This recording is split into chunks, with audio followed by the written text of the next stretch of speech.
There is a magical operation of maximum importance. The initiation of a new aeon. When it becomes necessary to utter a word, the whole planet must be bathed in blood.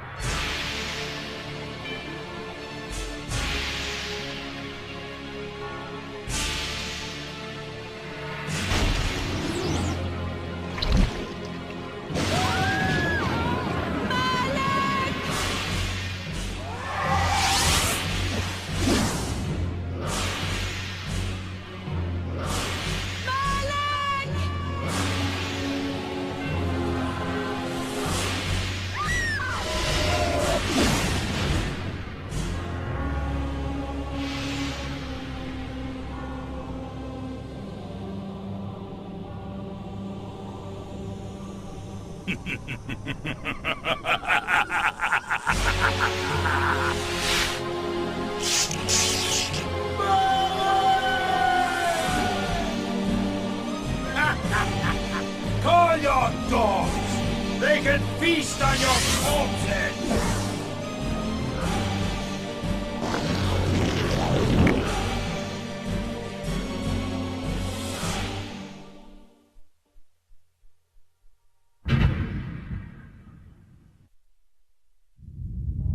Fulfilling the circular mallet of the Sarafan, you are hereby damned.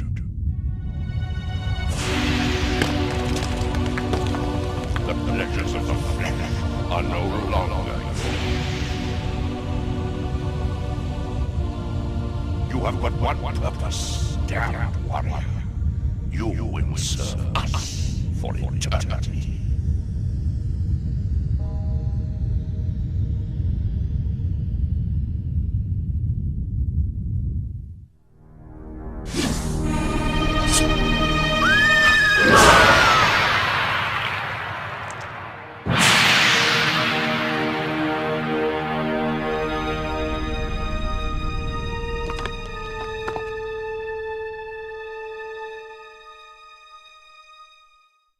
The tavern's closing. Best be on your way, stranger. What? No mug of ale for a weary traveller from distant Corhagen? I can reward you well, for I am of noble blood. I stay open for no man in these dark times. Things come with the night that no sane man would welcome. And so I left, cold of heart and soul, forced to the road and the long, bitter night. That's him! Hey, Victus!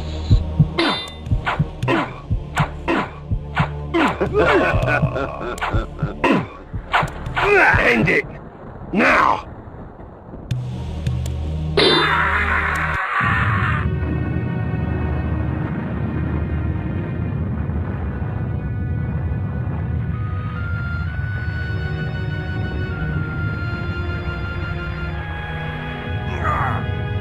They, Victus, suffering to the conquered. Ironic that now I was the one suffering. Not anything as pedestrian as physical pain, rather the cruel jab of impotent anger. The hunger for revenge. I didn't care if I was in heaven or hell. All I wanted was to kill my assassins. Sometimes you get what you wish for. The necromancer Mortanius offered me a chance for vengeance, and like a fool, I jumped at his offer without considering the cost. Nothing is free, not even revenge.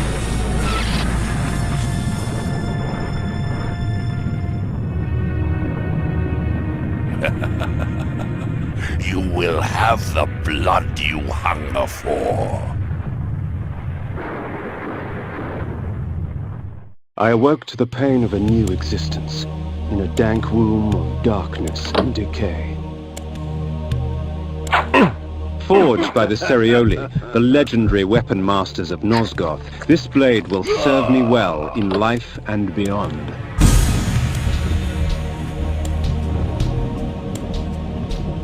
Reputed to have been ripped from the chest of the greatest vampire to have ever existed, Janos Audron, the Heart of Darkness restores vampiric unlife.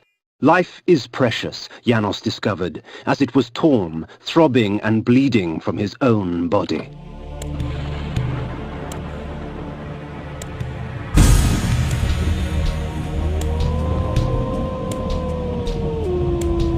When rainfall comes, vampires are wise to find shelter from its acidic touch.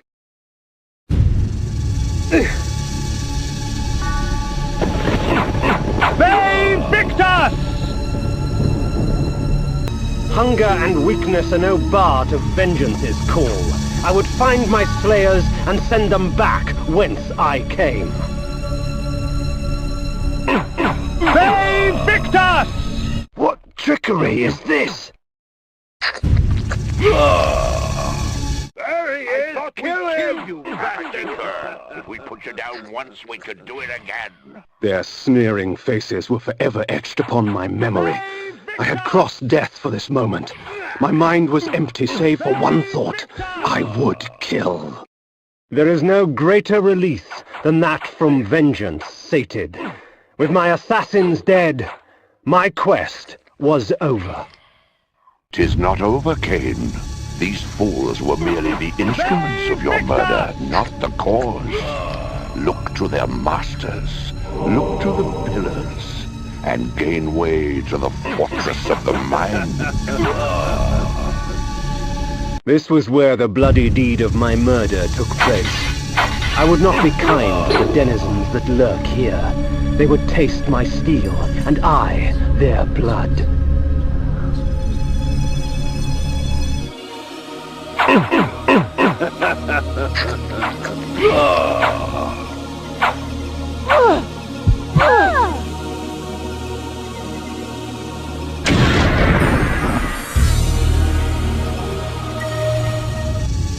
The world had changed to my eyes. I had not expected such cruelty from the light. For in the embrace of the sun I could find no comfort, only malice. This would change in time for the worse, along with other things. The necromancer had offered me no warning as to what my resurrection would entail. And yet I must confess in my haste I had not sought one. Was his gift a curse? I would seek the pillars for an answer. Ve Victus! As daylight chases darkness, the vampire's power wanes. The pillars of Nosgoth. Even in life, few sights have moved me such as this. I marvel that such beauty should grace our dying world.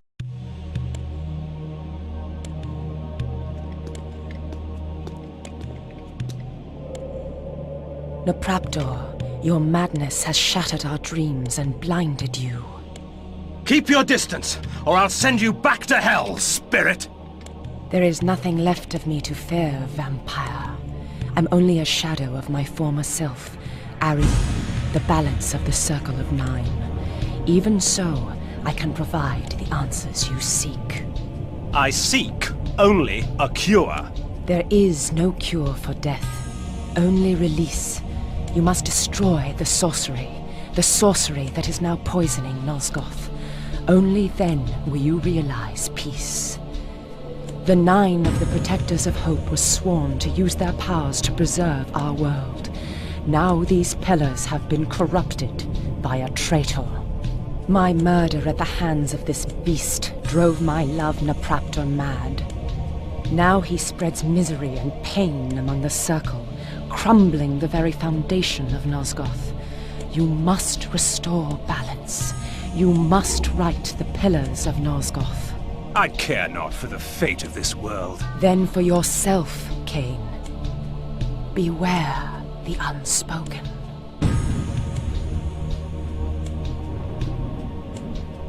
Nopraptor, with his blind act of vengeance, threatened to destroy all of Nosgoth. Each Circle member was bonded to the pillar he served. The pillars reflected the mental state of their servants, and as the minds of the Circle degenerated and descended farther into dementia, the pillars crumbled. To restore them, each member of the Circle had to die, and the artifact that served as their link to the pillar had to be returned. Only when all the pillars were restored did Ariel claim my curse would end. And so, my hunt for Nupraptor began. They Victus!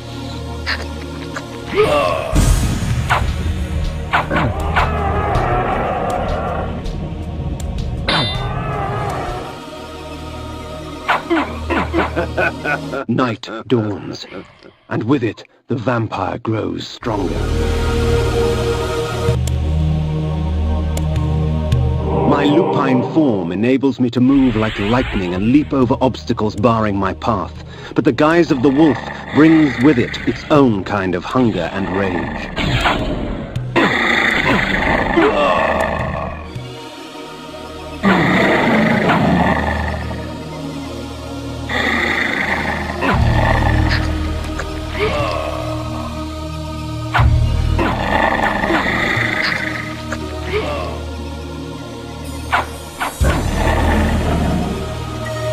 The village of Nachtholm was typical of Nosgoth peasantry. Yet amidst the farmers and smithies of the quiet country life prowled brigands and cut-purses.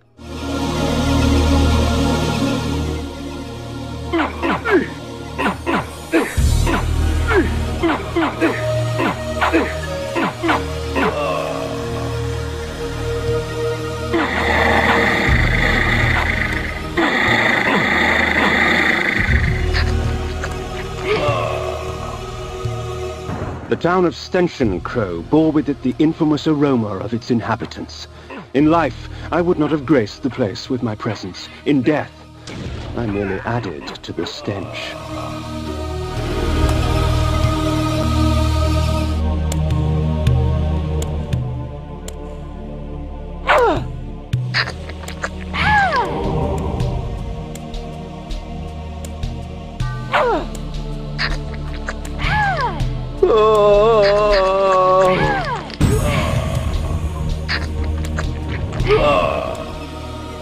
This lunatic was delighted to see me. Perhaps his madness would reveal a greater truth.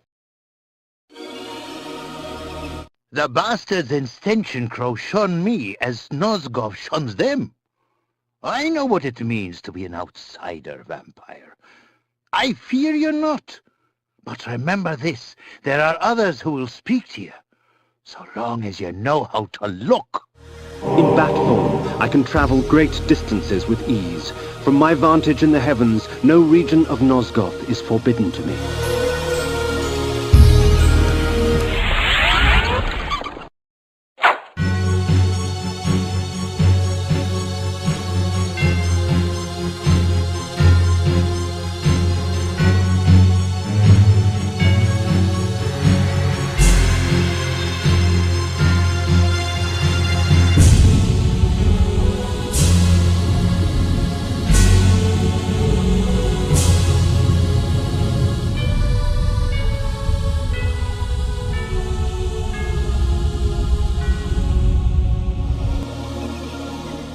Benefits to traveling beneath the human guise.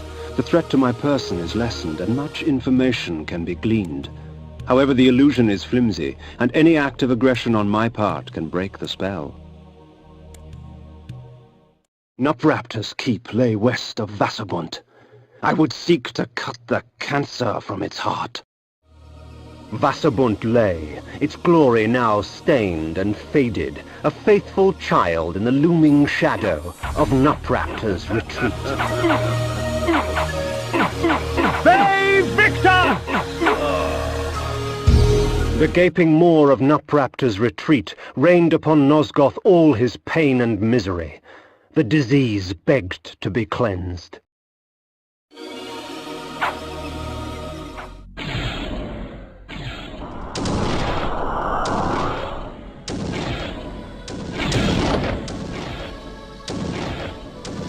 The mentalist Nupraptor was renowned through Nosgoth for his tricks of the mind, telepathy and telekinesis. Pilgrims traveled from all across the land seeking the comfort of his lies. I sought not his wisdom, but his life.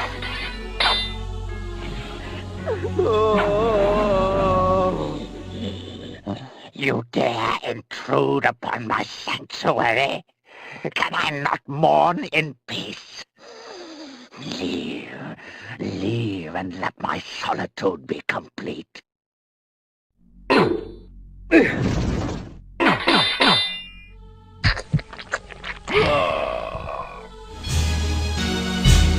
Please, help me, kind sir!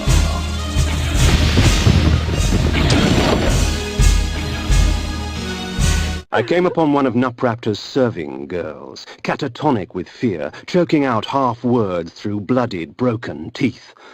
Although tempted by hunger, I stayed my hand, allowing her to tell her story. She spoke of her lord Nupraptor, driven to insanity by the brutal slaying of his beloved Ariel. She spoke of his self-mutilation, sewing his eyes and lips shut to deny the outside world. Fueled by despair and hopelessness, he turned his magic on the circle, infecting their minds with his madness. Nupraptor cared for nothing now, save his pathetic self-pity. Scars such as hers would never heal. Death would only be a mercy.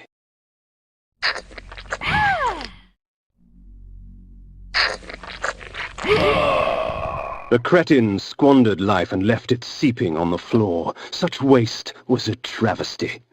Perhaps Nupraptor needed to be taught a lesson as to the value of blood.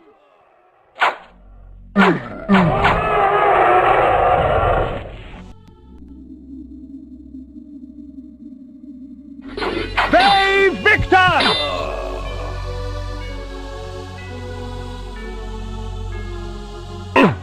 Save Victor!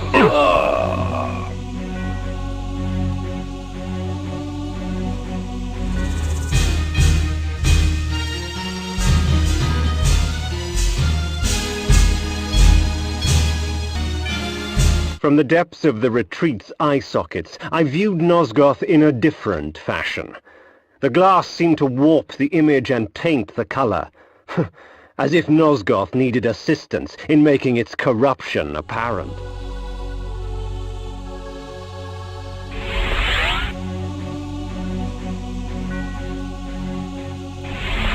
So, Malik, have you come to fail the circle once more?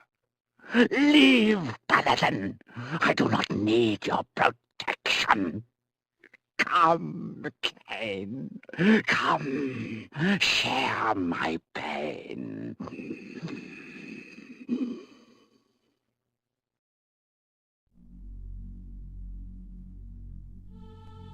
So, this was the mentalist Nupraptor, this broken, pathetic little man. Yet crippled as he was, he would not yield without battle. Very well, old fool. If it is death you seek, I will not deny you.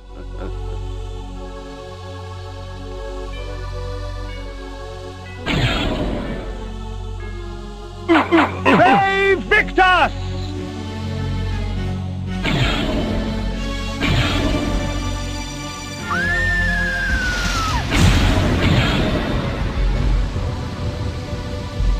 Save Victor!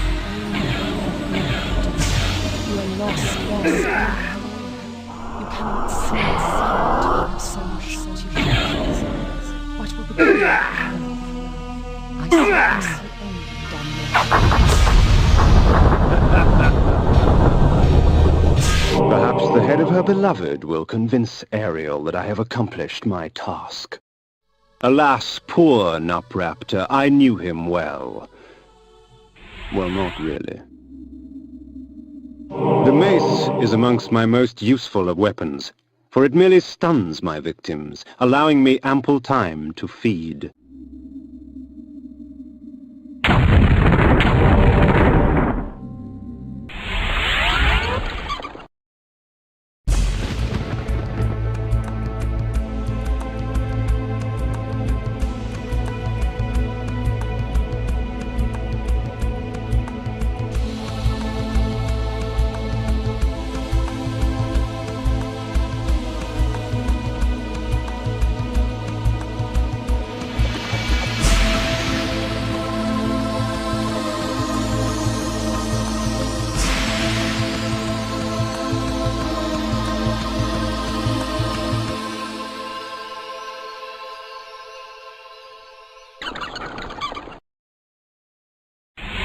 I placed Nupraptor's head before the Pillar of the Mind, and watched on as it dissolved into the stone. The pillar accepted its offering. Thus it was restored. Nupraptor was but the genesis. Forever tainted by his madness, the circle was beyond redemption. For them, absolution lay only in death. In me, they would find their deliverance. But first I had to defeat their shepherd. Malek, defender of the Nine, lay in a keep to the far north, past Vassabunt. It was time for me to test the wrath of the Pillar of Conflict. Death in the circle breathes life to the pillars. For every pillar there is a token. Only with these shall they be restored. But to reach a warrior, you must first breach his ward. Find Malek and destroy him. Only then will the circle fall. Years ago, word reached us of a strange pestilence that had laid siege to a few remote villages far east, but the rumors failed to prepare us for the horror that was the plague. Worms and maggots fed upon his festering skin. The scent of tainted blood seeped through the wounds upon which they feasted. Pity. Such a waste. Good blood gone bad. Corehagen, my home. The finest city in all of Nosgoth, rich in vanity and conceit. I had no delusions as to the welcome I would receive. Death and disease stalked these streets. Bodies lay, most in the very spots in which fate had taken them. A perfect homecoming.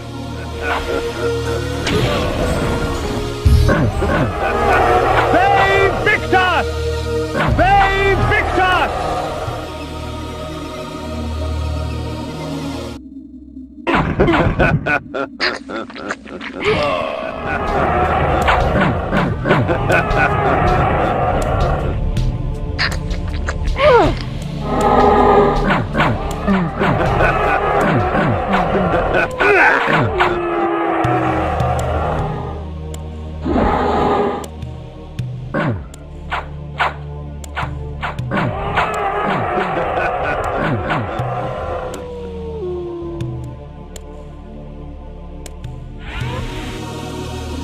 "'Tis the plague, my lord. It eats at our bodies. There is no hope."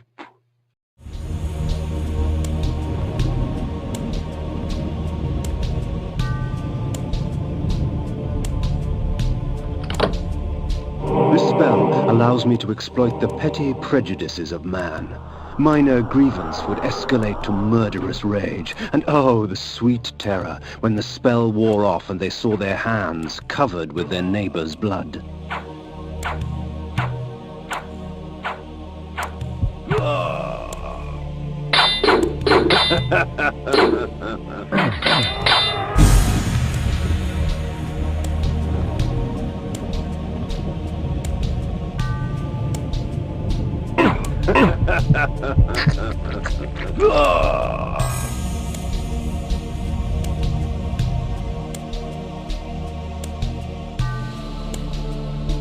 Malek's bastion, perched defiantly on the mountaintop, black as night against the blanket of snow. What manner of man would choose a land so harsh and utterly devoid of life?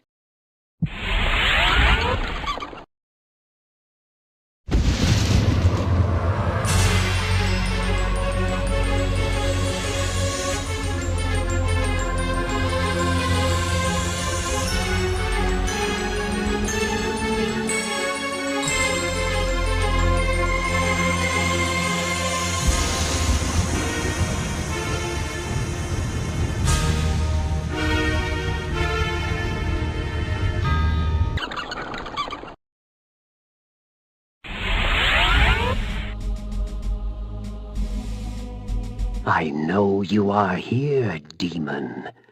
The stench of death clings to you. The interior was as cold and sterile as the snow outside, with empty suits of armor and sharp, cruel steel lining the walls. My warriors are but shadows of my skill, child.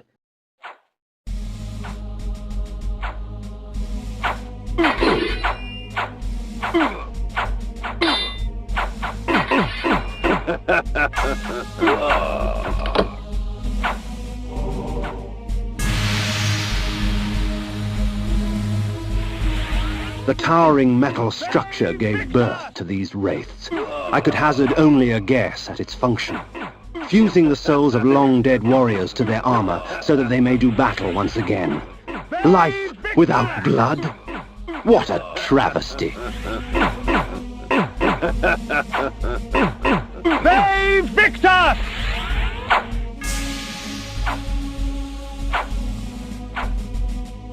Do you hope to best me, Kain? Do not worry. Your challenge will not go unmet.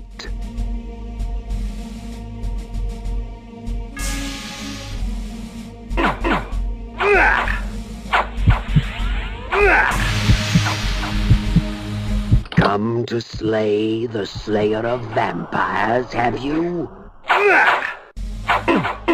They Victus!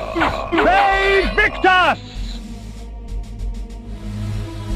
My eyes yearned from lack of contrast. My mouth ached for want of blood. In this cold wasteland, food was scarce, and my hunger grew. The guards at the gate offered no resistance. They were frozen solid, and dead as they stood, their flesh welded to the cold metal of their armor.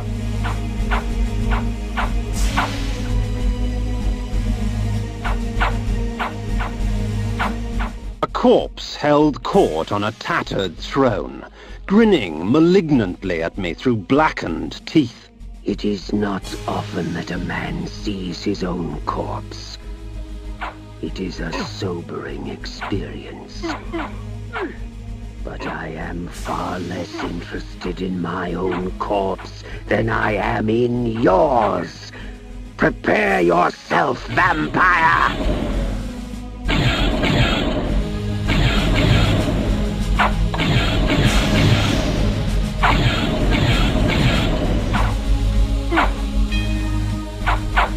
They Victus! They Victus!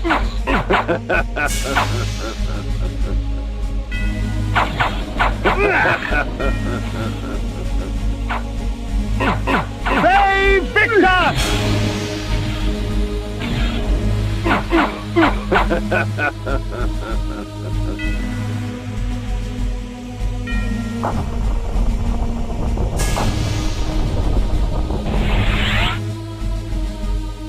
Havoc and malice, their presence in my hands keeps me from employing magic. Yet rest assured, they do little to hamper my relish for slaughter. 'Twould seem Malek's destiny with my blade was postponed. Perhaps Ariel could offer further guidance. Ah, the Lord returns empty-handed. Does the Seraphim elude you? Very well, go east of Malek's bastion. The Oracle shall give you aid.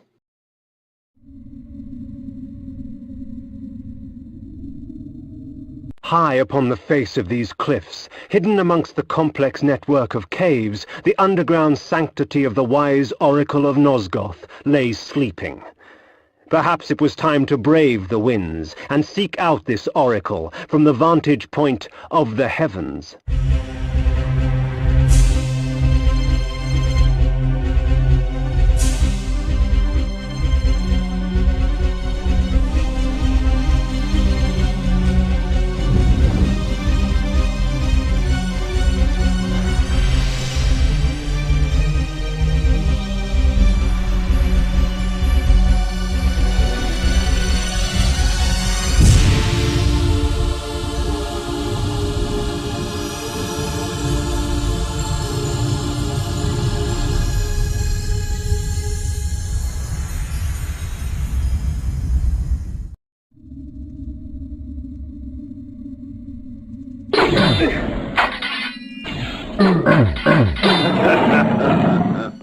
Oh, little vampire, the game grows interesting. But with so many pawns, can you find the true player? Hidden amidst the many obscure artifacts in that museum, I discovered an ancient chronicle. This passage caught my eye. It was during these dark times, infested with the plague of the undead, that the Circle brought the Seraphan to existence. Trained to be devoutly loyal to the Circle and the perfect exterminators of the undead scourge, they were led to many victories by the righteous paladin, Malek, protector of the Pillar of Conflict.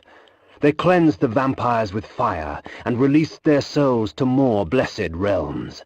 There is no wrath as terrible as that of the righteous. I'd read enough. At once, disgusted and intrigued, I placed the book back down in that museum. A guillotine, its blade still wet with blood. The shield was newly crafted. Its metal shone brightly in the firelight. The crest I did not recognize. I recognized this crest from my youth. 'Tis the sigil of the mighty lion of Willendorf, blood-stained and rusted upon this battered shield. Odd. This armor resembled that of the ward and his minions, yet the steel seemed newly fashioned and untarnished by time. A nobleman, seeking wisdom. Death has taught you well. Enough philosophy. I seek answers. Answers indeed. I have them all if you have the questions. And what are the questions for these answers? King Atmar, the only hope to defeat the legions of the Nemesis.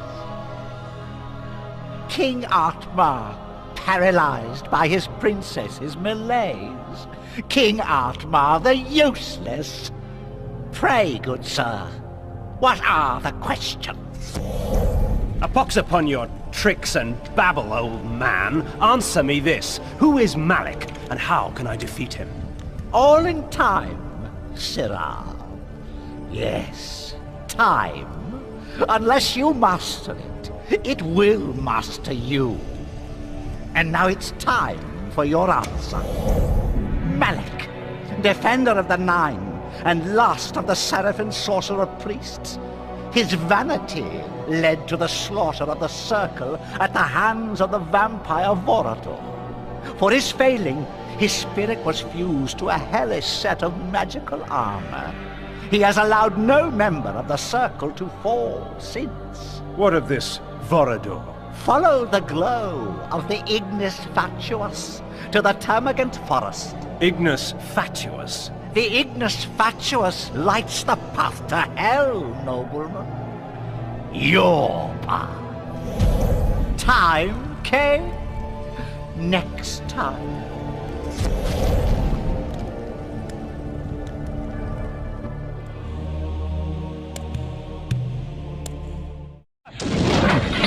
Bay Victor!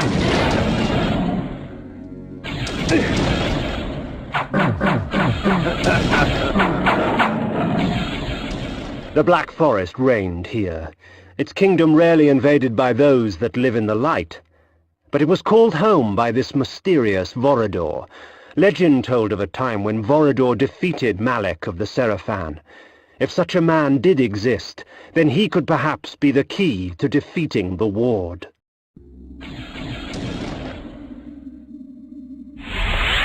When in mist form, I am invulnerable to physical weapons, blade and claw. I can seep through locked doors and cracks and move swiftly like a shadow fleeing light.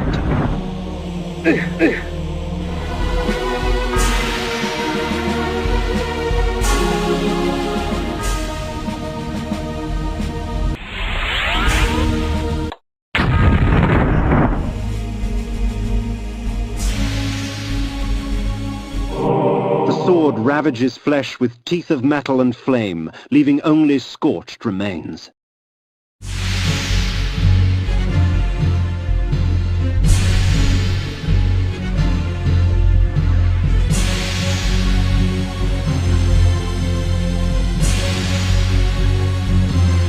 Strange that Vorador would choose a dwelling so perilous to him. The swamp could only offer a vampire hazard and pain.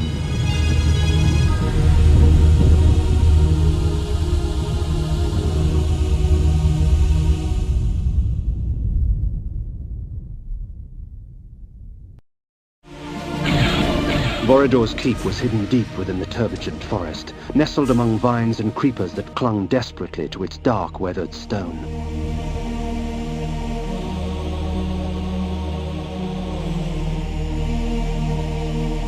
The luxury with which this Vorador surrounded himself was impressive.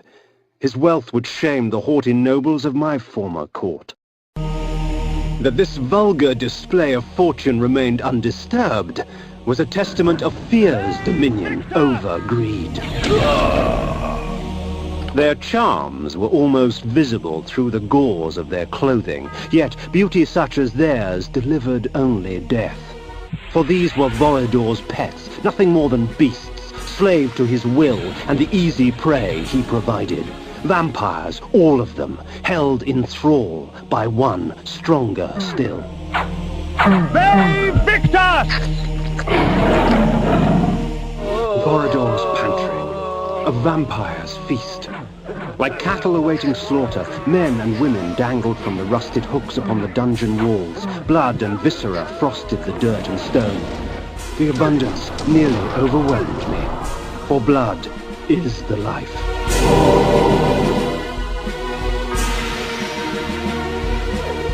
The room I had entered had but one purpose: the torture and execution of human beings for the sadistic pleasure of its engineer.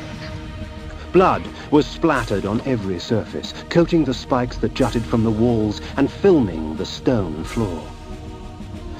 The dread and agony of victims past still echoed through the lethal walls. A symphony of terror and agony filled the air. Then, from amidst the cacophony of screaming souls came the perverse laughter of the vampire himself. And upon the wall, scribbled in blood, were the words, Manus Celer Die. Amongst Vorador's possessions, I found an ancient chronicle. Long ago, vampires grew in such number so as to capture the attention of the Circle. The Order of the Sarafan, or the Angels of Light as they were called, was instated to counter the menace. Thus, the Vampire Purge began. This spell allows me to enslave my enemies, giving me control of their bodies. When I release my grip, their bodies will shrivel and die as I displace their souls and replace them with my own. The tapestries wove a tale of chaos ignited, an orgy of fire and pain. Undead beings with rotted skins caked with sulfur and ash beckoned at me through a burning abyss. Their tortured stares were a testimonial to the price of weakness. Their fate would not find me. Yet blood calls to blood.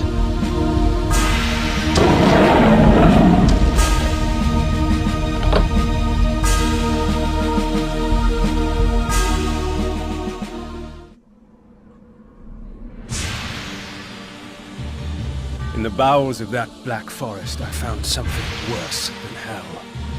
A vision of what I was becoming. It's not often I see one of our own, especially one as young and foolish as yourself. Nonetheless, drink. Drink deep and indulge your gift. Gift? Vorador thought my curse a blessing. That we were gods. That mortals offered their blood as sacrifice so that we could enjoy our supernatural powers. And somewhere, deep inside my new self, I knew he was right. That mortal dreams were prayers. Prayers to us, begging us for power. I pondered this as the decadent old fool prattled on about his past.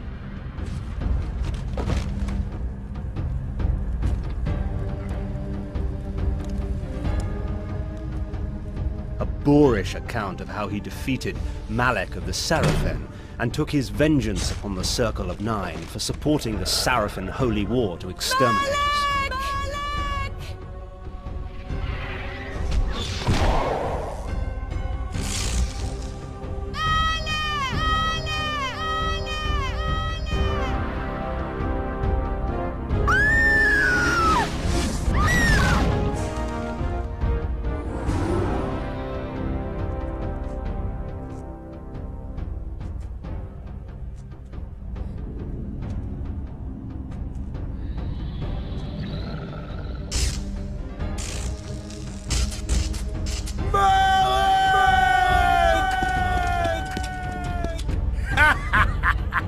all your dogs!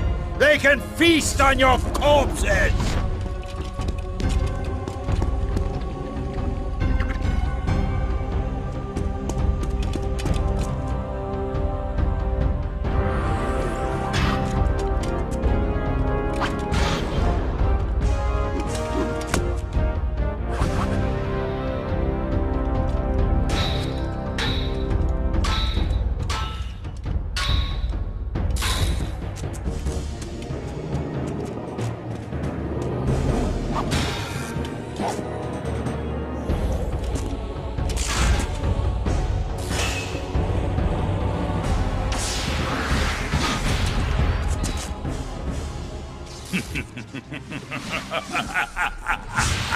After slaughtering 6 of the sheep, I defeated their pathetic little shepherd, Malak. Since then, our kind has not bothered with the cattle, except to feed.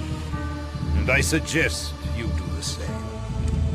Meddling with the affairs of man can do us no good. Seraphan witch hunts are much too tedious to concern ourselves with. Am I understood, Kain? Good. Take this ring. If you ever need assistance, it will summon you. Despite your youthful arrogance, you amuse me, Kain. It would be such a pity to lose you to the abyss. Now be gone!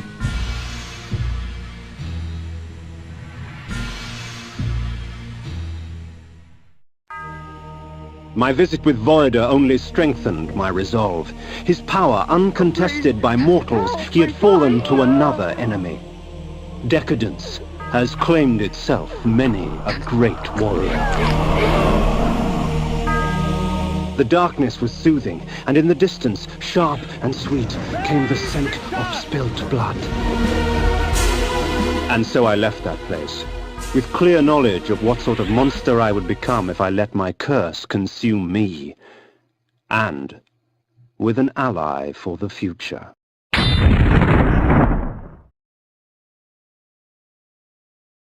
A triad congregates at the roof of the world, Kain.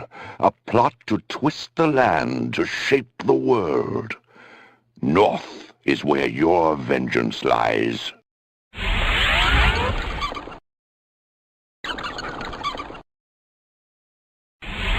Does your patience with the Seraphin grow thin, vampire?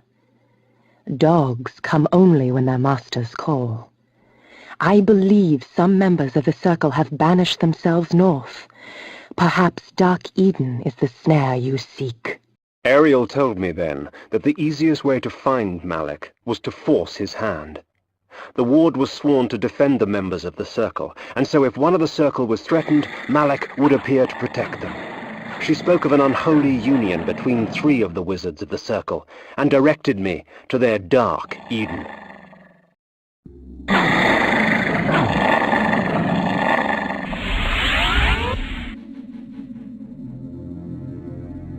In my travels, I learned much about the legend of Janos Audron. Here in this quaint pastoral village of Ustenheim, that dark enemy was born. Janos preyed upon its peasants until he was finally hunted down and executed. Hey, Victor! The poor wretch was warped beyond recognition. To think it was once human. Such strange creatures that had been spawned by this dark magic. Things half insect and half mammal. Human torsos grafted onto abominations of the flesh. Sick as it was, I couldn't help but admire its creator's ingenuity. If it could be said that a land descended into madness, would be an accurate account of Dark Eden. A garden of horrors, seeded with sick perversion of nature's design. I knew that this Dark Eden I had trespassed upon would continue to grow until all of Nosgoth was consumed. Magic seethed and shifted. I watched the dome of energy as it expanded, absorbing and recreating, consuming life, and leaving behind only a twisted parody.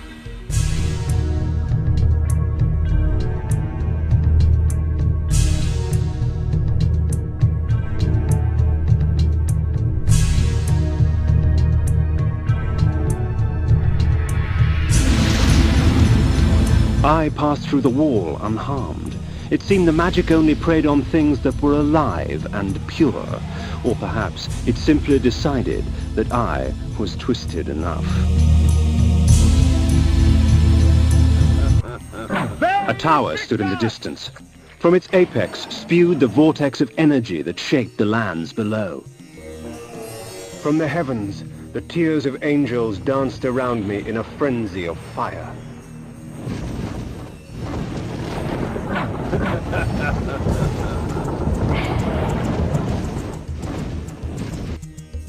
The surface of the castle belied its interior, for it was far larger inside than out. With the powers the Circle had at its disposal, it would have been simple to distort space to accommodate this strange structure. The Sorcerer's Sanctuary, his laboratory. Inside was all manner of items arcane.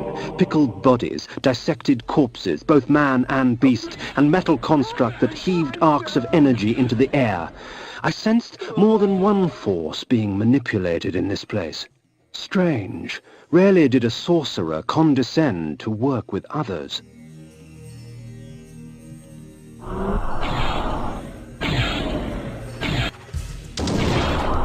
Invoking this spell cloaks me under a protective aegis. Whatever spell is cast at me will be reflected back at the caster, leaving me unharmed. It will only last for a short time, however, before leaving me vulnerable once more.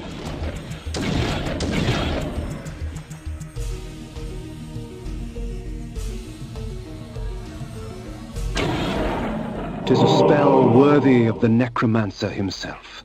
This allows me to dissect a creature's soul from its vessel of flesh. For these poor wretches, only oblivion awaits.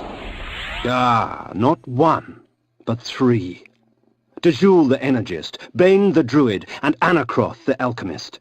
How considerate of them to hasten my search. So the Scourge of the Circle has arrived!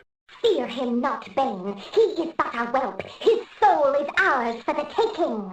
Don't be ridiculous, Malik. To our aid. Damn you, Alchemist! I had not come this far only to have my quarry escape. Vengeance. Vengeance for my eternity of suffering. Whelp! As if you knew what eternity was. Grovel before your true master! Never. From crotch to gizzard and feed what's left to your brides.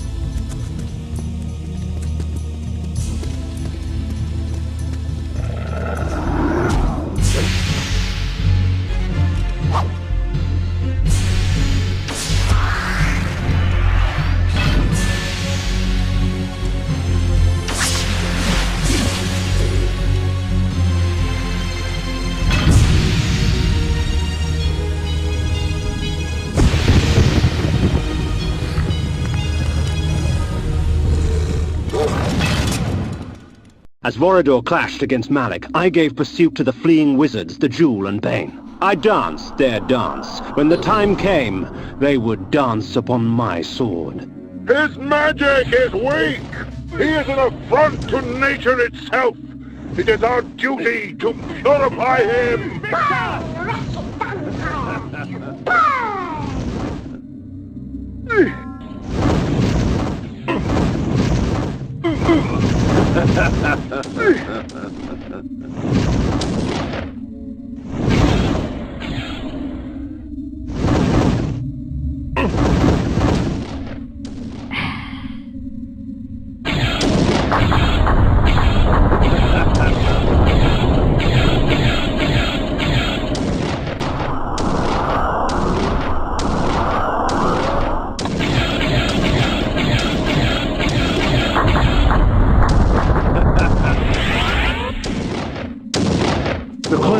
From an alloy akin to lead, heavy and malleable, woven into fine links. The energy she controlled was stored in this garment. The antler headdress had broken in the fight, but power still resided in its ivory form. I found Malik's helmet amongst the scattered remnants of his armor, whole and intact. Volador had finally laid his old adversary to rest.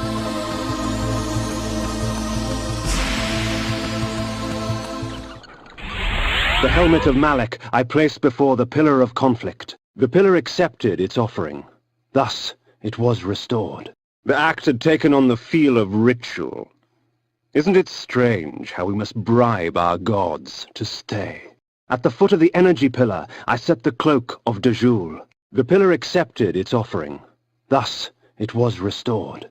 The antler headdress of the druid Bane I lay before the nature pillar. The pillar accepted its offering.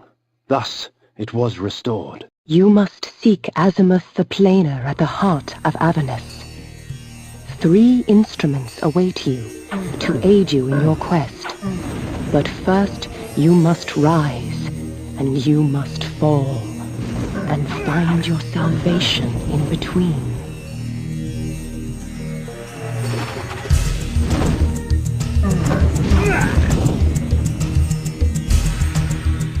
Avernus consumed itself before my eyes. There seemed no easy path to gain entry to the hell laid out before me. Perhaps there was a way inside from above the chaos that reigned there.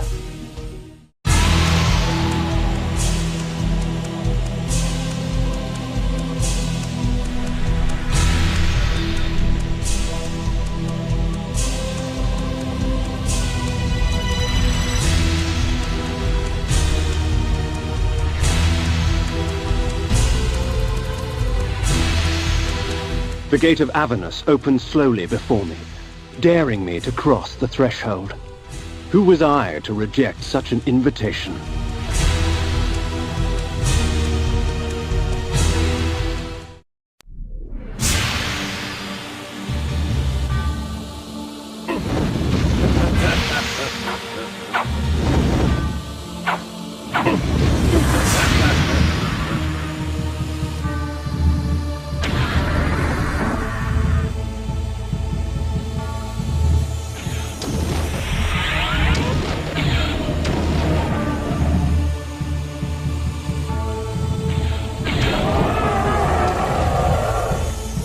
The city was paved in blood and flesh, yet what would have appalled me in life only tempted me in death. Once I would have felt horror, now only hunger remained.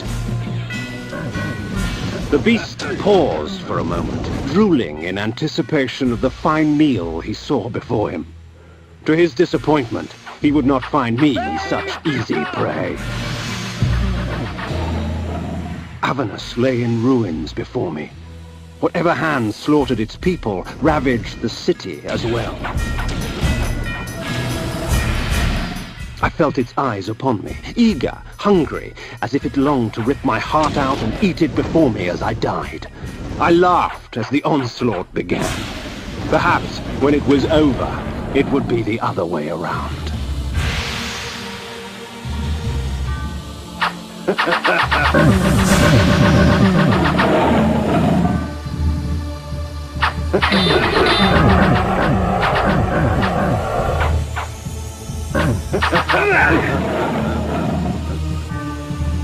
Avernus was a religious autocracy, with the cathedral as its dais of power.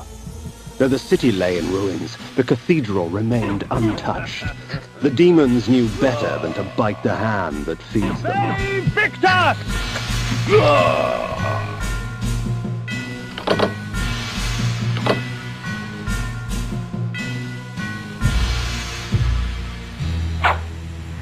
Save Victor!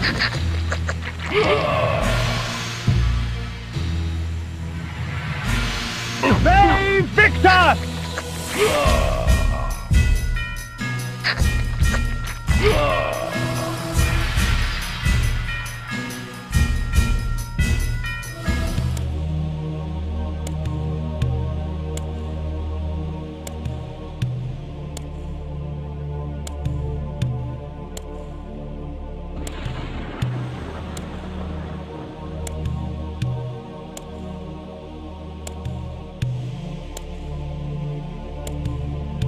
And Hashak Gix spoke unto the world, and all who heard trembled.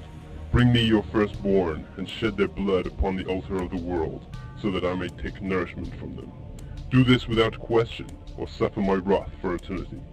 And its will was done.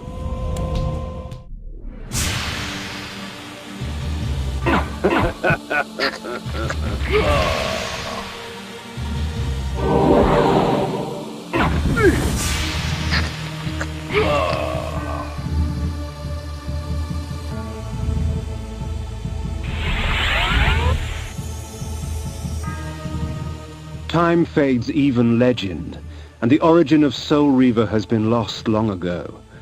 But its purpose remains, to feed on the souls of any creature it strikes. Kindred, this blade and I.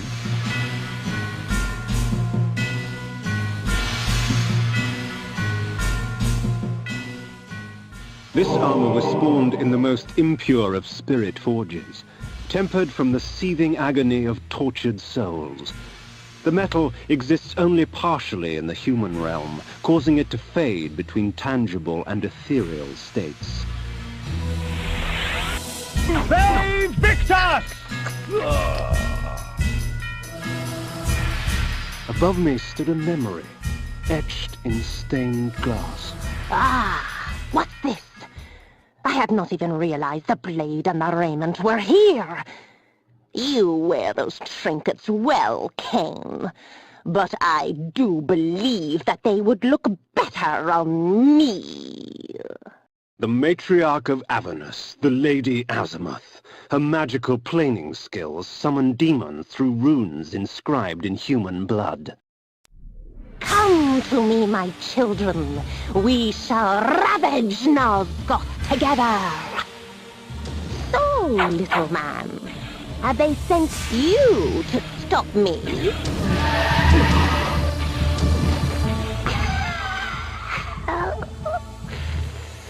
My children shall rip you apart. Come, my demons, let us sup on vampire blood. For all her magic, the Lady Azimuth was little trouble. Once her demonic tools had been dispatched, she fell quickly to my blade. Azimuth's third eye, a gift from the Pillar of Dimensions, allowed the planar sight into other realms. The pillar reclaims its own. It will deliver you in time.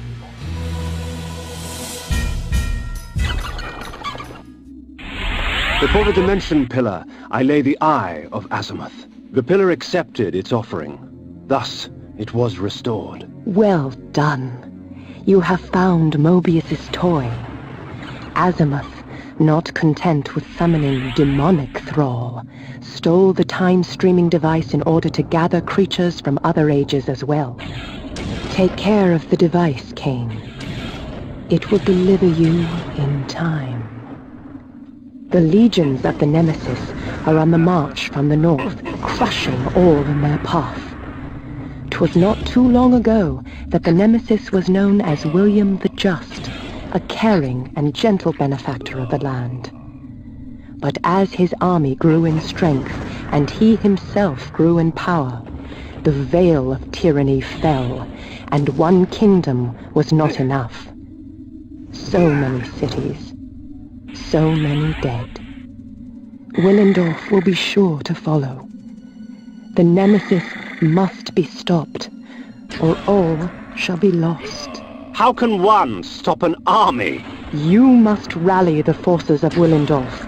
They are the last hope of Nosgoth.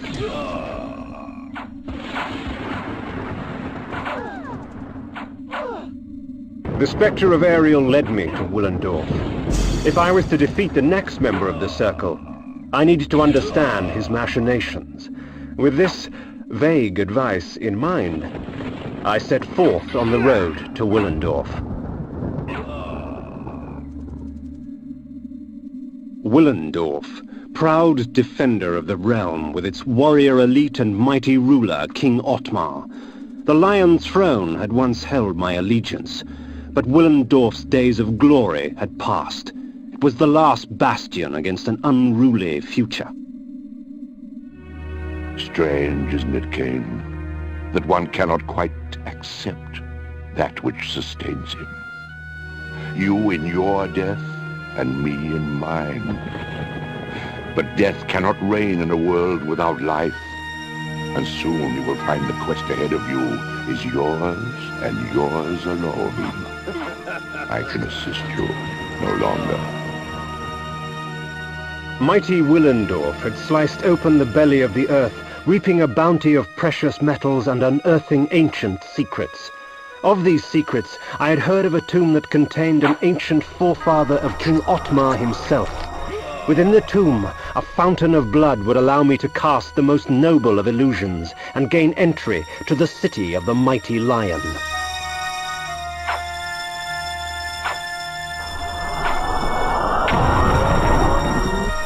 The blood of ages flows so sweet.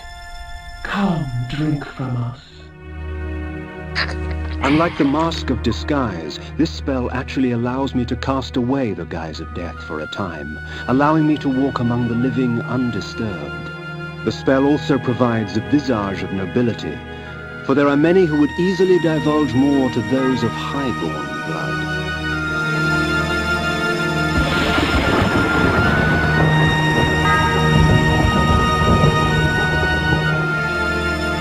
Begone, good sir, lest you share our fate. Hail, stranger. What can I get you today? What has become of the Lion of Willendorf? Who will protect us from the Nemesis?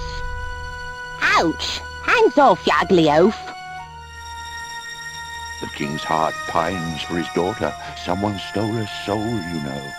We are doomed! An army approaches and that fool Otmar does nothing but weep! I've heard that an army from the north is preparing to invade. Is it true? Beware, stranger. There was another vampire attack last night.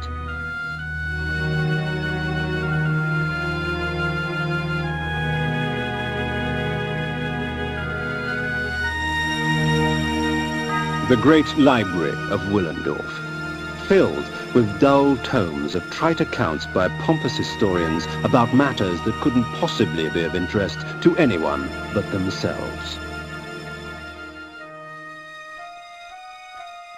The book spoke of the birth of the Circle. The Circle served the Pillars, protectorates to the strange power that gives life to our land.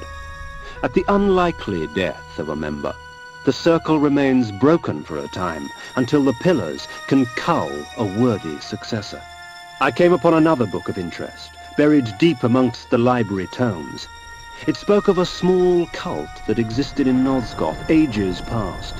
Wherever they traveled, strange tales of human possession would follow. Little is known of the god they worshipped.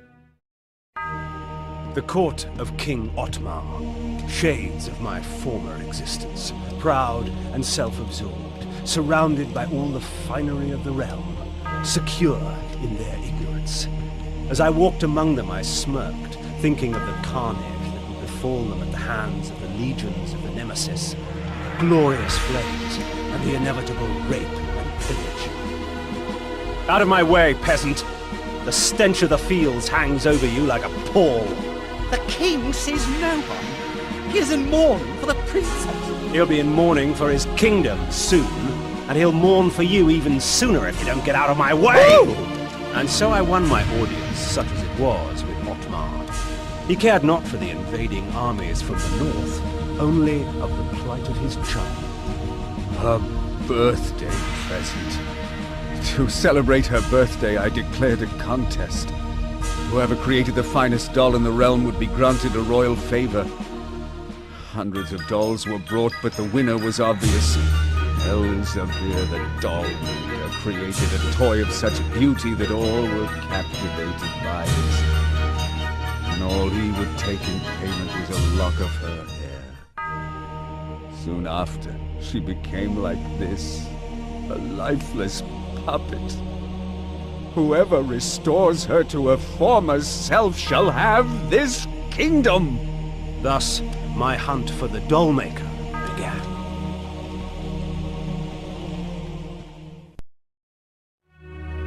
My daughter, I fear I shall never hear her delicate laugh again.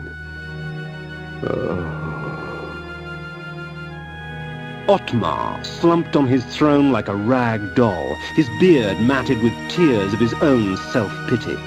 In my court, he would have long since been usurped by one stronger, but in Willendorf they worshipped him, even in his weakness. I wondered what Willendorf would do when Otmar's death finally arrived. Through whispers of the court, I learned that the army of the Last Hope, Willendorf's proud militia, was in no condition to fight the invading legions of the Nemesis. They were busy scouring the lands to the north in search of the Dollmaker and Otmar's daughter. I also learned of a tunnel, which would take me rapidly from Willendorf to the suspected area.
This was once the most academic of cities, housing some of the most prestigious universities in all of Nosgoth. While I would not weep over lost tomes, I detested the sight of scars left upon the world at the hands of the Nemesis.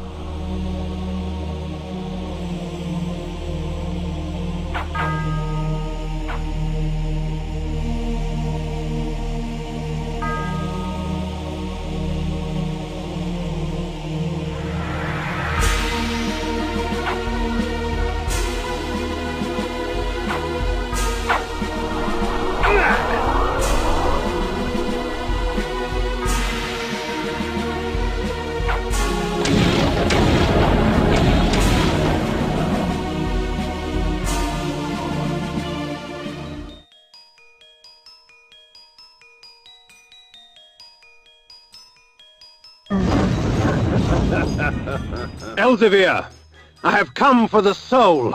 So, Otmar sent you to kill me, eh? I can smell him on you. Or is that the stench of the grave?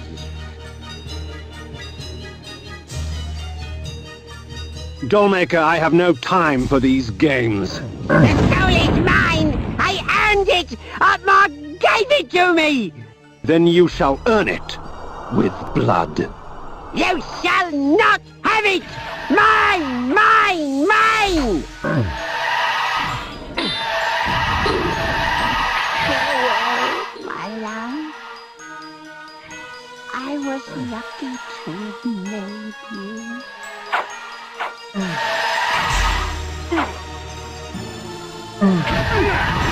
What an odd little man.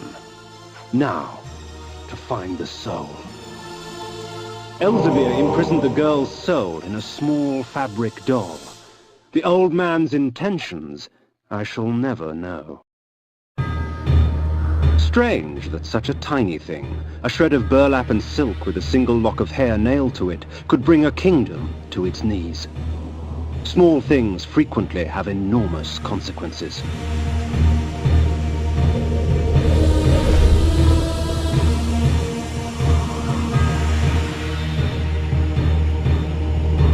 I entered the court with the dollmaker's head in one hand and the doll containing the girl's soul in the other. I placed them both before the king and watched his eyes catch fire.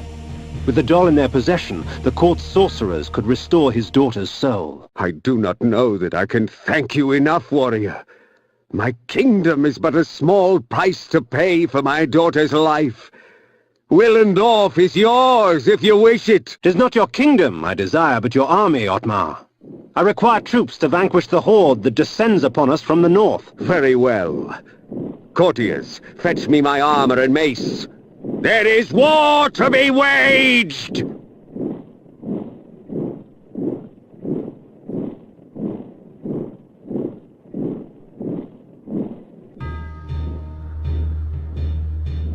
The scourge of Nosgoth is upon us, friends.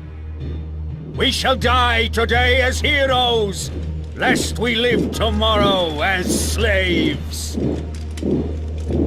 Ready thine arms! For Nosgoth! In the distance I saw the Nemesis armies march forward, a black tide that would soon wash over the armies of the Hope.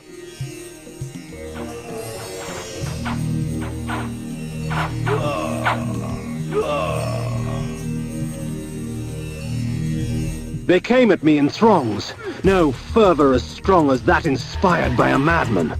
The Nemesis armies were fierce and showed no signs of subsiding.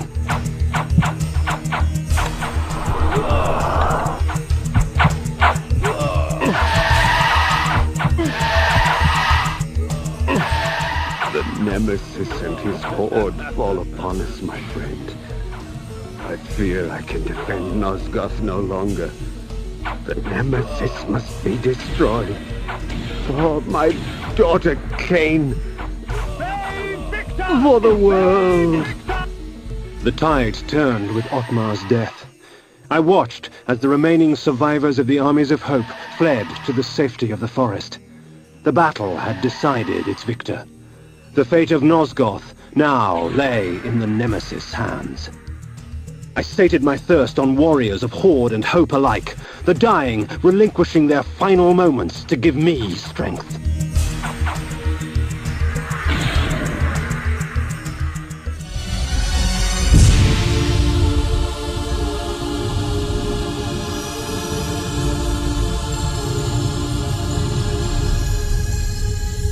At once the battlefield was gone.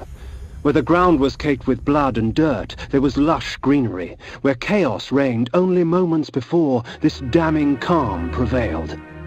Alas, it seemed I was stranded here. The time-streaming device lay in pieces at my feet.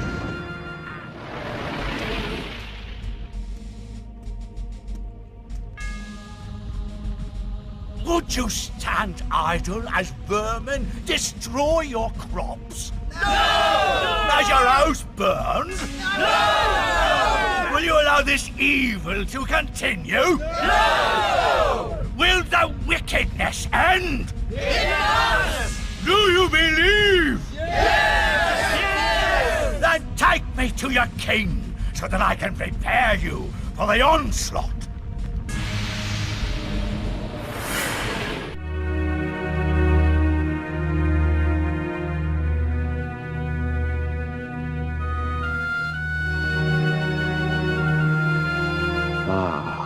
So it seemed I was in the land of William the Just. 50 years before the battle I had just escaped would take place.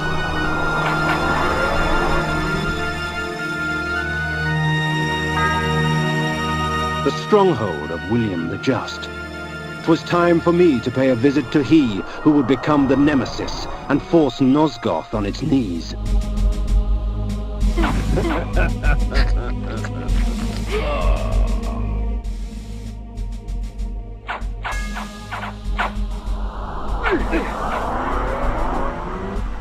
Yes, these weapons you've provided will see to that. Pray tell, Mobius, what game do you play? None, my lord. I only wish to aid you in vanquishing your foes. The weapons are but a token of my goodwill. And the news you bring, a vampire sent to slay me? Where did you come upon such knowledge? 'Tis of no consequence, sire. It was only out of concern for your majesty's life. Perhaps. Very well, then. You may leave me now, but should I wish to speak to you... I will know, Your Majesty, and I shall be there in time.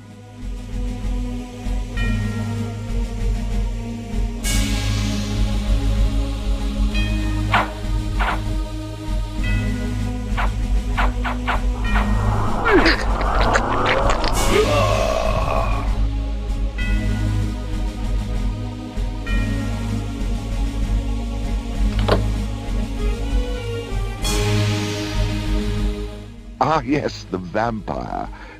Mobius told me you would come.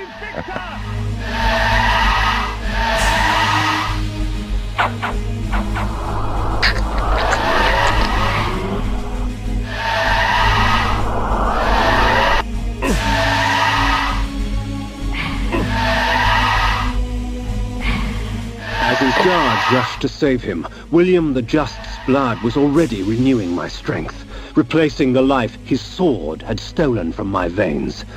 The poor fools, come to aid their fallen leader. Let us have some amusement.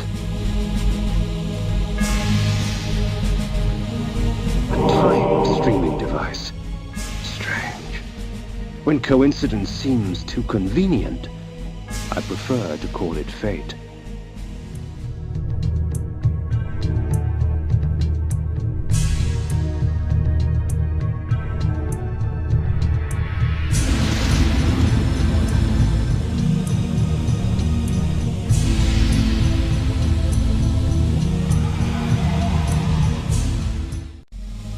With William the Just dead, Mobius's plans have been thwarted. His pawn was removed from the game.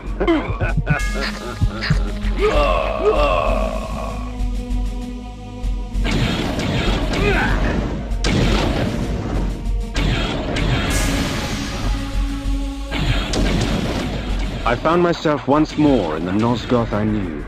The carnage from battle was gone. Yet there was something amiss.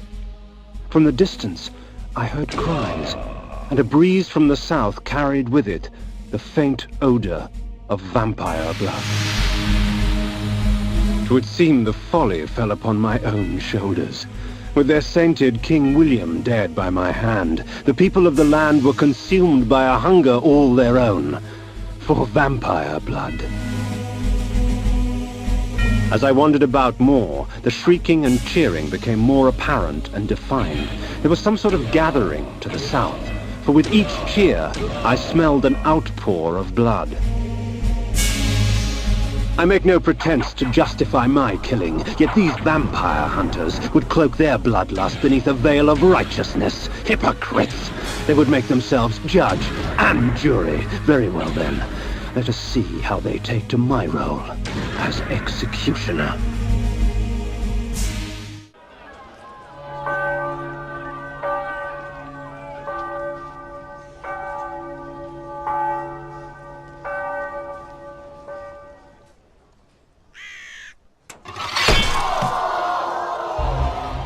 We are free of this unholy scourge! Not yet, my friend.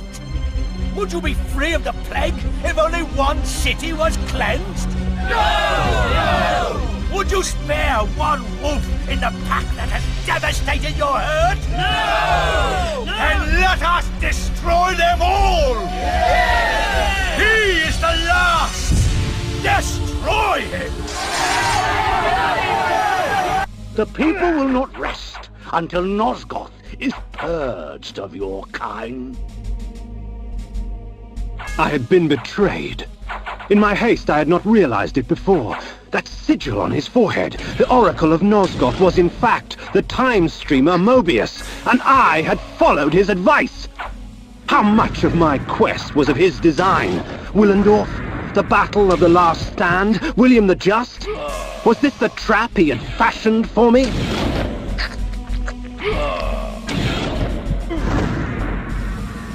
We will send you back to the grave, whence you came, vampire.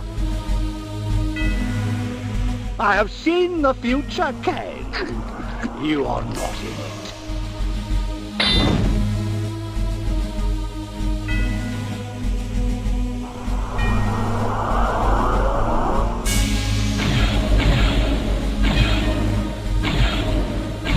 Let us call upon the puppets from the past!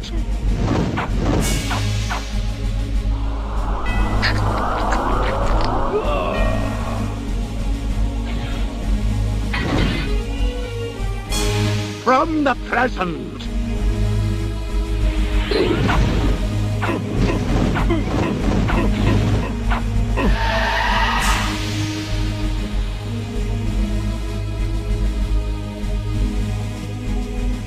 And from ages yet to come.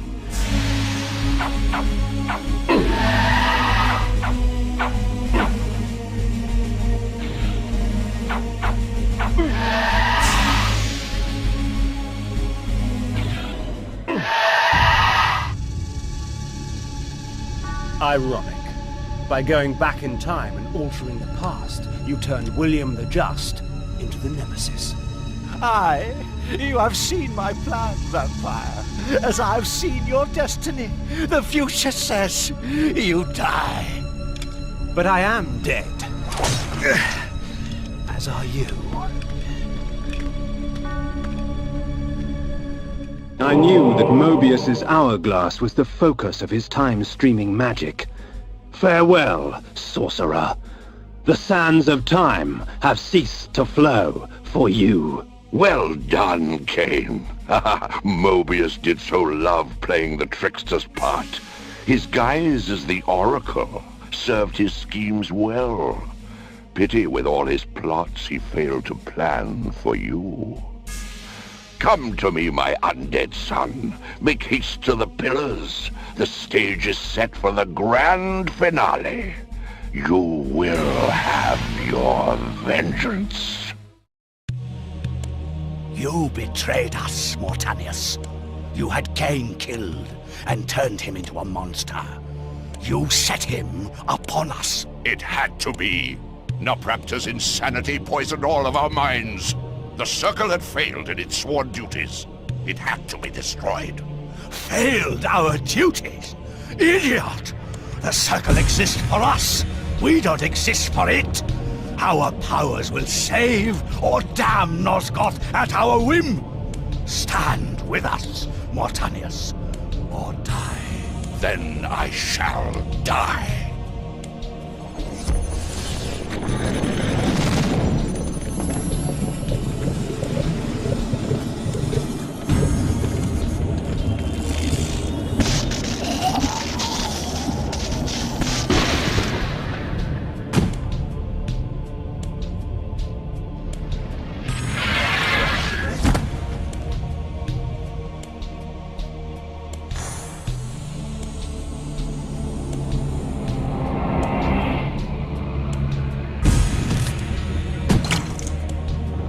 If the Circle is to be destroyed, you have to die as well, Necromancer. I admire your cunning, but you will not escape your fate. Nay, I will embrace it. But my death will leave one more to take, Princeling. Finish me!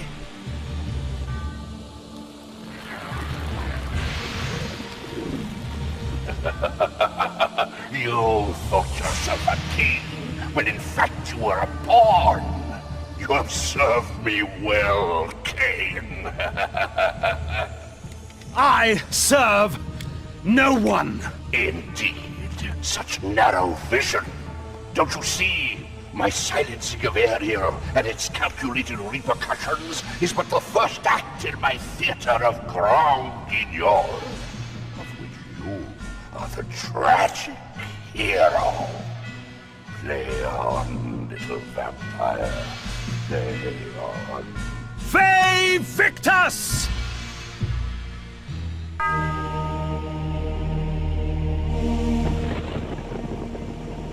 Anacroth's magic was contained within the metal of the scales and would eventually be released back into the pillar from whence it came. The scales of Anacroth I lay before the Pillar of States. The pillar accepted its offering. Thus, it was restored. The death orb of Mortanius had given the necromancer dominion over the grave. I had thought him the last of the Circle, and yet he spoke of another. Before the Pillar of Death, I lay the orb of Mortanius. The pillar accepted its offering. Thus, it was restored.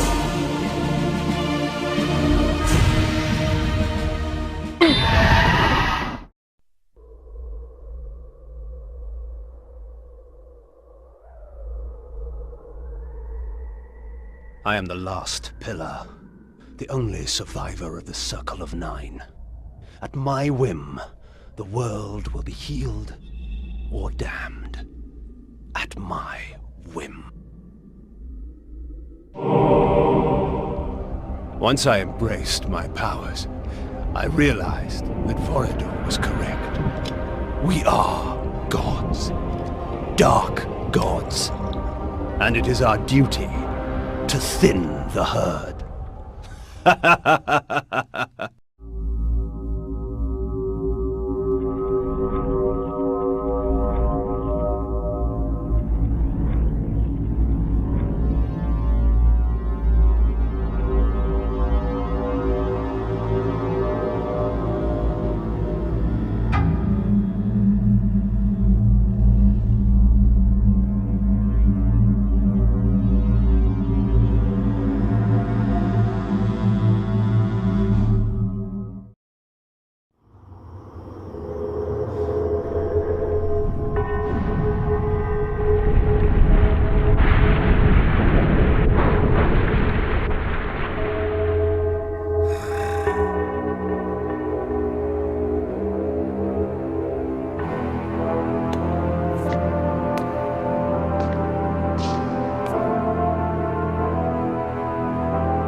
From the shards of tattered dreams I rose, unwilling, tossed upon tides of pain that flowed and ebbed and left me searingly awake, and more revoltingly, alive. It was then I saw her for the first time. Good evening. We did not expect you to awaken so soon. Already you surprise us. My mind was in fragments like shattered glass. Where am I? I don't remember. Yes. It was said your memory would be affected by your long slumber. That will pass in time. I am Uma, and I am here to help you. Know that your name is Kain, and you were once a power in the land. I know my name, but my past, I remember fragments only. That you awoke at all is a miracle. When we found you, there was but the barest thread of life left in you. We nurtured it, fed it, and now you rise and walk again. And what is this place? You are in the city of Meridian, capital of the land of Nosgoth, the land you once sought to conquer and rule. Tell me, since you remember your name, do you also remember your nature? Of course. Then let me show you the future. You have been asleep for 200 years. In that time, this is what has become of Nosgoth.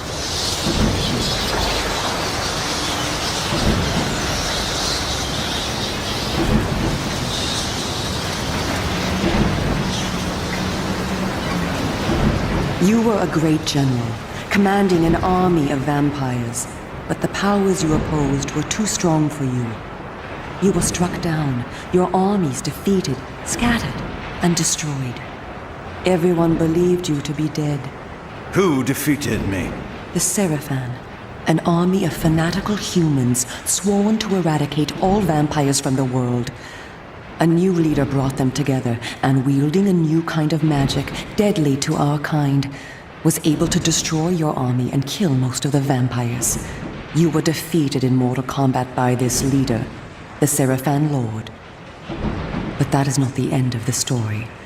Under the guise of protecting the land from the vampire menace, the Seraphan seized control of all of Nosgoth, and their rule is not kind. For 200 years, the Seraphan have enslaved the humans under their iron rule, and hunted down and destroyed every vampire they could find. They have not succeeded, however. Not yet. And now, with your help, it is our hope to crush the Seraphan and restore order to the city. The natural order. Vampires preying upon humans. Naturally. You said our hope. Who are you? We are the Cabal, the vampire resistance. We work to undermine the Seraphan at every turn. But we are losing. With the new magic they employ, the glyph magic, they are able to find us and kill us. Our numbers are dwindling. Without help, we will not survive. We need you, Kain. Of course you did not bring me back simply out of kindness. There must be a price. We need you to help the Resistance. Our faces are known. They kill us on sight. But you are ancient history, long since dead and buried. You can go where we cannot. That gives us a small advantage. How splendid for you. And why do you suppose I would do this? What is to be my reward? Your eternal gratitude. Have you changed so much? The Seraphan Lord defeated you. Don't you want to kill him? When you have destroyed him, you can continue your ascent to power, restore your army, and rule the land at last. Does the lust for vengeance and power no longer stir you? Are you so dead? I seem to remember that I played the pawn once before. It ended badly. This time, you will prevail. We are simply your allies, not your betrayers. What we want from you is open and plain, with no hidden paths. If you succeed, so do we all. Are you asking me to trust you? We must trust one another. Together, we can defeat the Seraphan Lord. Once he is dead, his order will collapse, mindless fools that they are. But there are dangers other than the Seraphan which must be overcome. I care not for any dangers. They will fear me, do you hear? Tell me where to find the Seraphan Lord. I'll have him buried within the hour. Such arrogance. If it were so easy, we would have done it ourselves, Kain. And you are far too weak to fight him yet. He is protected, too, by other vampires. Vampires in service to the Seraphan? Are they mad? They value their lives. While they serve the Seraphan Lord, he lets them live. I will enjoy destroying them. You would be lucky to survive one such encounter until you grow stronger. But should you prevail, then you will be able to absorb their veins and thus gain new abilities.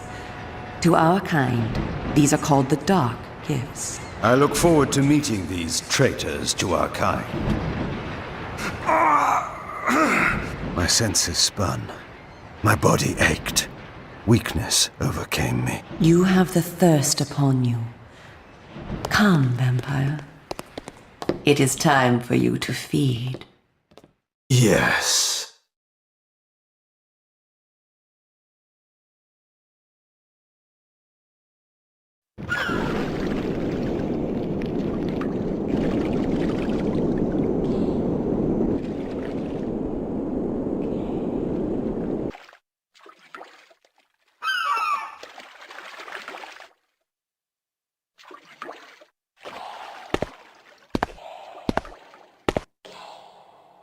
Kain, do not be afraid.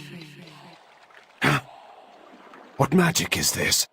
I am using the Whisper, Kain, a natural ability of vampires. In this way, we can keep in contact even over great distances. Yes, I remember now. She had been in my thoughts. I almost believed I had called her myself. Never fear. I cannot read your thoughts, but only speak into your mind and hear you in return. Now, proceed down this street. I shall be waiting.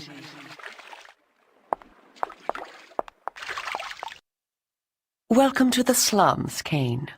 We are in the oldest and most decrepit part of the city, where few people dare to come. A perfect place to train you. Train me? Do you take me for a dog? Your memory has been shattered, and your body has lain dormant for 200 years. What skills you had must be recovered before you can be of any use to the Cabal. You must learn to fight and to survive. I thought you were taking me to feed. Patience, vampire. First, know that you are stronger and faster than mortal men, able to jump higher and farther than any human that ever lived. When your path is blocked, seek for a place to jump. Now, join me up here. Excellent. Know that you also have the ability to float. When you are on a ledge, such as this one, you may land silently and carefully by floating down. This will be important when I train you to kill. Now, follow me. She would discover I needed little training in how to kill. This city is a labyrinth. All the better for a hunting ground. Tell me, Kain, are you hungry? Yes. I have a prisoner waiting for you down below, a thug from a local gang of criminals. He sought to murder yet another helpless victim, but he met me instead. Spare me the moral anecdote and direct me to his throat. Drink then. I will be waiting below. I spoke before of our mortal enemies, the Seraphan. It is their sworn crusade to destroy all vampires, and for this they have developed special defenses. You see here a ward gate. What precisely does it do? Should you so much as touch it, you will be burned as by fire. The Seraphan have raised these wards throughout Meridian. We can go no farther this way. Follow me into the sewer. What manner of sorcery is this? This is glyph energy, a new form of magic brought into the world with the rise of the Seraphan. It supplies power to all of Meridian. The gate you see can be opened using this energy. Activate the glyph box. This will bring power to the gate's lever and allow you to open it. Well done. The glyphs are operated by the Glyph Rites, a secret society existing within Meridian. You may see them working on glyphs from time to time. They rarely talk with the townsfolk, and very little is known about their origins. Ahead is the market where the common dregs of Meridian engage in their filthy commerce. Beyond the market is the bridge that leads to the lower city. Make your way east to the bridge. I shall meet you there. And where are you going? I shall scout ahead to ensure that you don't meet any Seraphan patrols. You aren't ready for them yet. How trusting of you to leave me to my own devices. Consider it an act of goodwill.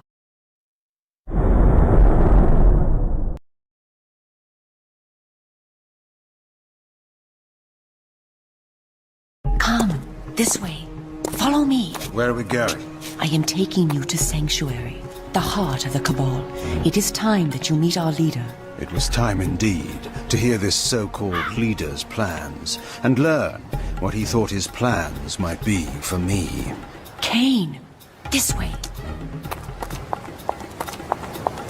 Vampire! Here, close the gate.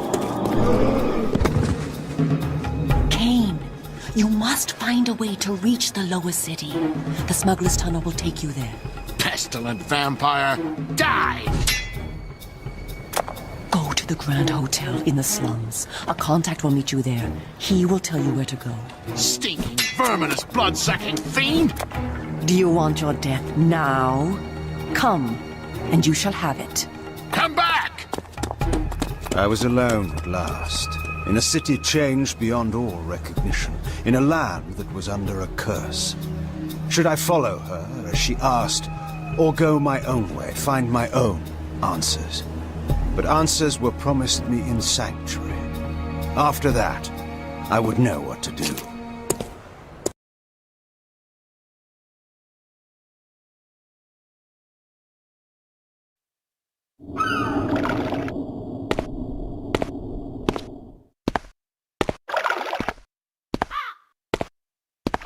I was told to meet someone here.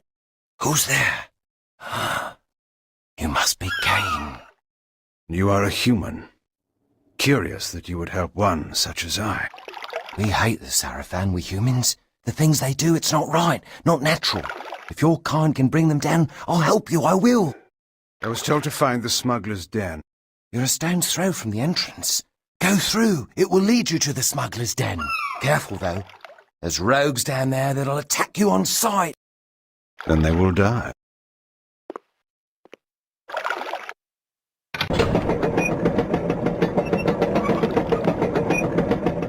Wait! Tell Uma that I helped you, please. She promised me the dark gift if I did as she asked. You'll tell her, won't you? I'm certain Uma will give you all that you deserve.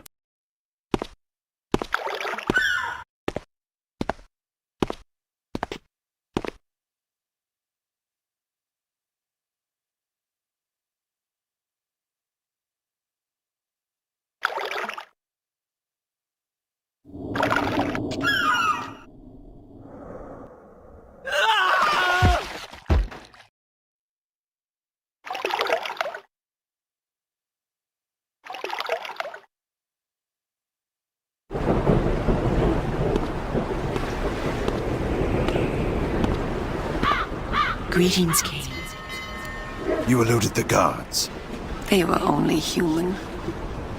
Welcome to one of the glories of our fair city, the Smuggler's Den. As squalid as you found the slums, you will find this place even more offensive. Rogues and thieves rule the streets, and of course the Sarafan too have their own dealings here. You may expect small help from the inhabitants, and more trouble. I do not require their hospitality. You spoke of a smuggler's tunnel I must find? Yes, it is hidden somewhere in this district. I know not where. I have sent word to a member of the Cabal to help you. You will find him at the tavern, deep within this district. How will I know this person? He will know you. Find the tavern quickly. We will speak again later.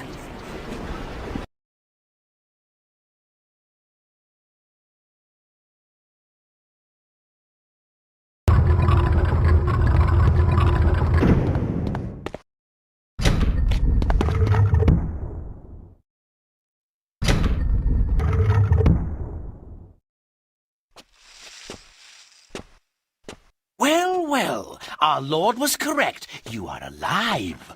Do you remember me, Kain, who served you so well? It was Faustus, one of the legionnaires of my army of vampires, an indifferent soldier, but now a traitor to our race. Faustus, it's true then. I hardly believed it. Vampires have turned against their own kind. What is our kind? In serving the Seraphim, I have protection, I have power. And who better to hunt down a vampire than a more powerful vampire? History is written by the winners, Kain. That is my kind. How many of us have been destroyed by the Sarafan? How many have been brought to their deaths by you?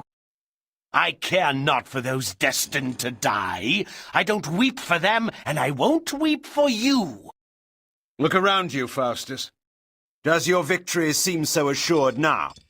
A fleeting setback. Our Lord knows of your presence. He beat you before, and he will bury you now.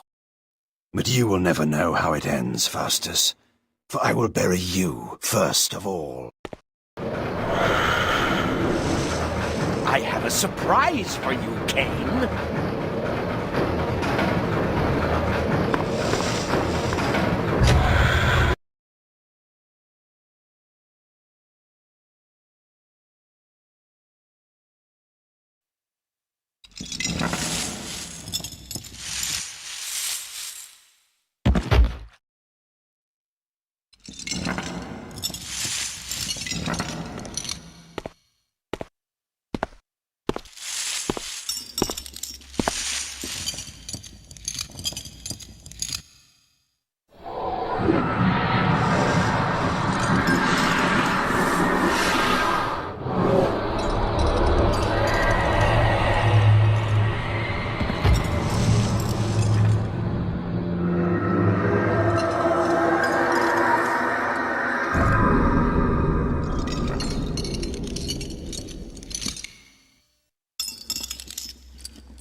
Well done, Kain.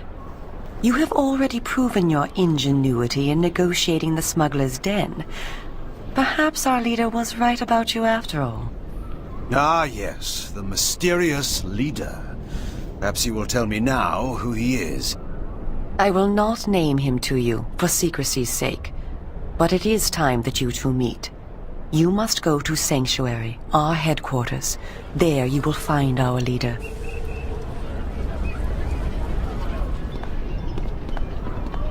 Go here, go there. What do you take me for? Your errand boy? You are not a general now, Kain. You are not in a position to demand. Go to Sanctuary and await me there. My orders are to investigate the industrial quarter in the north of the city. I will join you at Sanctuary and bring anything I discover.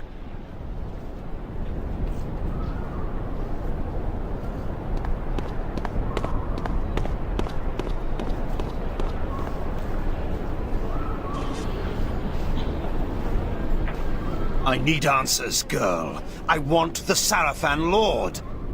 So do we all, Kain. But the time must be ripe, and you must be ready. Do not make the mistake of underestimating me. I don't. You are our last hope. I will not let you be wasted by premature action. Where, then, is this sanctuary? Nearby is the Red Raven pub. Speak with the tapster. She will tell you what to do. Why did I obey her? Why did I trust her even for a moment? I'd gone my own way, always. But this time... I was impressed by you today, Kain. Soon we will work together again and rid this plague from our land.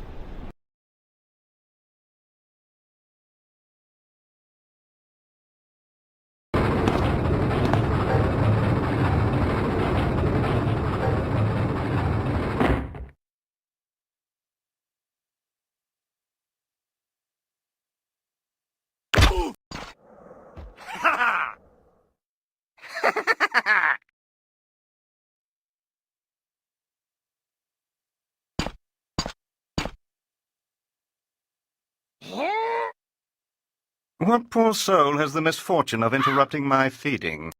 One who shares your thirst and your curse. Ah, a voice from the past.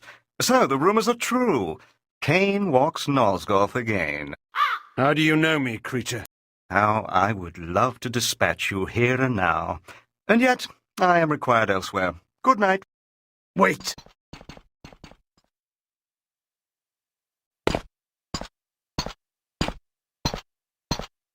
How do you like my handiwork, Kain? It's been a good night's feeding.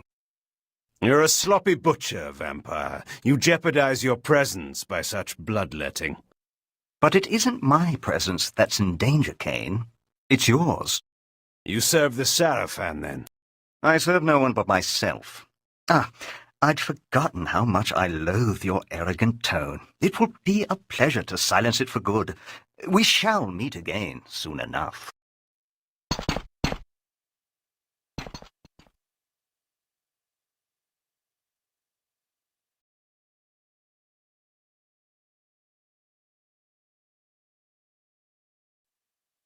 Volador, the reformed pseudo-hedonist of Termagant Forest.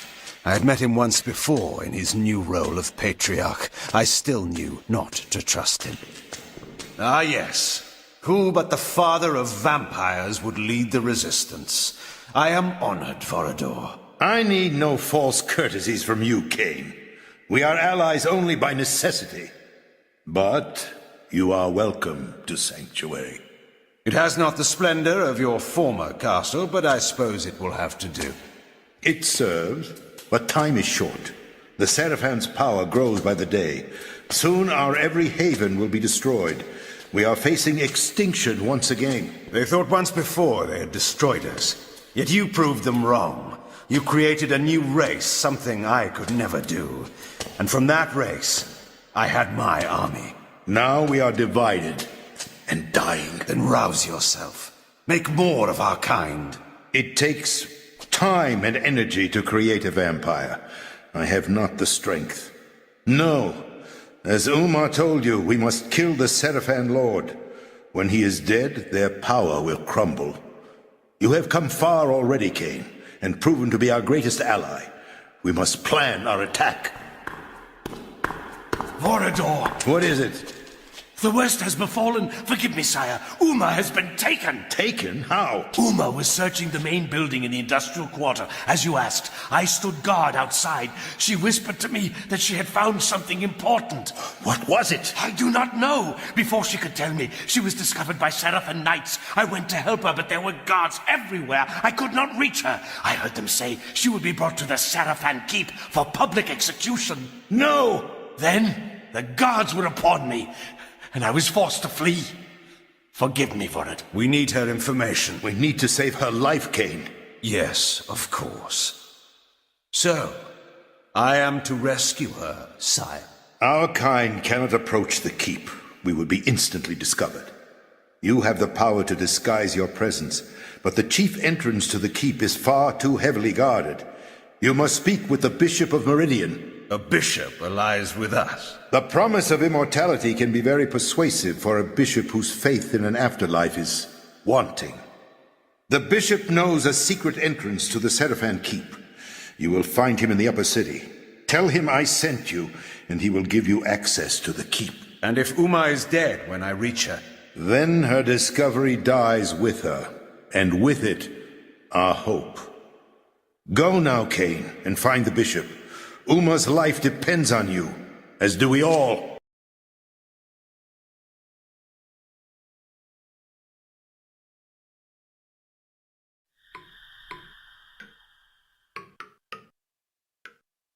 So, the rumors speak true.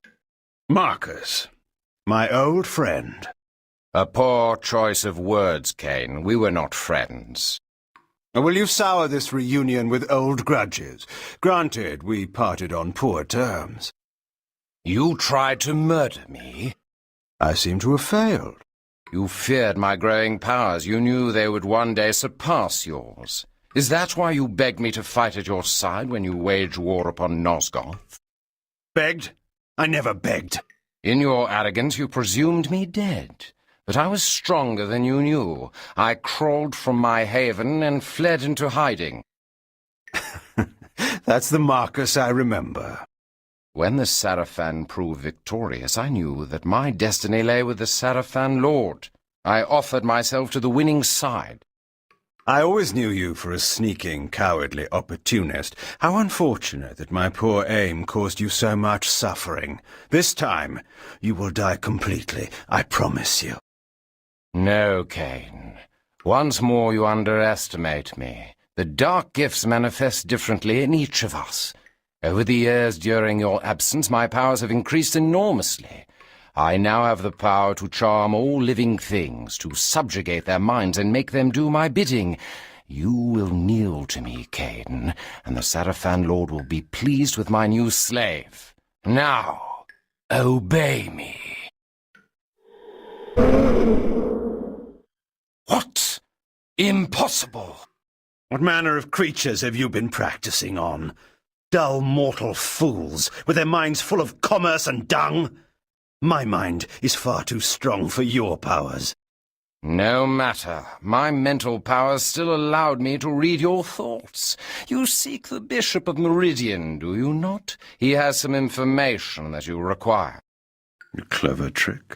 I will ensure that you never get that information. You may find the good bishop, Kain, but when you do, he will be dead. Not if I reach him first.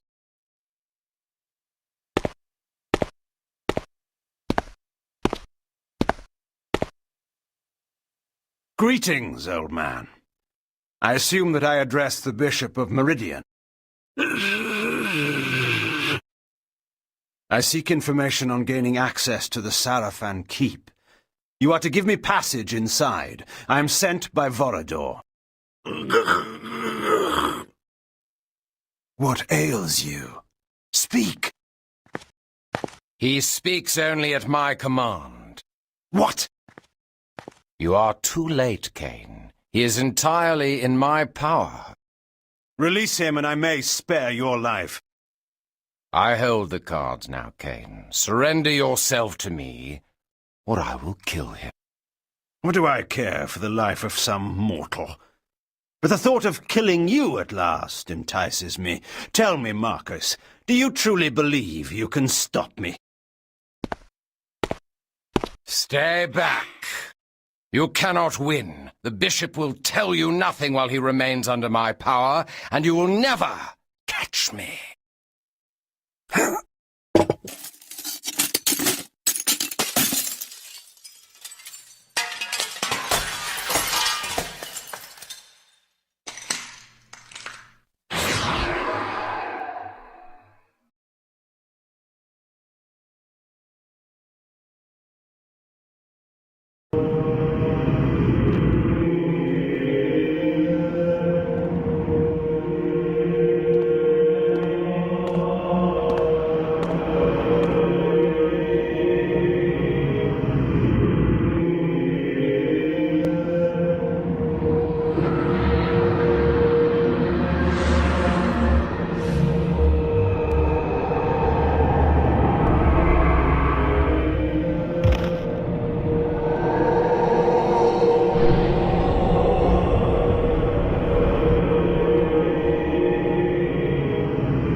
Old man, do you live?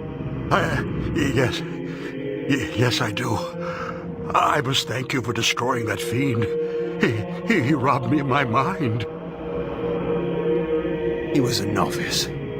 Bishop, I require your help. Vorador has sent me to gain passage to the Sarafan Keep. One of our associates is held captive there. A fool's errand to enter the very maw of the beast. But yes, I will help you. I will take you there. I will show you the entrance.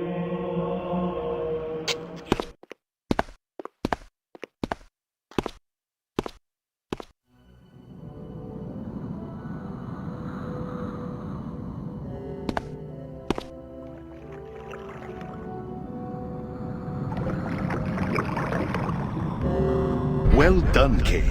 You have entered the Sarafan Keep at last. Not without difficulty.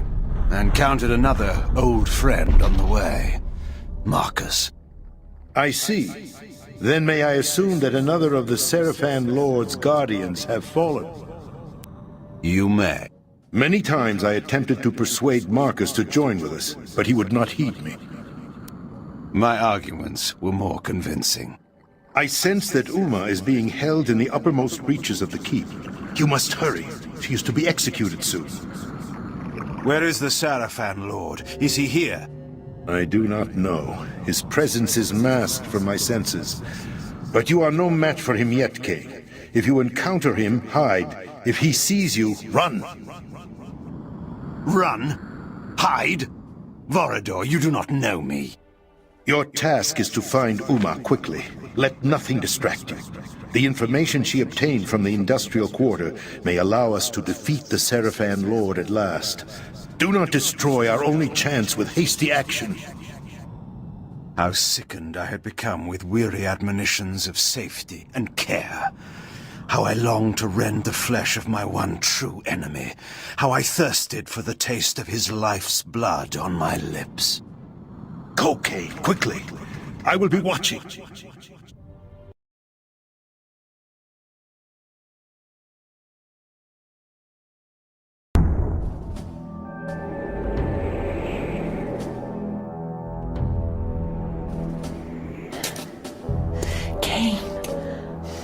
I thought no one would dare attempt to rescue me. You are either brave or foolish. You will find me relentless. There must be a glyph nearby that powers the ward. Find it and shut it down. What was it that you learned in the industrial quarter? Tell me, in case I cannot free you. Tell you now, before I am freed? What would you do in my place, Kain? I would offer my rescuer a token of trust. That information is for Vorador only. Haven't I earned your confidence yet? You have not rescued me yet. Very well. I will return shortly.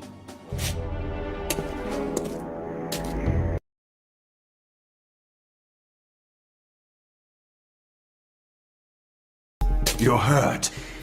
It's nothing. We must get to the roof. Once I am outside these ensorcelled walls, I can use a spell to transport us back to Sanctuary.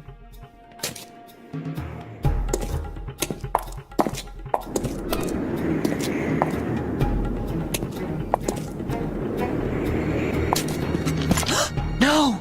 At last. What living soul disturbs my order? What creature dares shed the blood of my servants? He had the sword.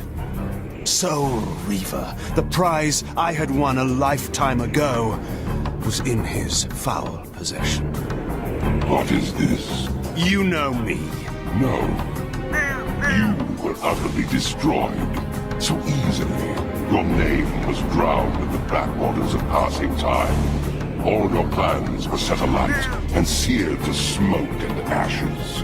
Let those words be your epitaph. You dare dream of killing me. That fantasy was quenched in blood long ago when I defeated you. And yet, you have learned nothing. Such a pathetic creature. Dare you to challenge me again? Die, fiend! No, Kain! Your death is fated at my hands. How many times must I teach you that lesson? He is too strong for you, Kain. With the Soul Reaver, he can kill us both. We must flee and fight him when we are stronger. No! Release me. That demon of filth is mine. I am your fate, Kain. Now and forever. However long you delay, you will come to me for your end.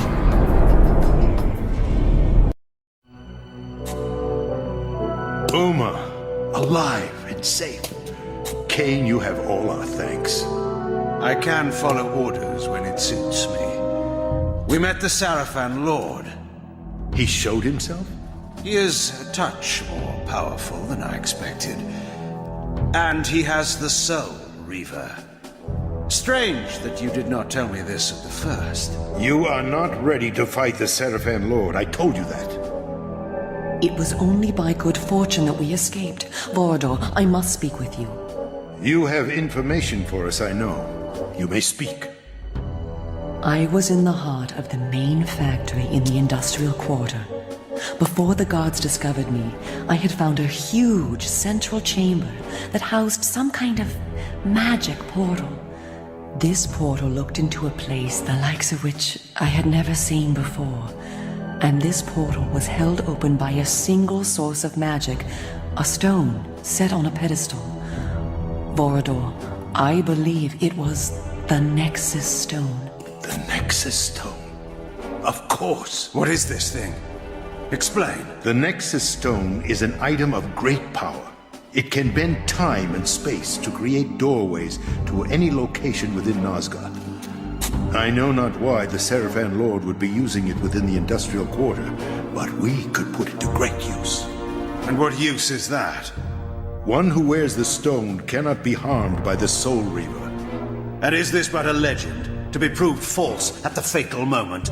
Oh no, no legend at all. It has been proven. The Sarafan Lord wore the stone when he defeated you 200 years ago. What?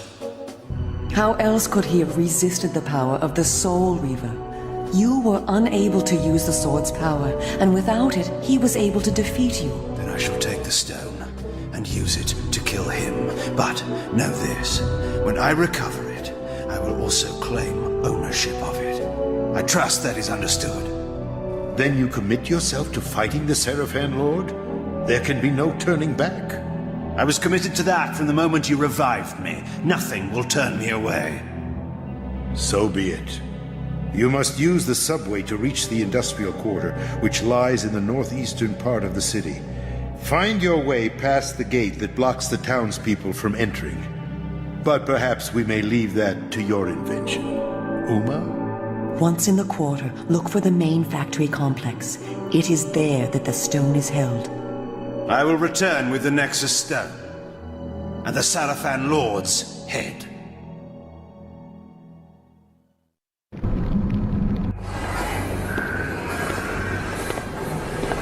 I left the relative safety of Sanctuary and ventured once more into the night. The industrial quarter of Meridian was, I discovered, a heavily guarded fortress. Rather than assault it directly, I stole into the workers' commons and began my quest for the Nexus Stone there.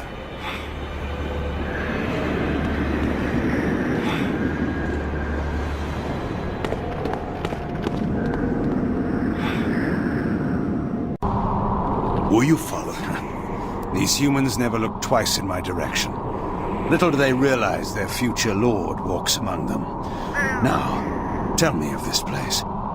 Uma tells me the Nexus Stone will be found in the main factory beyond the dam.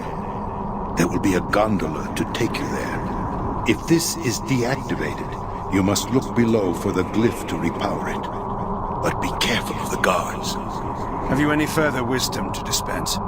I sense the presence of another vampire close by. He may be watching you. I will whisper you again when it is needful. Once again, I began to feel the obligations of power, to deal justice fairly to all. One day my people would know me again for their lord, but the vampires who were traitors to their kind would know me first of all.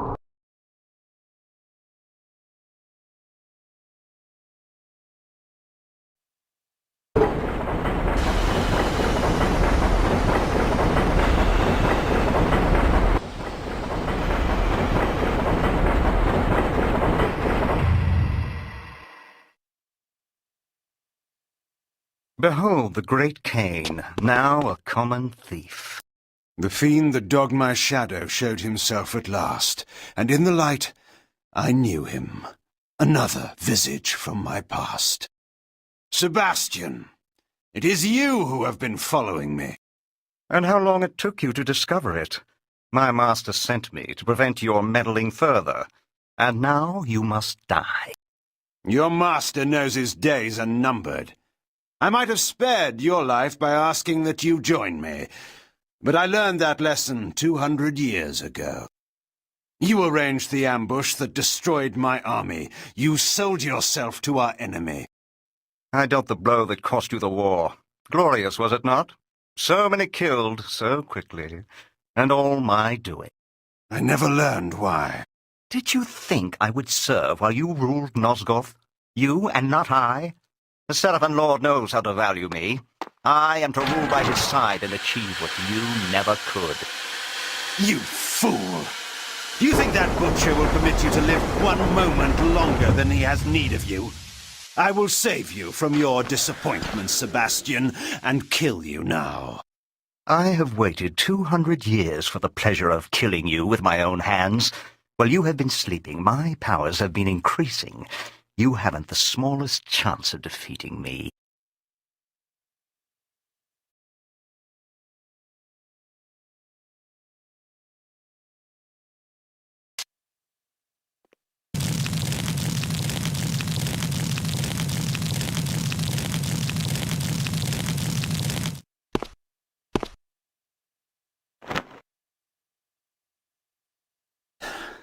Tell me of the Nexus Stone and this portal. What is its purpose here? Speak, and I will spare your life. Come, Kain. You lie in your throat, and we both know it. You are going to kill me. Indulge me, then, before you die. I'll tell you so that I may see your face when you learn. You are powerless. You cannot win. Your death is inevitable. The Nexus Stone's portal leads to an ancient device, deep underground, that will spell your destruction, Kain. A new reign will begin in Nosgoth. What is the purpose of this device? How will it serve the Sarafan Lord? Alas, he has not entrusted me with that knowledge. But soon everyone will know it. His plans are even now coming into fruition. Where is the device? Where under the earth? It lies beneath Meridian. Seek for it if you will. I die happy in the knowledge that all your efforts will be wasted. Oh, Sebastian, our destiny could have been glorious. The land was ours for the taking. History would have been rewritten in our image. But not everyone shared my vision. And now your time is up. Your death will only make me stronger. I hope that knowledge comforts you in your grave.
You are welcome back.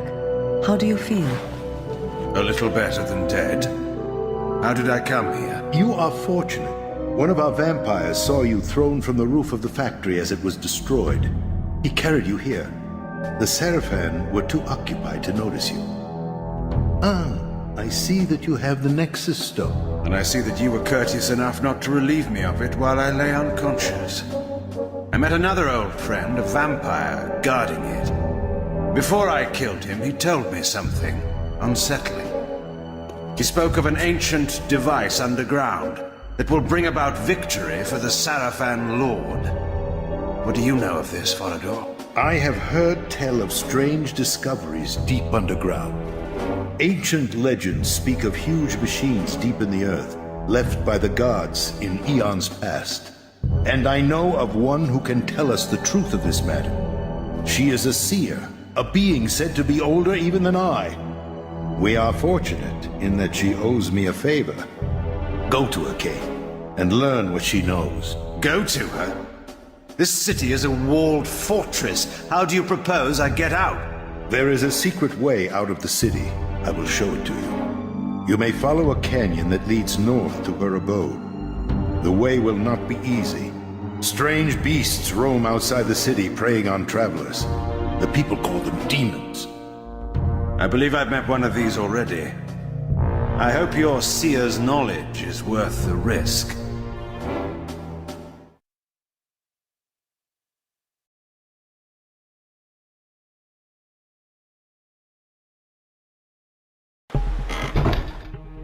Begone, Dark One. I did not send for you. And yet, here I am. So I see. Kain, the disruptor, the pebble in the pond who destroys all he touches. You know me, woman? Better than you know yourself. And you know why I'm here? Perhaps. I seek information, and I must have it. What can you tell me of the device? The device? You're playing a dangerous game.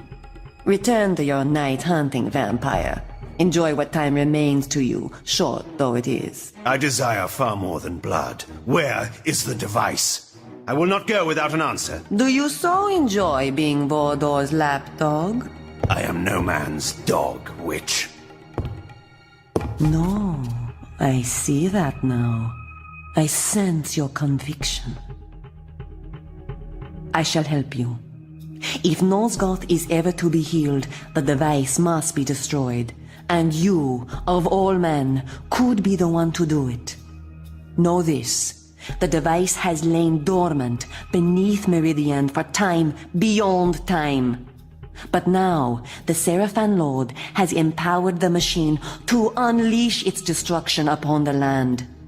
The entrance to the device lies in the heart of the city itself, under the very noses of the aristocracy. You will know the building by this sign. You will see this more than once, but the first one will show you the entrance to the device. No human can operate it, but a vampire could. What must I do? Come here. Drink. Drink my blood. Now! What manner of creature are you? You are like no vampire that I have seen. Who I am, what I am, is of no concern to you. Time presses. He is here. Do as I tell you. If you are to destroy the device and save Nosgoth, you must drink. Oh, good. Yes, drink, my dark prince. Feel my powers coursing through your veins. You can manipulate objects already by sheer will alone. But, as you were taught, you can only use this ability at close range.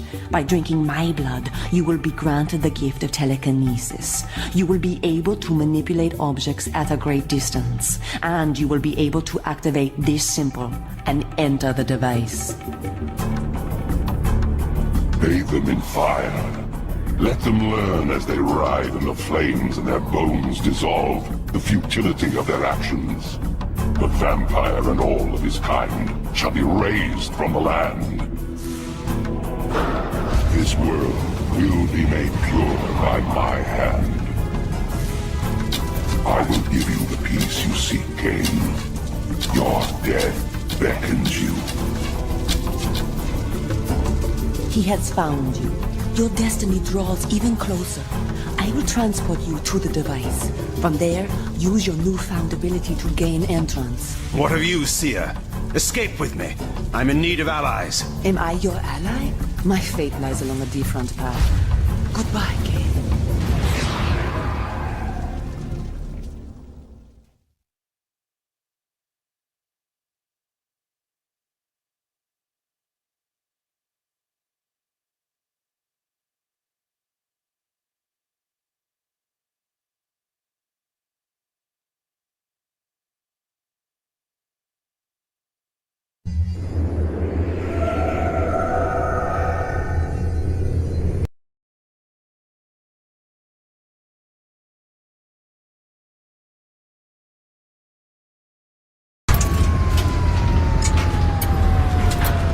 Strange how one's life casts a shadow far beyond one's own understanding.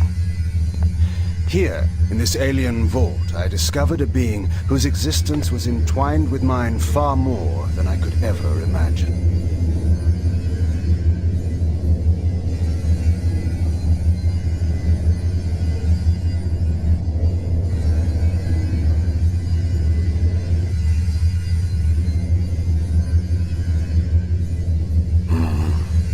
Disturbs me.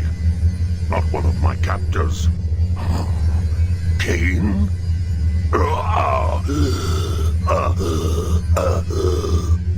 You know me, monster. My memory at present has its flaws, but I should certainly remember such as you. We have not met. I know of you, of course. That you can return from the dead gives hope to us all. I seek an ancient device of great power. I am prepared to kill any who stand in my way. Have no fear of me. I am enslaved by the fiends that built this monstrosity to feed this machine with my life. Then perhaps we have an interest in common. I'm here to destroy the device. Yes, yes, I can help you then. That which you seek is too great for you to destroy alone. It descends far underground. It rivals a city in its size. To destroy the device, you must seek out the being that built it. The Sarafan Lord? No, it is older. Far older. Those who dwelt in Nosgoth eons ago left some structures in their passing. The device is one. The Sarafan Lord discovered how to use it. Only the Builder can make it stop. Do you mean to tell me that this being still lives? It's impossible. He is. Listen to me. There is a place in Nosgoth, far to the north, where time means nothing, where hours and years are frozen for eternity. The eternal prison. The wretches imprisoned there pay for their crimes for eternity. The Builder is there. The eternal prison. I have heard of such a place. I didn't realize it was so close to Meridian. How do I reach it? There is a tunnel leading out of the city through this room. It will take you to the prison. And if this Builder refuses my help? Tell him you wish to destroy the device. Believe me, he will aid you. I hope for your sake that what you have told me is true. You may believe me. Destroying the device will free me. At last, I will be in your debt, Kain.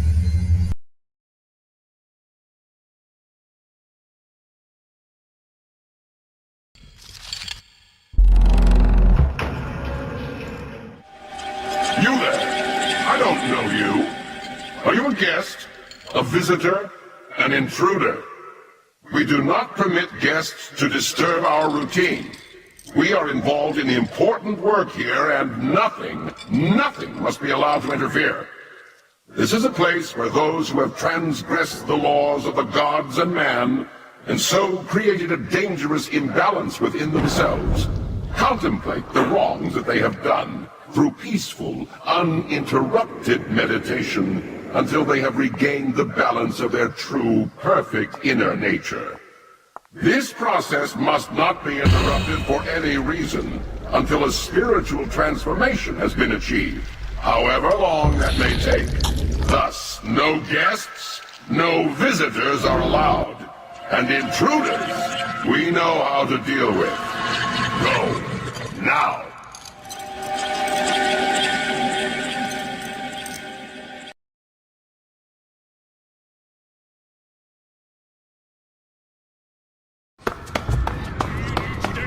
Help me!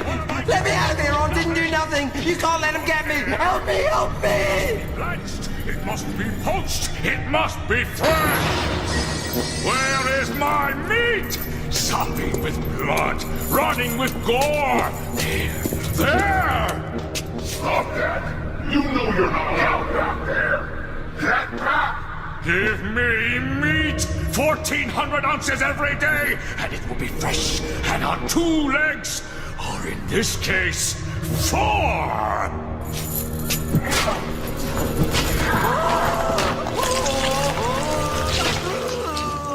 No, I've had my allotment.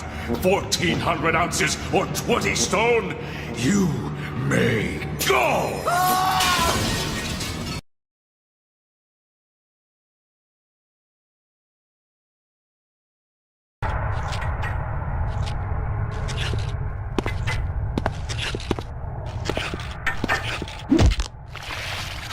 Prisoner, I require information. You are not a jailer. I beg you, release me. First, you must answer me. I seek a prisoner in this place, a builder. He created a large device that lies below the city of Meridian. Seek no further. I am he. How fortunate. I intend to destroy this device. I was told only you can tell me how. I can indeed help you. But in return, I need an end to my suffering. Tell me of the device and I will grant you any request within my power. Yes, the device. The device was built as a weapon eons ago when two races warred with each other for dominance of Nosgoth. It houses an ancient creature whose very mind is capable of killing any living thing with but a thought. The device was to channel the mental energy of this creature and direct it onto Nosgoth. It would attune the creature's mind to kill all living creatures except for my race. Before it could be completed, however, I was imprisoned here, and the rest of my race was banished to another far more terrible realm. So this device was never finished, and yet the creature still lives within it. It was dubbed the Mass. It is eternal and deadly, yet harmless without a channel for its mind. But we never completed the weapon. We needed a way to send its energy out of the device and into the land itself. We needed a conduit throughout the cities, a network, if you will. Once this network was created, the device would channel the mental energy of the Mass and send death upon our enemies. You say a network, placed like a web throughout a city. We never completed the network. We never used the device. But the Sarafan Lord will. The glyphs. He is using the glyphs to channel the Mass, to wipe out the city, humans and vampires alike. That must be his plan. If this is indeed true, you must act quickly. It would be too large a task to destroy the device itself. You must kill the Mass itself. You said this creature was eternal. It has a simple weakness. Blood is like poison to its system. And not any blood, but pure blood from the elder races. My blood. My blood will poison and kill the creature. Drink from me, vampire, and use my life's blood to kill that which I created out of arrogance and pride. Kill me so that the Mass will die, and the device will be destroyed. You have suffered here an eternity, poor wretch. I will grant you release from your prison, and I will carry your blood in my veins. I will bring the Sarafan Lord's plans tumbling before him.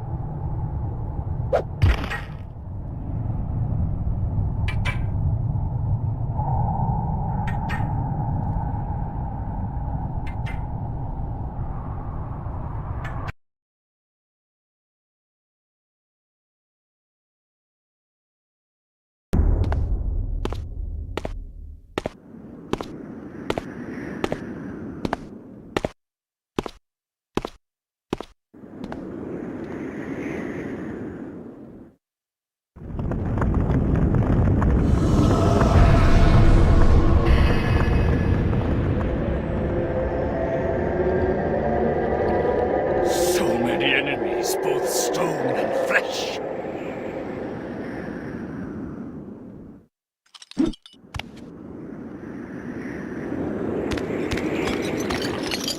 I won't lift a finger! I will destroy you with my mind!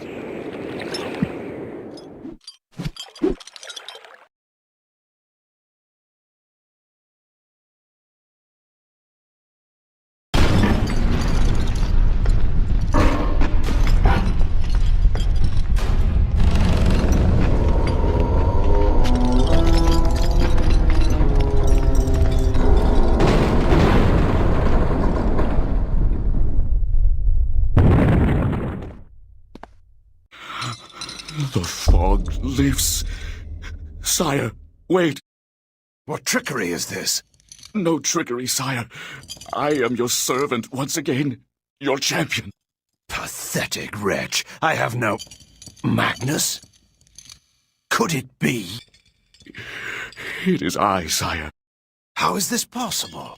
Here, in this cursed place, was my finest warrior. The Sarafan had fallen before him by the score. Together, he and I were invincible. Until... Magnus, the traitor. Is this your reward for betraying me to the Sarafan Lord? Sire, I did not... You left my camp in the night to join with my enemy, like all the others. Sire, no. I wanted only to serve you. I thought in my pride I would strike a blow that would end the war. I went to kill the Seraphim Lord alone. I was your champion. You never returned. I failed you. I tried to kill him. Even now I cannot remember how he defeated me.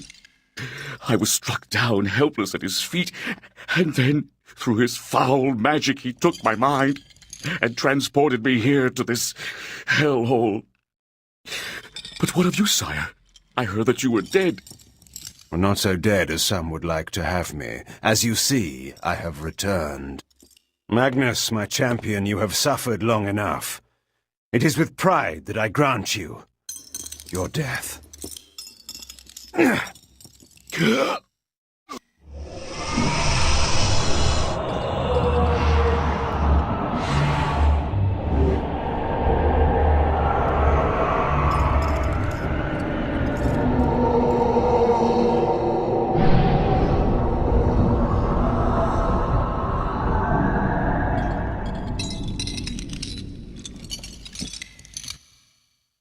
Go, my friend.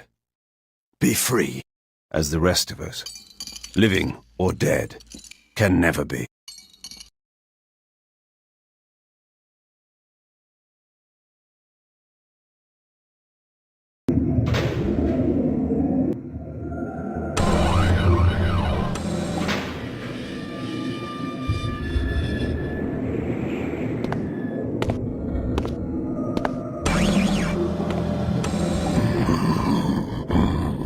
I sense a change in you. You found the Builder. You are perceptive. He gave me his blood as a gift. I gave in return the gift he most wanted. Death. You are ready to descend to the device. Time grows short. My life is drawn from me. The device is alive. You must destroy it. What can you tell me of the creature within? The slaves speak of it as the Mass. It has great power, yet it is just an animal. The blood in your veins will kill it. How do I reach the device? This passage will lead you there. I will return when the device is destroyed. Wait. You must know your true enemies. My captors, they are not of this world. They control the glyph magic by which Meridian is enslaved. They pull the strings of the Seraphim while in the disguise of the glyph rites. They are called the Hilden, and their leader is, of course, the Seraphim Lord. They are powerful creatures, Kain. You will encounter them below. Beware their magic. Now, find the Mass. Destroy the device. You may toast my victory at day's end. Until then.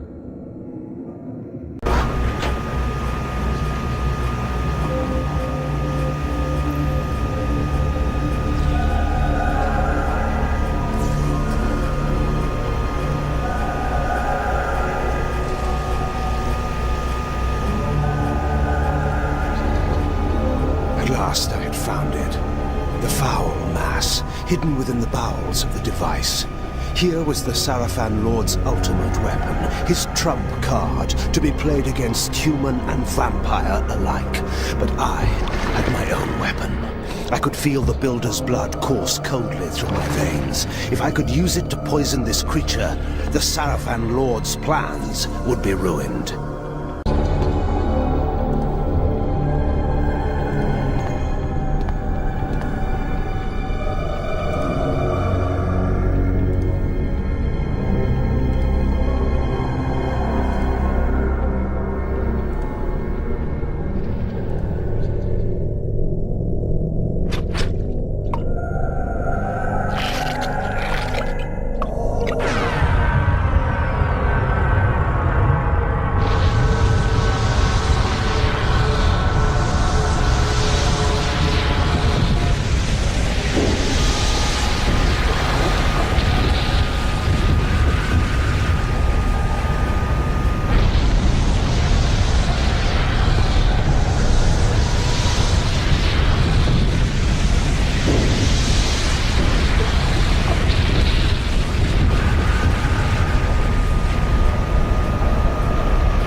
You do not know me for the poor, oppressed beast that crouched here before? Behold, I am restored. What are you? Not what, Kain, but who? My visage is unknown to you, but my name is not. Have you heard the story of the oldest vampire?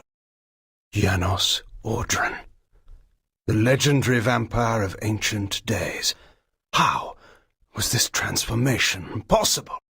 But Janos is dead, his heart torn from his body. Not dead, but imprisoned in this place.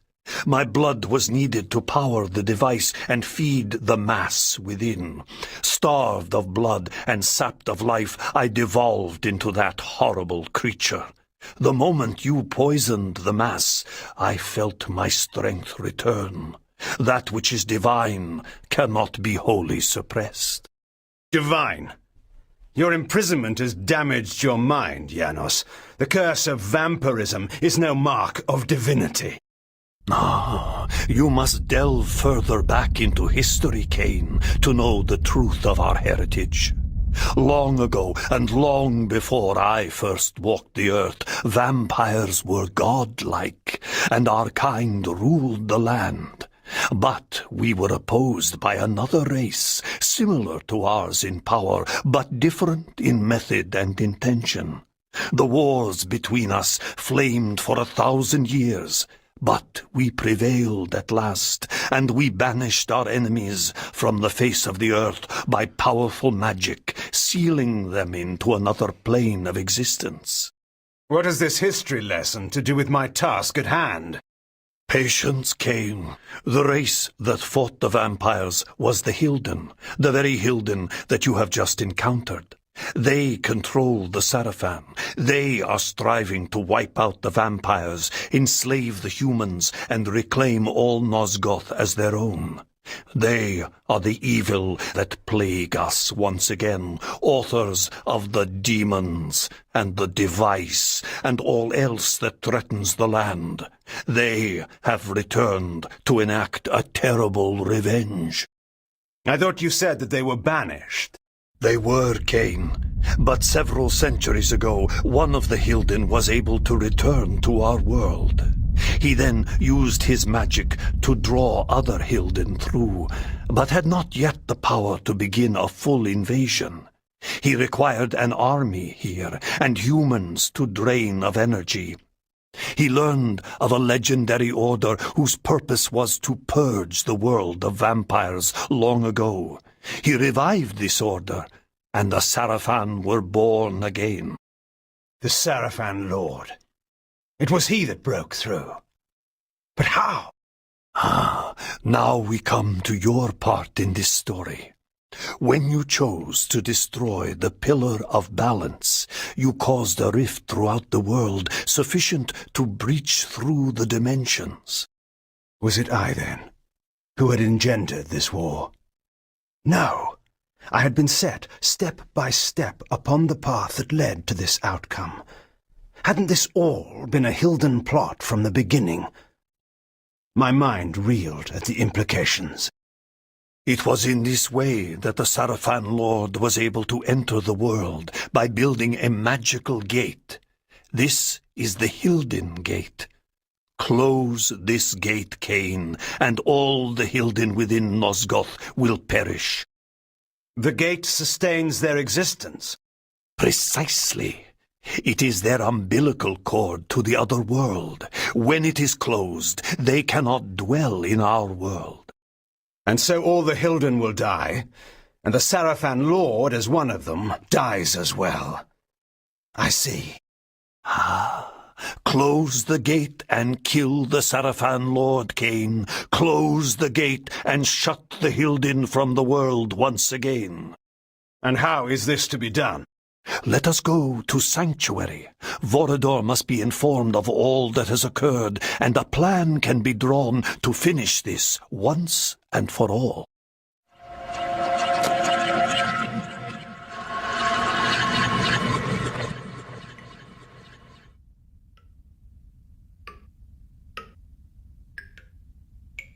You should have sent me with him. You were wounded. There is no way to know where Kain has gone or what he is doing. Even you haven't been able to contact him.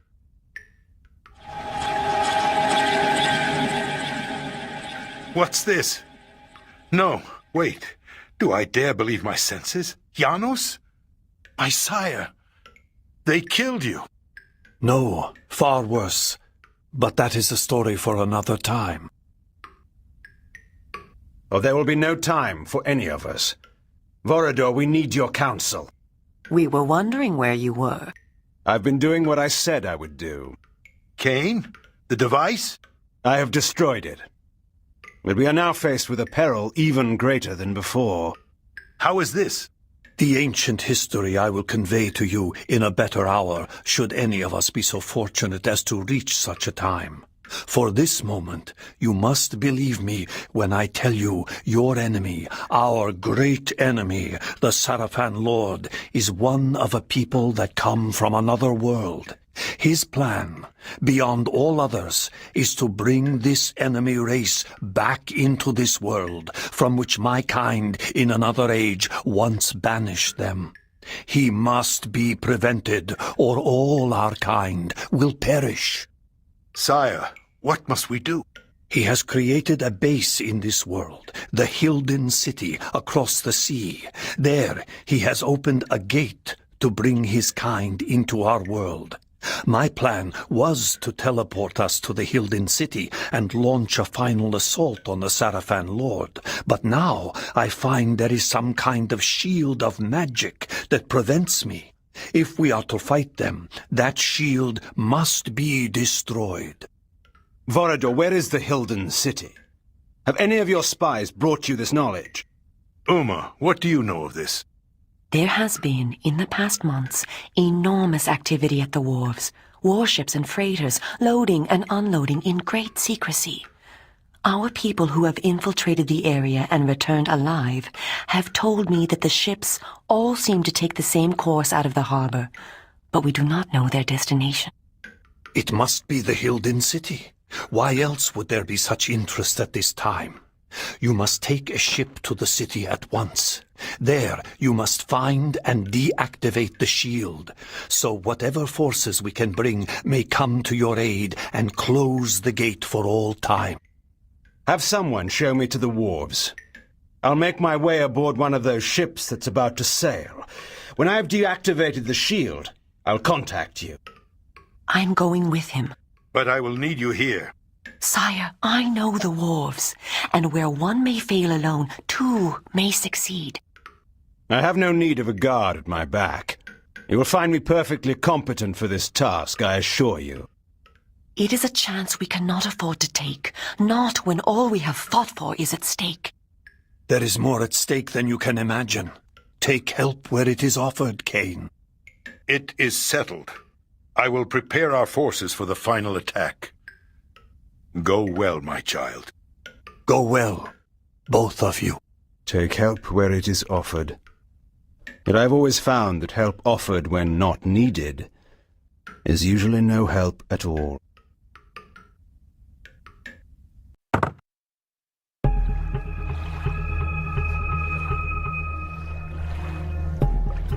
Vorador has said we must seek out a war galley. We should search the southern docks. What are the defenses here? The heaviest of all the Sarafan outposts. They control all trade and all travel to and from Meridian. The Sarafan are nothing compared to what I have faced and destroyed. Don't be so arrogant. Their finest warriors will be waiting within. The Glyph Knights are deadly. We shall see. Tell me one thing, Kain, before we go in. If you do kill the Sarafan Lord and recover the Soul Reaver, what then? You know the answer to that. Tell me. Then Meridian and all Nosgoth will become mine. And the vampire resistance? Well, you may do whatever you wish, of course. Of course. What?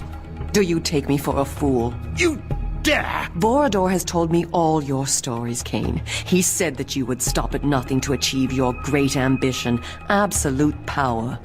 And when you control Nosgoth, are we to believe that you would let us vampires live and do what we wish?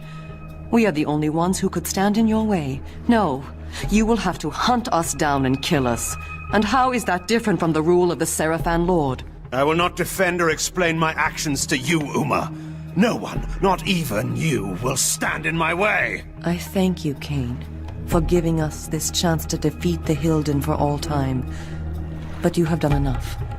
I shall be the one to find and kill the Seraphan Lord, and Nosgoth shall belong to the vampires once again. You fool.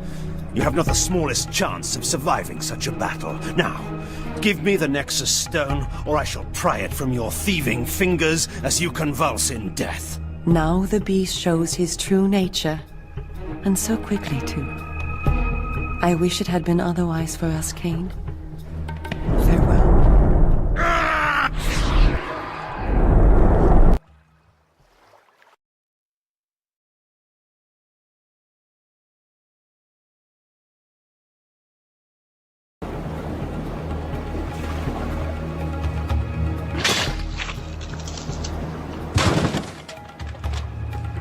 We meet again, Uma.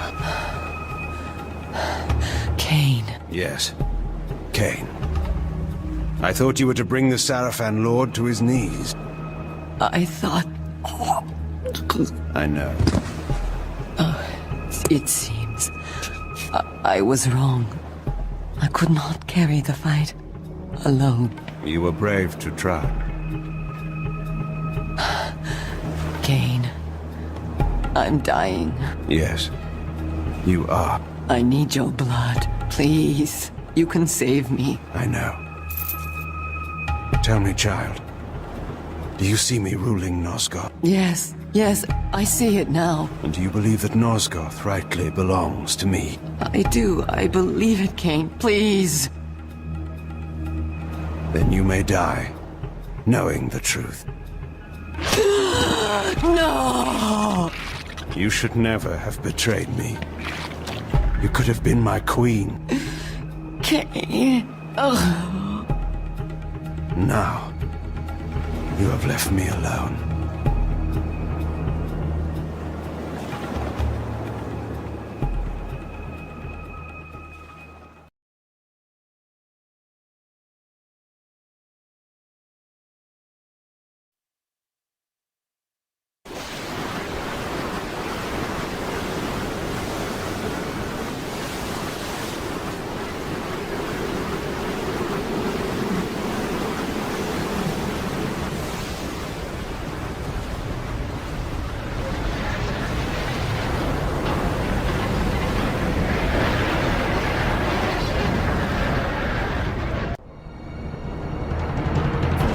The charlatan emperor rears his head. You are far from home, Dark One. Spare your speeches, demon. Your secrets are known to me now. Your plans crumble like dust, brought down by my will. You have struggled longer than expected, but nothing has changed. You see before you your death. Know you not that your vaunted device is destroyed? Your hope of controlling Nosgoth lies in ruins. This world is mine. You understand nothing. You are a degenerate remnant of a cursed race, doomed to walk the night as a parasite. Your life as easily snuffed out as those you feed on to survive. My race is but a warped parody of our former beauty. We are, like you, fallen gods, scratching for our former power. We will prevail. We will cleanse this world of your kind, and bring about a new, glorious age. Die, Kain. The Nexus Stone. Fitting, isn't it? The very item you used to defeat me now turned against you. You're finished. It matters not. The gate remains open, and even as we speak, my army, the likes of which this soft world has never seen, prepares to enter. Nosgoth is still mine for the taking.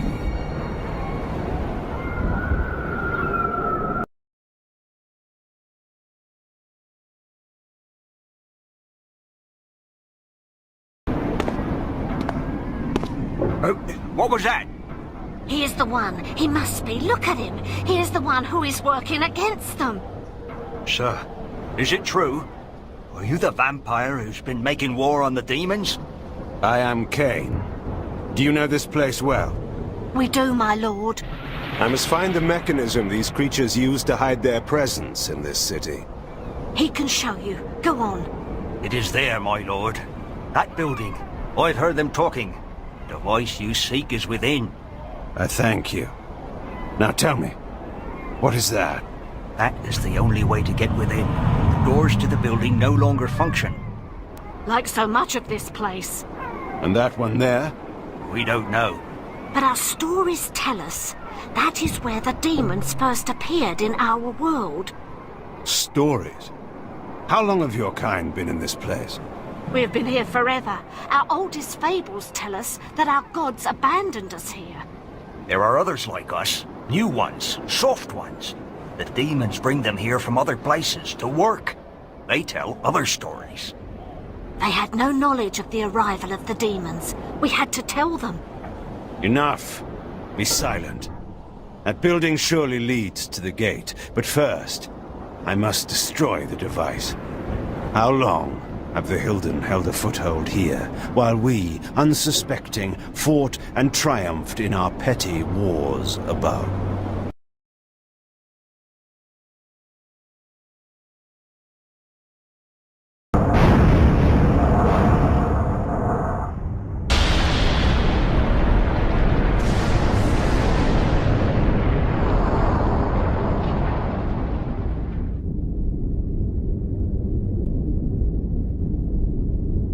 Kain, the Hilden city's defenses have been broached. Janos can no longer sense a ward barrier. It's my doing. I've shut down their foul magics, at least for a time. Then we are ready to help you. Janos is casting a spell that will bring us to you in moments. Excellent. I look forward to thanking you in person for saving Uma's life. Yes, of course.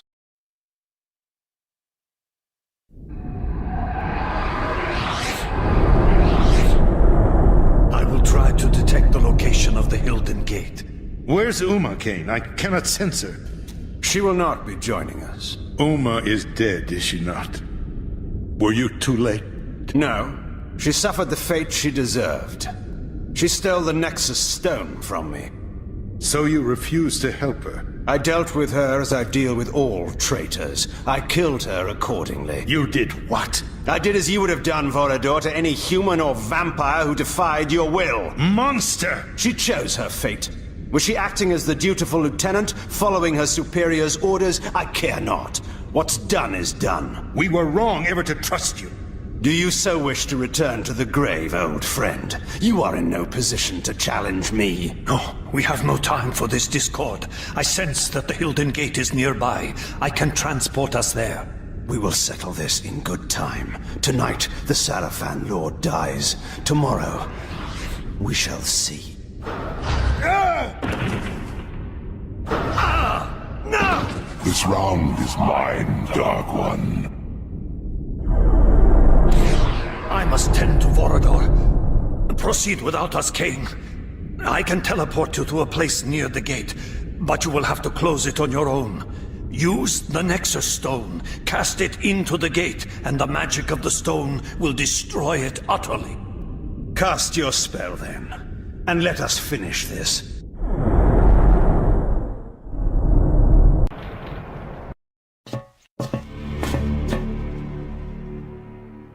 At last, I had hunted my prey to his very lair.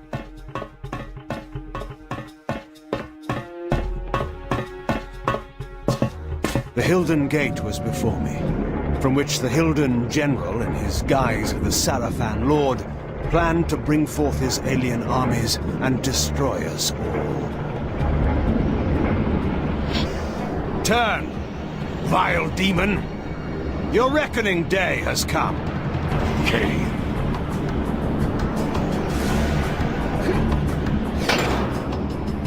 Did you think you could defeat me? All your plans are revealed, together with your true nature. Turn and enter the gate you have fashioned and join your kind before I obliterate it. Or stay, and be destroyed upon its rubble. I confess I did not expect to find you here, at the heart of my endeavor. You are indeed a more capable adversary than I had thought possible. You can ponder that thought when you have made your choice. Return to exile, or death. Do you think the game is over? Do you think it will end with me? Have you not wondered why so many of your trusted henchmen, time and again, bend their knees before me, accept me as their lord, and join their cause to mine? Cowards and traitors deserve no second thoughts, only their complete annihilation. Did it not occur to you that perhaps my cause, and not yours, is the cause of right, of justice? That your ambition to rule this world is but the youthful craving of a petty noble who has gained too much power, but never enough. Silence, demon. Your need to corrupt is only too apparent. But every traitor that you have turned to your will from my side, even Uma, your latest spy, is dead. Uma? I have no spy called Uma. You lie!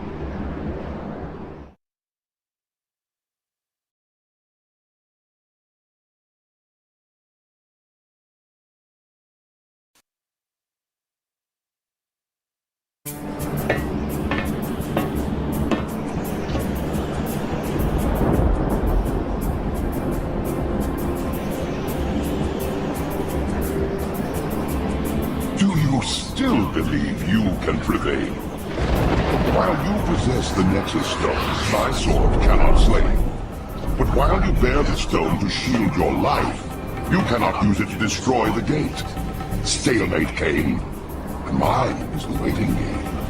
As long as I have not lost, in time, I am sure to win. But I have not yet made my choice. No! No!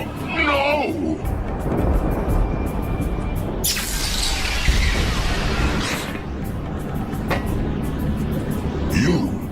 Yes, your prisoner, from whose blood you built your evil plans. What could be more righteous than to take our revenge and your freedom from the same source? Tortured eons of suffering are too good for you, vampire. But not for you, Hilden, who has dared to set a corrupting foot upon this world after your banishment. Return to the demon dimension in which you belong. And by what right, cursed one, did you send my kind to that place of evil? By what right did you lay on us the curse that drove us from the light and made us predators of humankind? It was justice for our banishment from the world. You see what it has made of our once fair race. I see you have taken your true form at last. Then go, and see what it makes of you! Kain! The sword!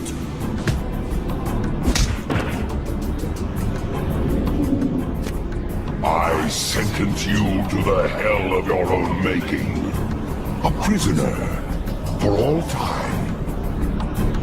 No! Kain! And now, it is your turn.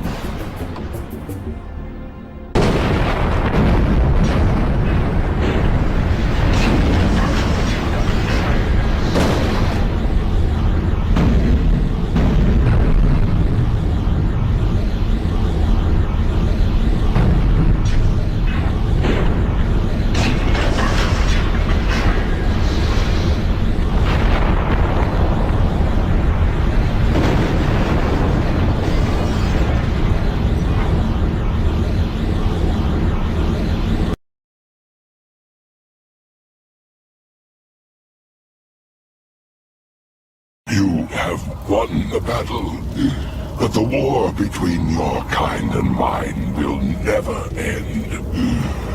Our banishment in the demon dimension also ensures our immortality. One day, we shall return. Should your kind breach that place of banishment again, I will be waiting. You will not live that long. I have lived long enough to dispose of you.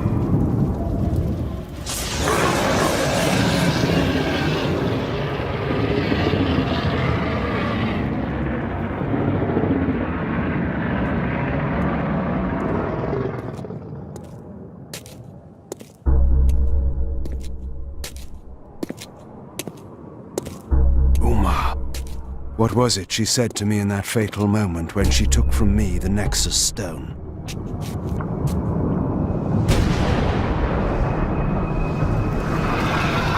How would my rule differ from that of the Sarafan Lord? If you had lived, Uma, you would have learned the difference.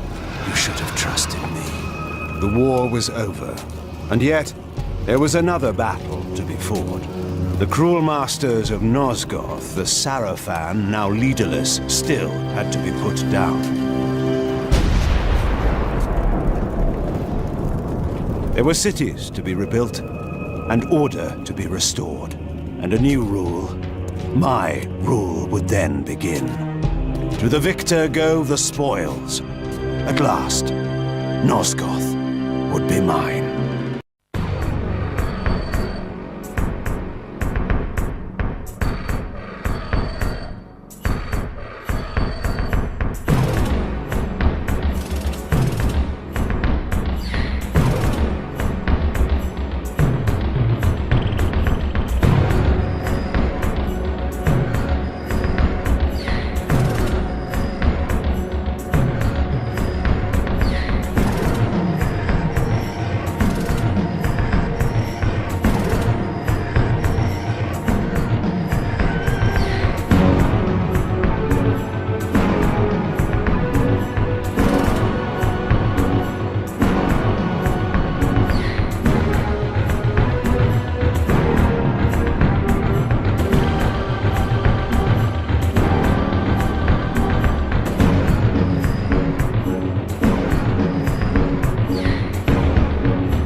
But each of us is so much more than we once were. Do you not feel, with all your soul, how we have become like gods? As long as a single one of us stands, we are legion.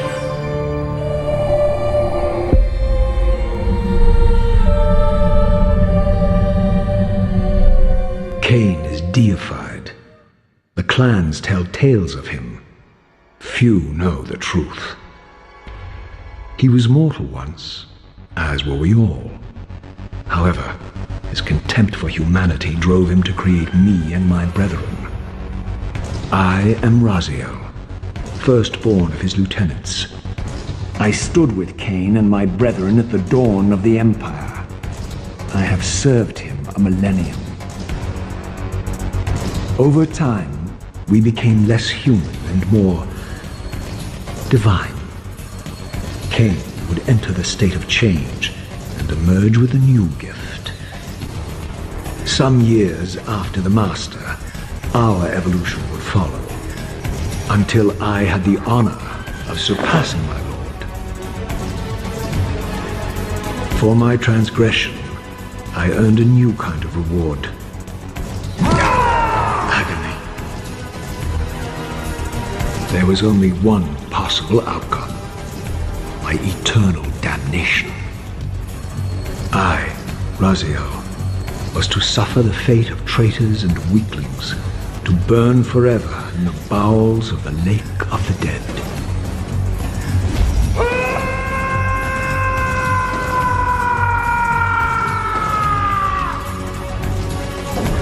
Tumbling, burning with white-hot fire, I plunged into the depths of the abyss. Unspeakable pain, relentless agony. Time ceased to exist. Only this torture and a deepening hatred of the hypocrisy that damned me to this hell. An eternity passed, and my torment receded, bringing me back from the precipice of madness. The descent had destroyed me, and yet I lived.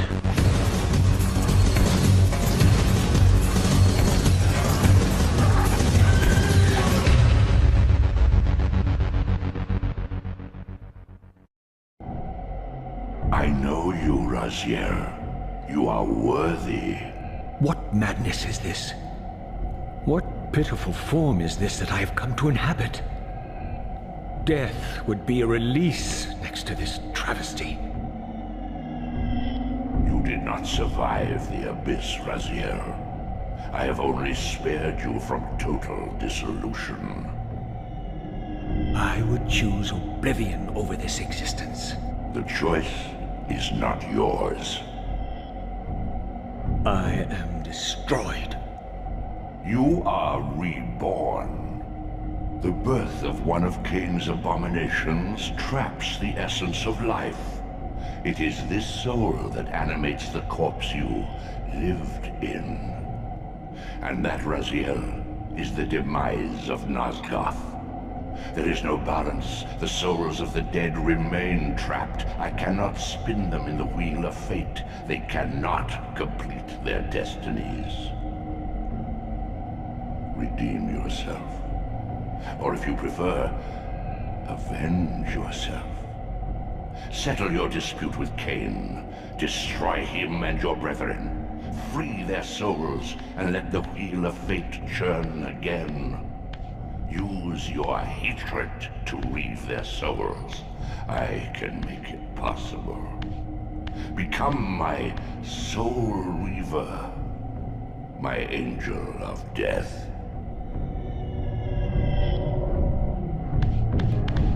These gates twist space, laying a path across great spans.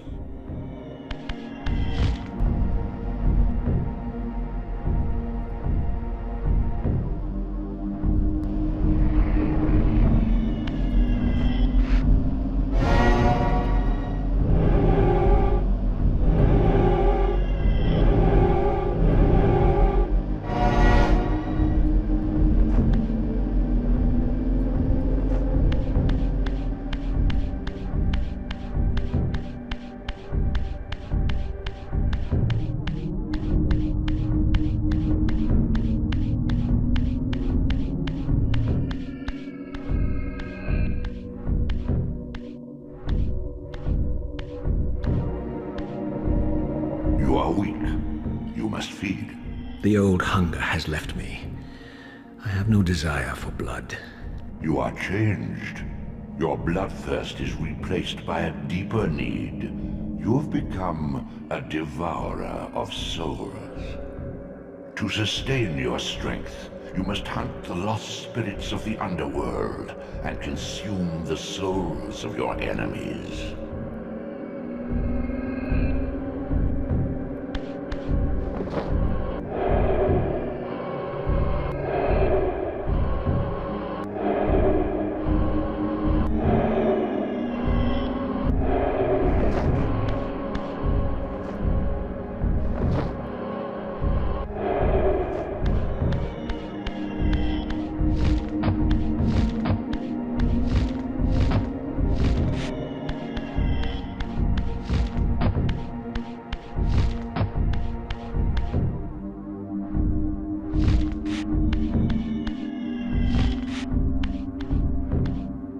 Your wings, though ruined, are not without purpose. Take hold of them as you leap, and they will carry you across this chasm.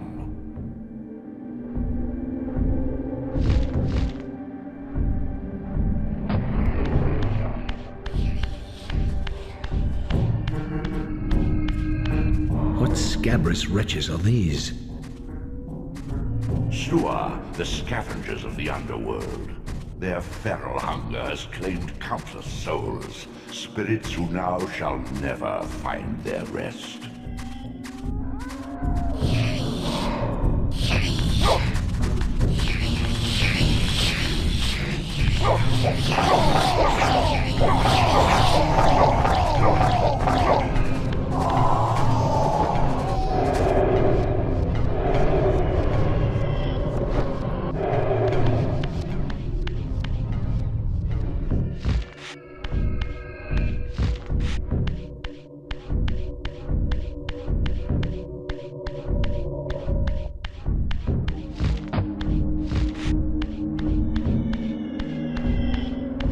These portals are your conduit between the spectral and material realms.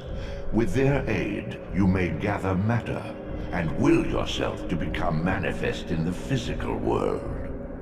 This is taxing, however. Your strength must first be fully restored. You require no conduit to return to this plane. You may abandon your physical body at any time.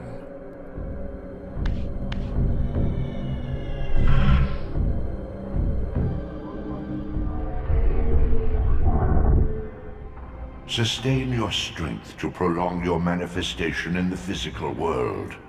If you fail to feed or absorb too many wounds, this fragile matter will dissolve.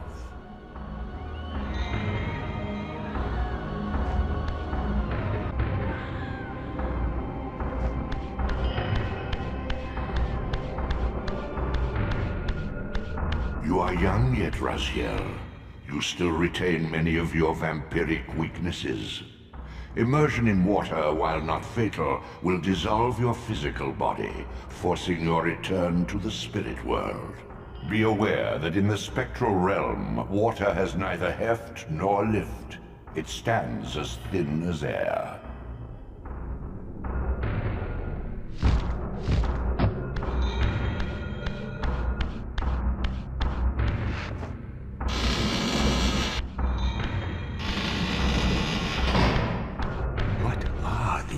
Creatures. Do you not recognize them? They are the children of your brother, Duma. That's impossible. These foul, scuttling beasts could not be kin of our high blood?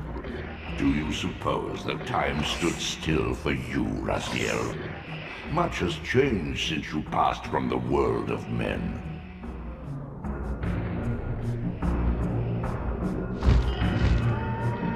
I knew my opponent's weaknesses, having suffered them myself.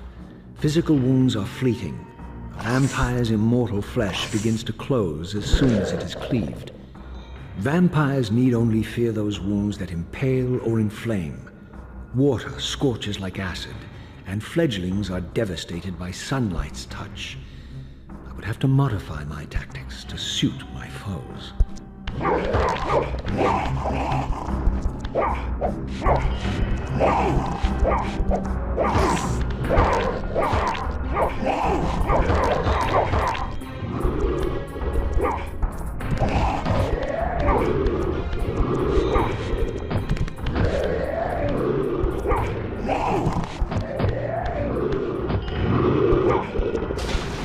Unfettered from the flesh, a creature's soul fades swiftly into the spectral realm. Draw it in quickly, Raziel, or you will be compelled to follow.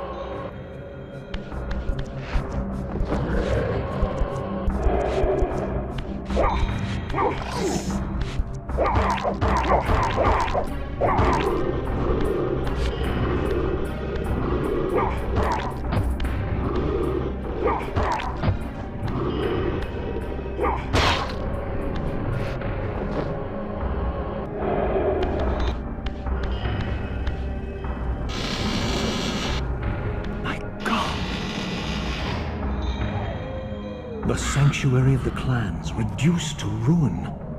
Beyond these walls lay the pillars of Nosgoth, the seat of Kain's empire. How humble it now appeared, collapsing into the dust of its former magnificence. And yet, I had only just emerged. In the instant between my execution and resurrection, Centuries had apparently passed. This world is wrecked with cataclysms. The earth strains to shrug off the pestilence of Kain's parasitic empire. The fate of this world was preordained in an instant by a solitary man. Unwilling to martyr himself to restore Nosgoth's balance, Kain condemned the world to the decay you see. In that moment, the unraveling began. Now it is nearly played out. Nosgoth teeters on the brink of collapse. Its fragile balance cannot hold.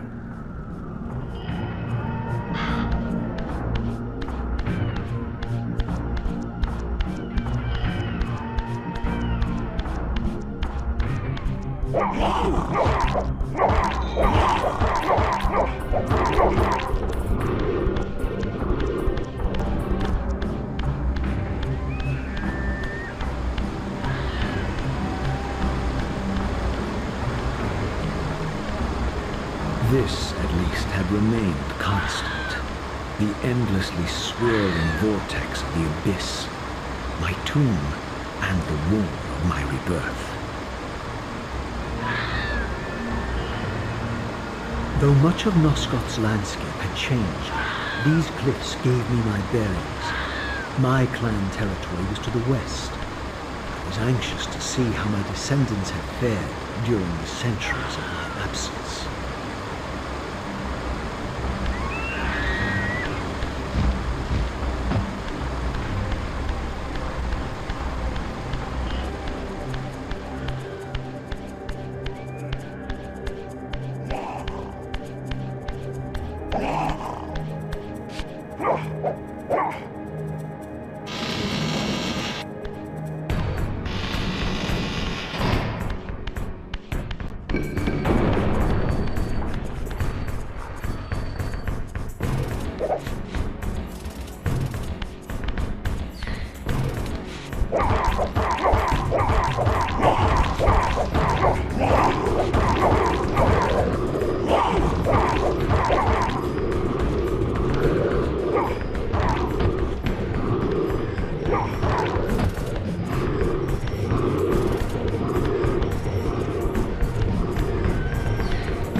Wiped from this world like excrement from a boot. I knew the hand that wrought this deed.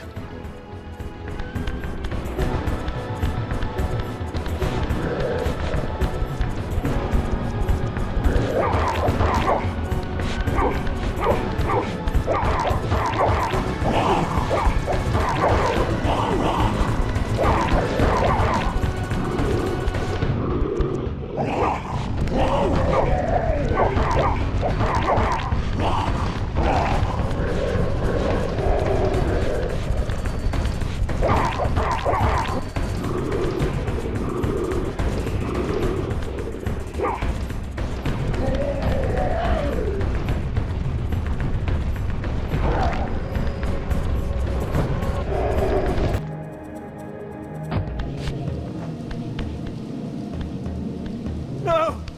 Please!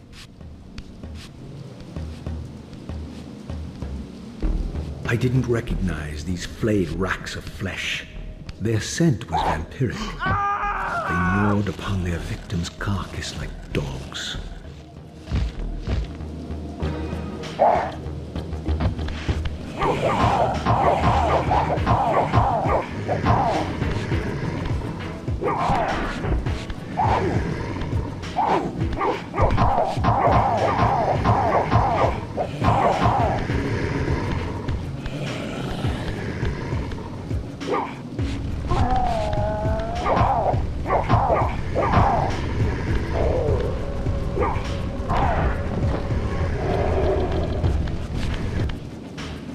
charnel house bore the unmistakable marks of Melchiah's clan. To what depths had our dynasty plummeted if these ghouls were the descendants of my high-born brother? Were they so debased as to recruit fledglings from the desiccated corpses here interred?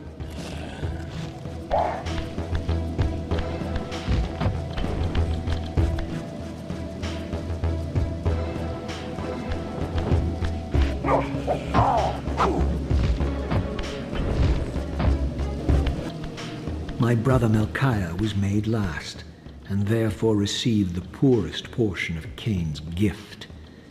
Although immortal, his soul could not sustain the flesh, which retained much of its previous human frailty. This weakness, it seemed, was passed on to his offspring. Their fragile skins barely contained the underlying decay.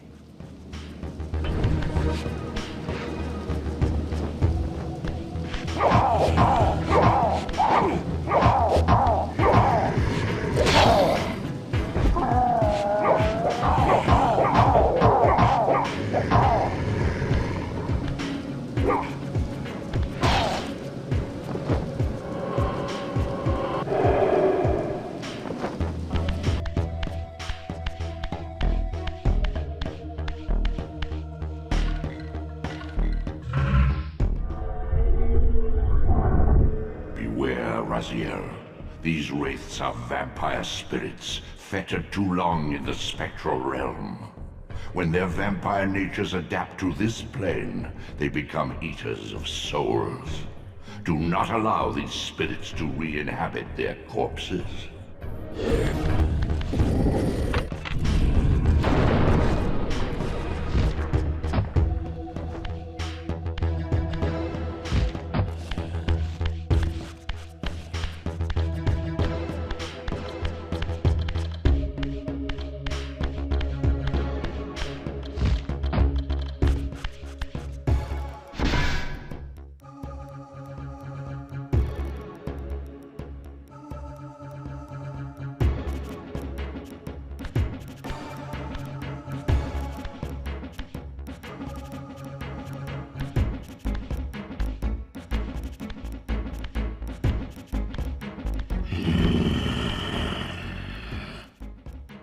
Show yourself, creature. Do you not recognize me, brother? Am I so changed? Melchiah? Yes, brother. You should have stayed where the Master sent you, Raziel. You will find Nosgoth less pleasant than you remember. What has become of my clan? Answer me, little brother, or I will beat an answer from your horrid lips. Everyone is afraid, sibling.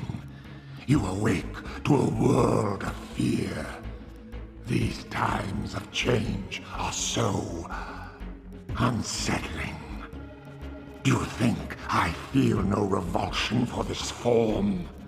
Do you believe for a moment that our Lord would risk his empire upon an upstart inheritance?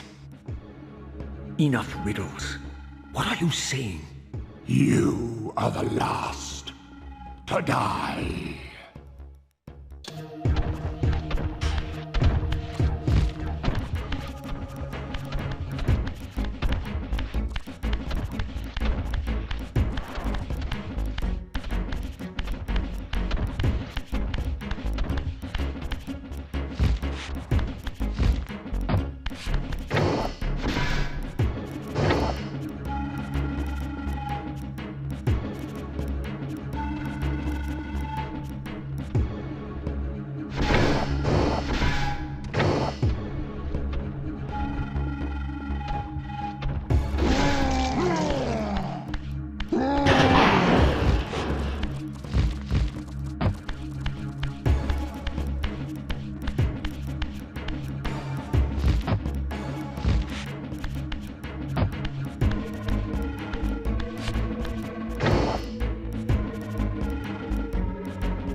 Tell me, Melchiah, where can I find Kain? The Master is beyond your reach, Raziel. He makes himself known when he sees fit, not when commanded.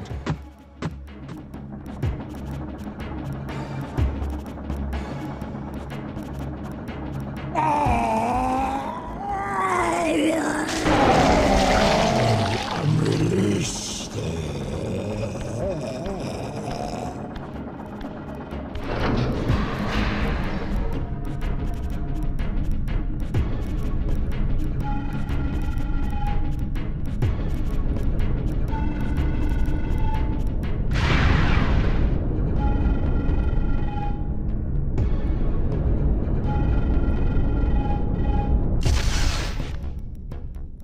You have done well, Raziel. Am I reduced to this? A ghoul?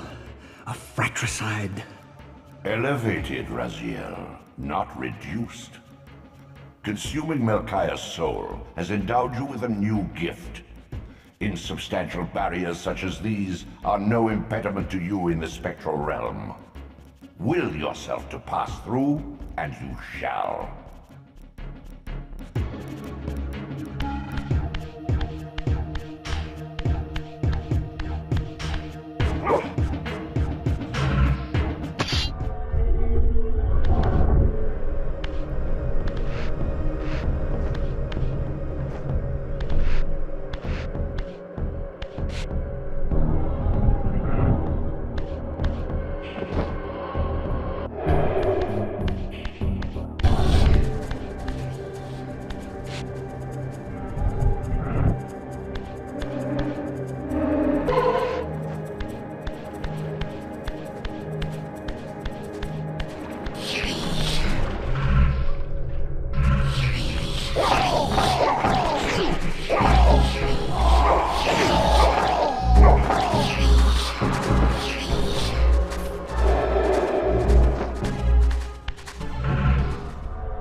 Raziel.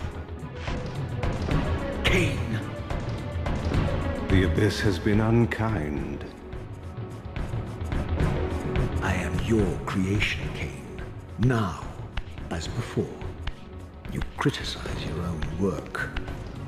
What have you done with my clan, degenerate? You have no right. What I have made, I can also destroy, child. Damn you, Kain! You are not God! This act of genocide is unconscionable! Conscience? You dare to speak to me of conscience? Only when you have felt the full gravity of choice should you dare question my judgment. Your lifespan is a flicker compared to the mass of doubt and regret that I have borne since Mortanius first turned me from the light. To know that the fate of the world hangs dependent on the advisedness of my every deed? Can you even begin to conceive what action you would take in my position? I would choose integrity, Kain.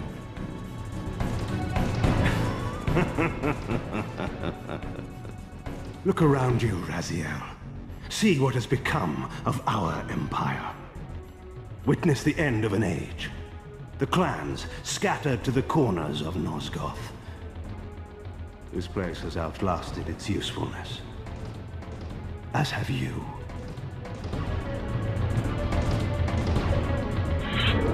The Soul Reaver, Kain's ancient blade, older than any of us and 1,000 times more deadly. The legends claimed that the blade was possessed and thrived by devouring the souls of its victims. For all our bravado, we knew what it meant when Kain drew the Soul Reaver in anger. It meant you were dead.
The blade is vanquished.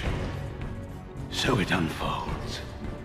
And we are a step closer to our destinies.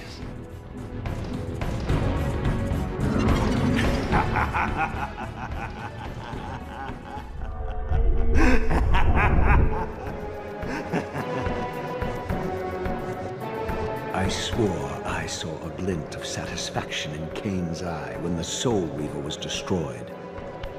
I did not understand the game that Kain was playing, but I knew the finishing move.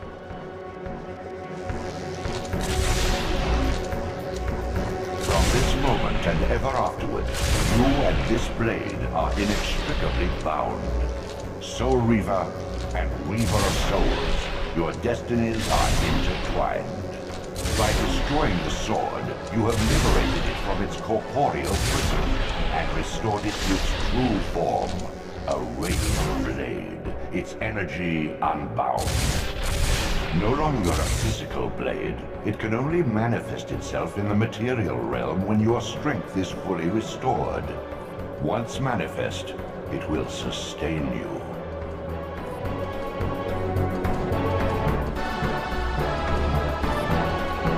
What are you, little soul? Another of Kain's creatures come to taunt this bound spectre. I did not intend to disturb your rest.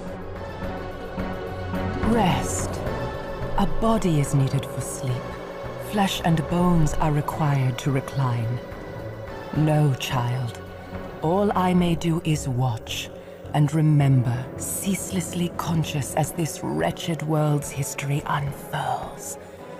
Ghastly past, insufferable future, are they one and the same? Am I always here? How have you come to haunt these pillars? Kain refused the sacrifice.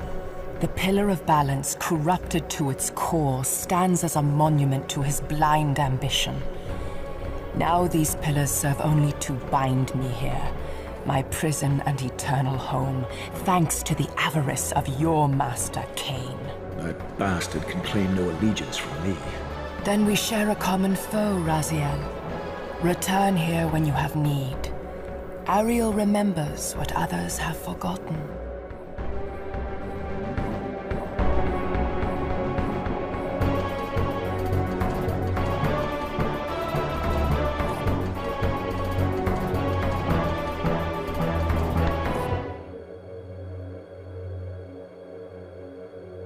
Far in the eastern mountains, a stifled titan stands in mute surrender, unwilling host to a parasitic swarm.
Prodigal son, there is no returning for you, Raziel.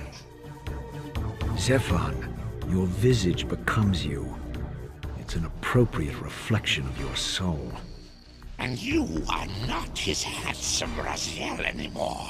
His precious firstborn son turned betrayer. You have missed so many changes, little Raziel. Look around you. See how the human's weapon of destruction has become my home. Indeed, my body. A cocoon of brick and granite from which to watch a pupating world. A crevice in which to cower, only scuttling from the shadows to devour a victim already ensnared in your cowardly trap. But you've made the mistake of leaving me unbound, and it is you who must succumb to my will. Will, instinct, reflex action. The insect mind finds little difference. I warn you, brother. As my stature has grown, so it is matched by my appetite. Step forward, morsel.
Consuming Zephon's apostate soul has bestowed on you a new gift.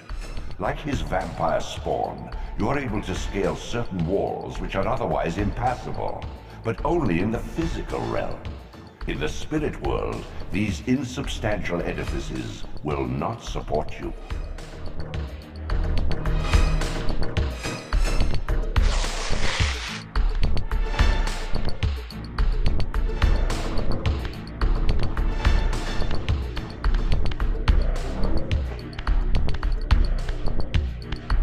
In the mountains beyond the pillars, Nosgoth's cataclysms have exposed an ancient crime.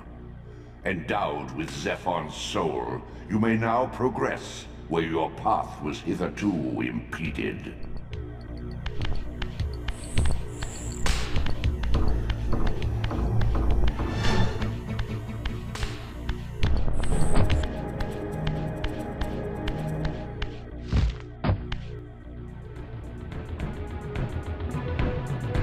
Like a corpse in a shallow grave, corruption rises to the surface. Beyond these pillars, the defiled victim mutely screams its outrage.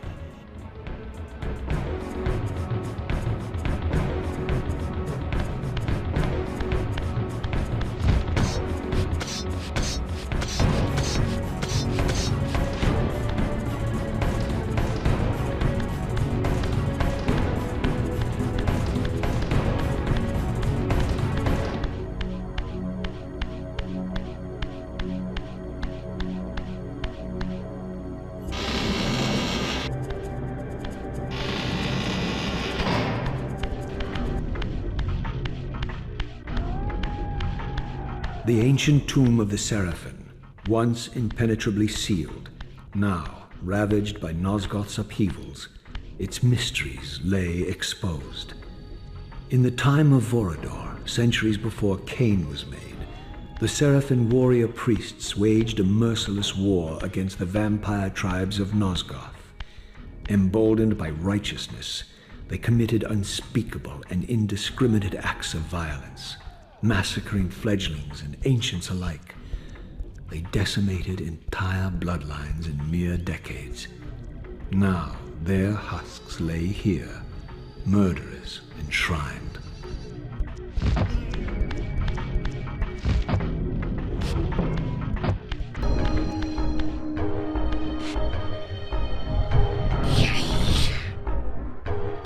Take heed, Raziel. A forgotten history lies within. Know thyself, though it may destroy you.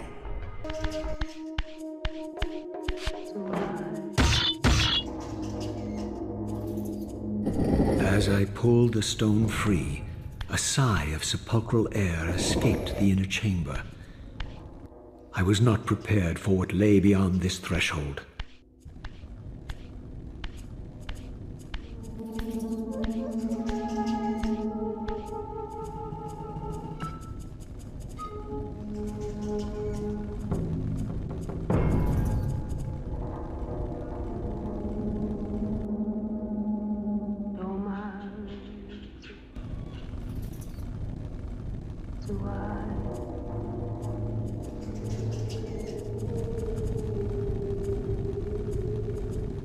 These crypts, defiled caskets of Seraphim saints, bearing my brothers' names, and my own. The irony of Kain's blasphemous act rushed in on me with the crushing force of revelation. Were my hands not as bloody as these? Worse, I had spilled the blood of my brothers, these very comrades whose tombs lay ravaged before me. Yes, Raziel, you were a Seraphim, born of the same force that all but destroyed your race. Before the dawn of the Empire, you were chosen. Kain, Nosgoth's solitary self-declared monarch, plundered this tomb and raised you from these crypts. Breathing his vampiric gift into your defiled corpses, he resurrected you as his favored sons.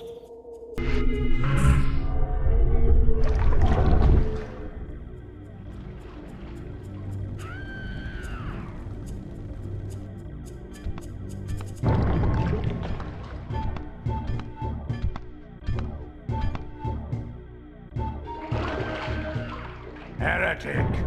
You shall not pass.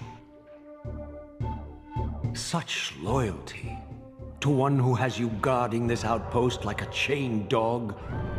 Do you prosper on the scraps he casts you? Your insults will do nothing to blunt the agonies of your demise. Kain killed me once. Behold the result. I have no more to fear from you.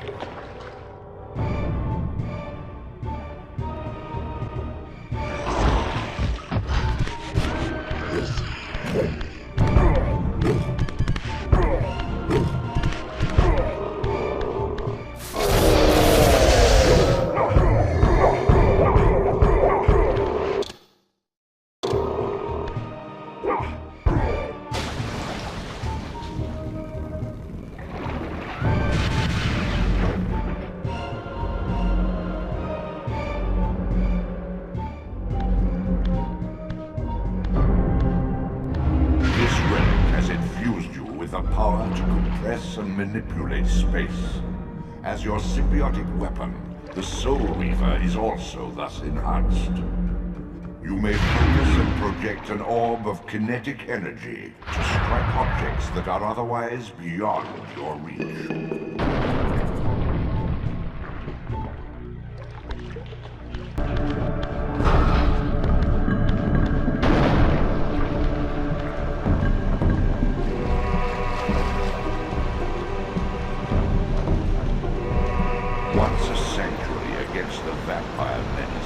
This abbey has been drowned by the deluge spilling from this wounded land. Your brother Rahab and his brood, devastated even by the feeble rays of Nosgoth's sun, overcame their vulnerability to water and retreated from the surface. Now they haunt these ruins and glide in the darkness of its stagnant depths.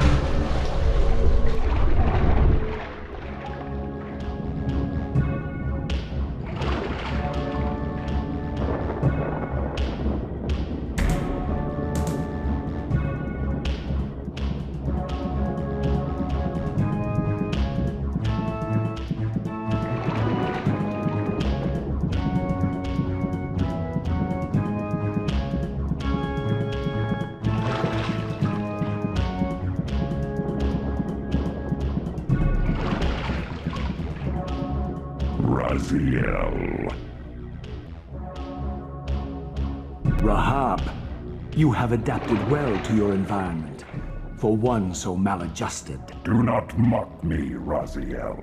You of all of us should respect the power bestowed by a limitation overcome. Kain said you would come. You speak with the murderer? You would do well to mind your blasphemous tongue. What more did he tell you? That you would destroy me. I will indeed. But tell me, before I tear your soul from its moorings, do you know what we were before Kain spawned us? Human. Seraphan, Rahab. The antithesis of all we ever believed. Doesn't matter.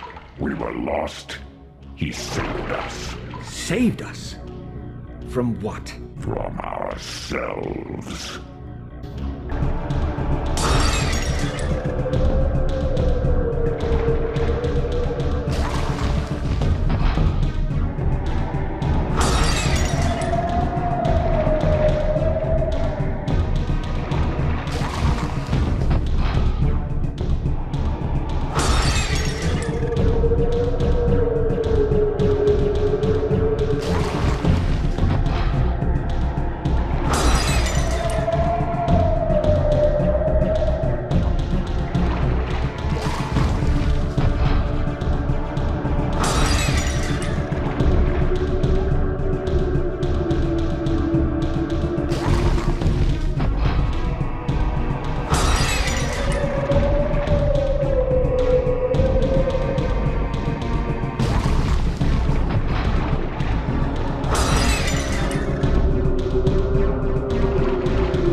overcome your former vulnerability to water's touch. Immersion in water will no longer dissolve your physical body, enabling you to swim to areas heretofore beyond your reach.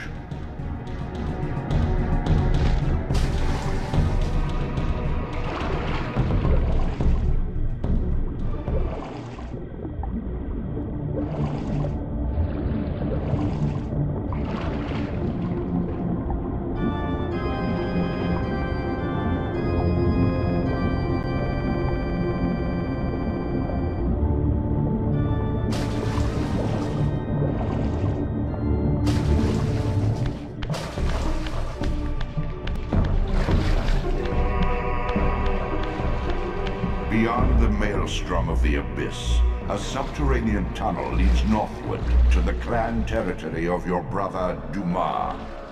Endowed with Rahab's soul, you may swim to gain entry, where your progress was previously impeded.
This city once teemed with the life of my kind. Could it be that other clans had suffered the same fate as mine? In his madness, could Kain spare none of his brood? It was not Kain, but Dumas' own arrogance that brought the downfall of his clan. These are human weapons, Raziel. Believing themselves invincible, Dumas and his offspring failed to see an attack coming from the least likely assailants. Complacent in their arrogance, they were taken by surprise, allowing the human vampire hunters to decimate their ranks with little resistance. The few that escaped have been reduced to scavengers.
My brother, Dumas, a powerful warrior in life. It would have burned with shame to have me find him here like a stuck pig.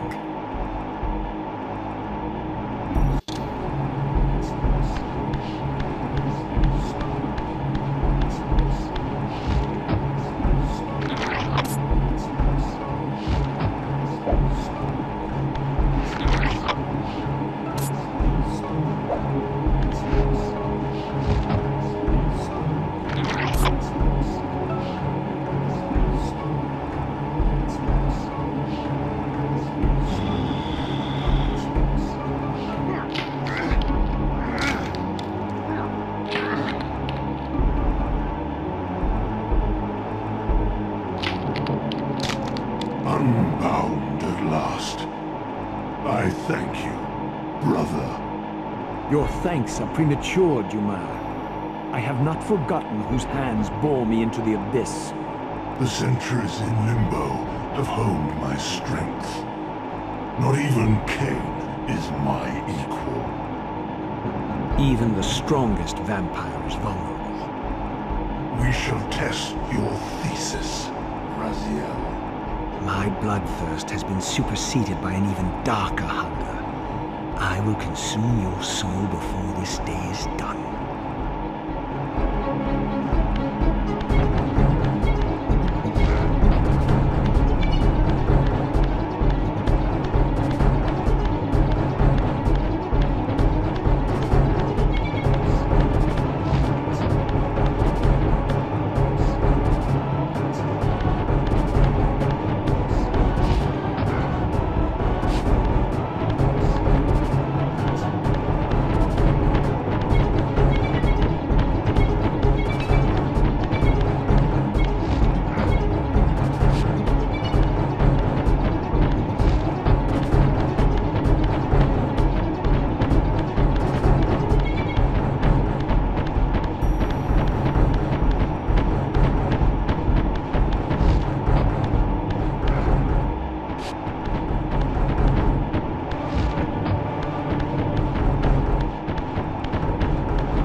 wind a constricting band of spectral energy around your enemies. This energy manifests itself in both the spectral and material realms, and in the physical world, it can be employed to manipulate otherwise immovable objects.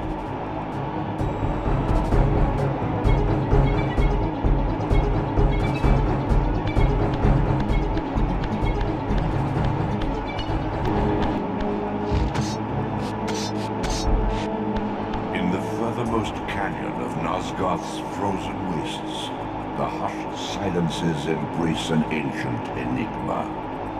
In the bowels of this labyrinth, your master awaits.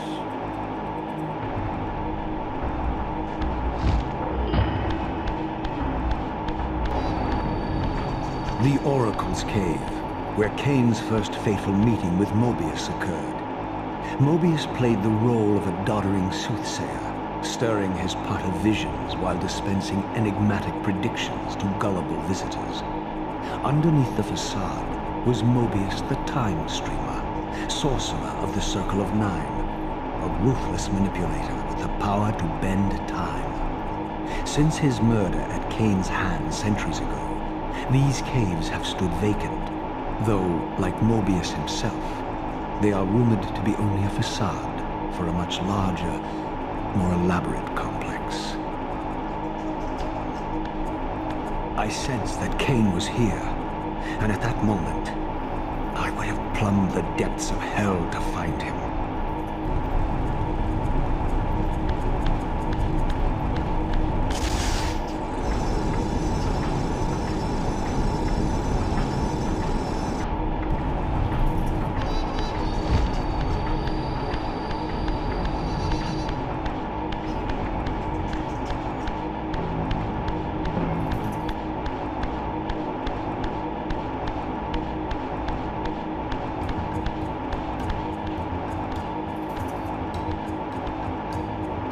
This, I deduced, must be the man himself, the time streamer, Mobius. He seemed not at all the impressive figure I had imagined from Kain's boasted exploits. And yet, even this cold image radiated a certain undeniable power.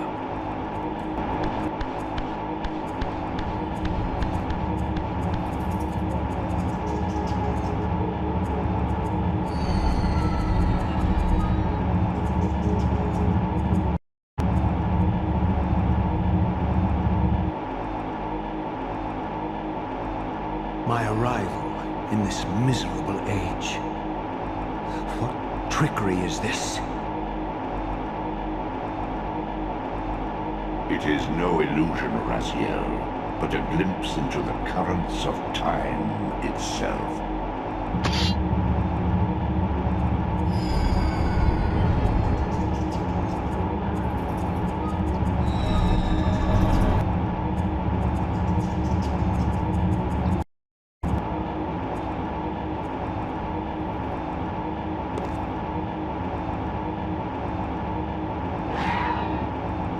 These apparitions torment me. Has this all been foretold?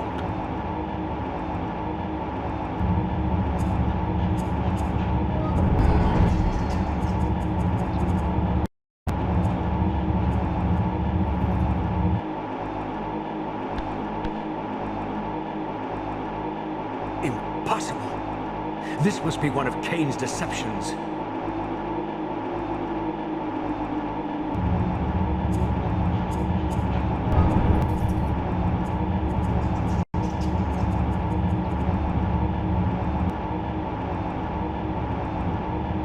My mind reels with conflict. Does Kain await me moments from now, or in some century yet to come?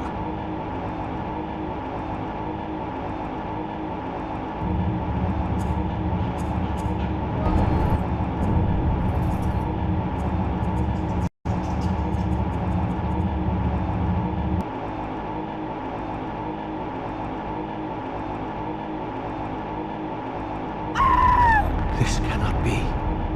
What madness does this scene portend? Kain must think me credulous to suffer these lies.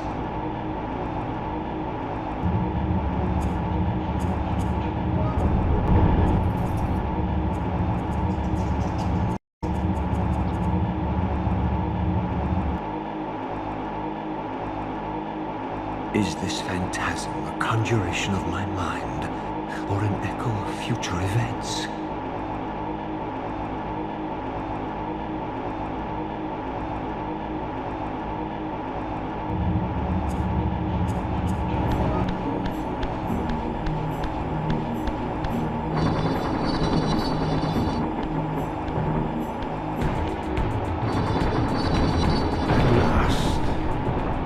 I must say I'm disappointed in your progress. I imagined you'd be here sooner.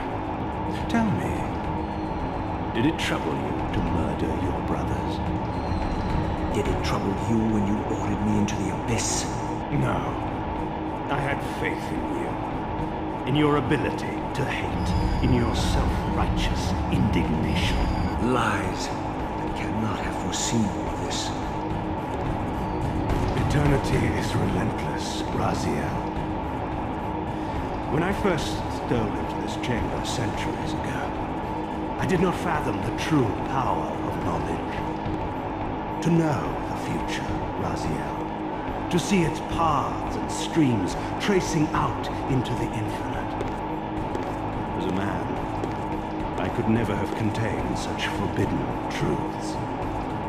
But each of us is so much more than we once were. Gazing out across the plains of possibility, do you not feel with all your soul how we have become like gods? And as such, are we not indivisible? As long as a single one of us stands, we are legion. That is why, when I must sacrifice my children to the void, I can do so with a clear heart. Very poetic, Kain. But in the end, You offer no more than a convenient rationalization for your crimes. These chambers offer insight for those patient enough to look. In your haste to find me, perhaps you have not gazed deeply enough. Our futures are predestined. Mobius foretold mine a millennium ago. We each play out the parts fate has written for us. We are compelled ineluctably down preordained paths. Free will is an illusion. I have been to the tomb of Seraphan, Kain. Your dirty secret is exposed. How could you transform a Seraphan priest into a vampire?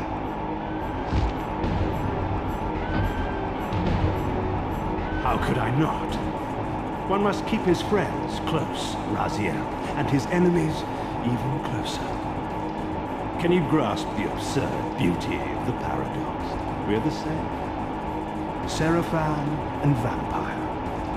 With our holy wars, our obsession with Nosgoth's domination, who better to serve me than those whose passion transcends all notions of good and evil? I will not applaud your clever blasphemy. The Seraphan were saviors, defending Nosgoth from the corruption that we represent. My eyes are opened, Kain. I find no nobility in the unlife you rudely forced on my unwilling corpse. You may have uncovered your past, but you know nothing of it. You think the Seraphan were noble, altruistic? Don't be simple. Their agenda was the same as ours. You are lost in a maze of moral relativism, Kain. These apparitions and portents. What game are you playing now? Destiny is a game, is it not? And now, you await my latest move.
This is not where or how it ends.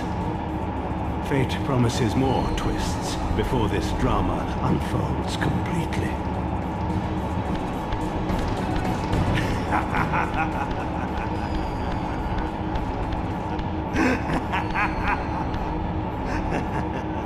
Be warned, Raziel. Once you cross this threshold, you are beyond my influence.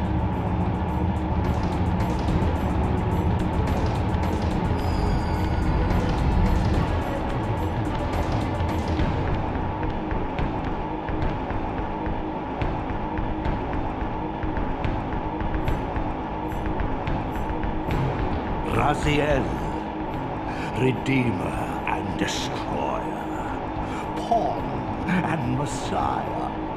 Welcome, time-span soul. Welcome to your destiny.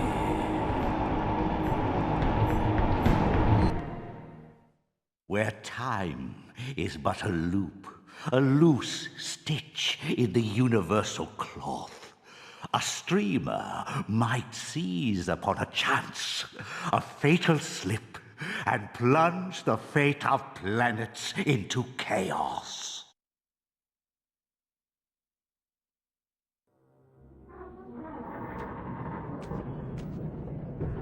At last. I must say I'm disappointed in your progress. I imagined you'd be here sooner. Tell me, did it trouble you to murder your brothers? Did it trouble you when you ordered me into the abyss? Eternity is relentless, Raziel. When I first stole into this chamber centuries ago, I did not fathom the true power of knowledge. To know the future, Raziel. To see its paths and streams tracing out into the infinite. As a man, I could never contain such forbidden truths. But each of us is so much more than we once were. Do you not feel with all your soul how we have become like gods? As such, are we not indivisible?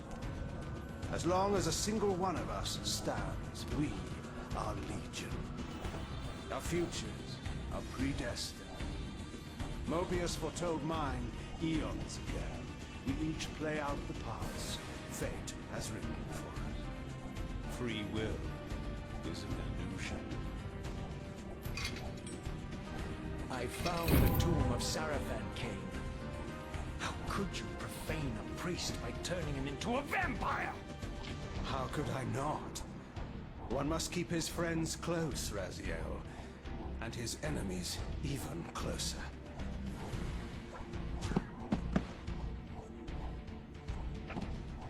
Who better to serve me than those whose passion transcends all notions of good and evil? The Sarafan were saviors, defending Nosgoth from the corruption that we represent. My eyes are open, Kain. I find no nobility in the unlife you rudely forced on my unwilling corpse. You may have uncovered your past, but you know nothing of it. You think the Sarafan were noble, altruistic?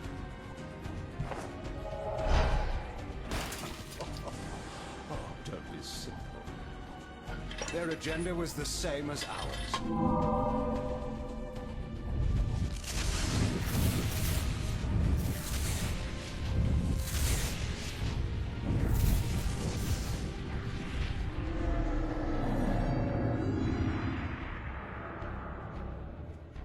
You nearly had me, Raziel.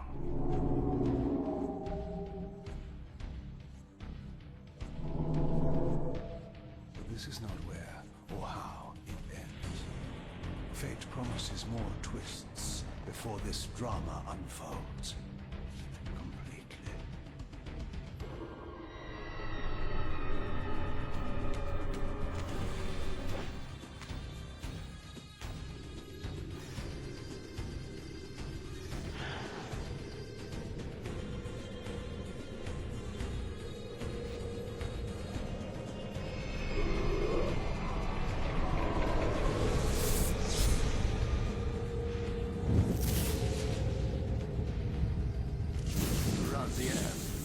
Redeemer and Destroyer, Pawn and Messiah.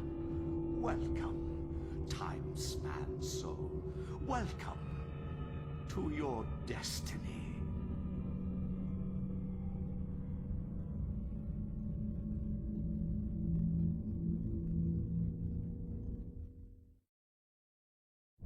Where am I?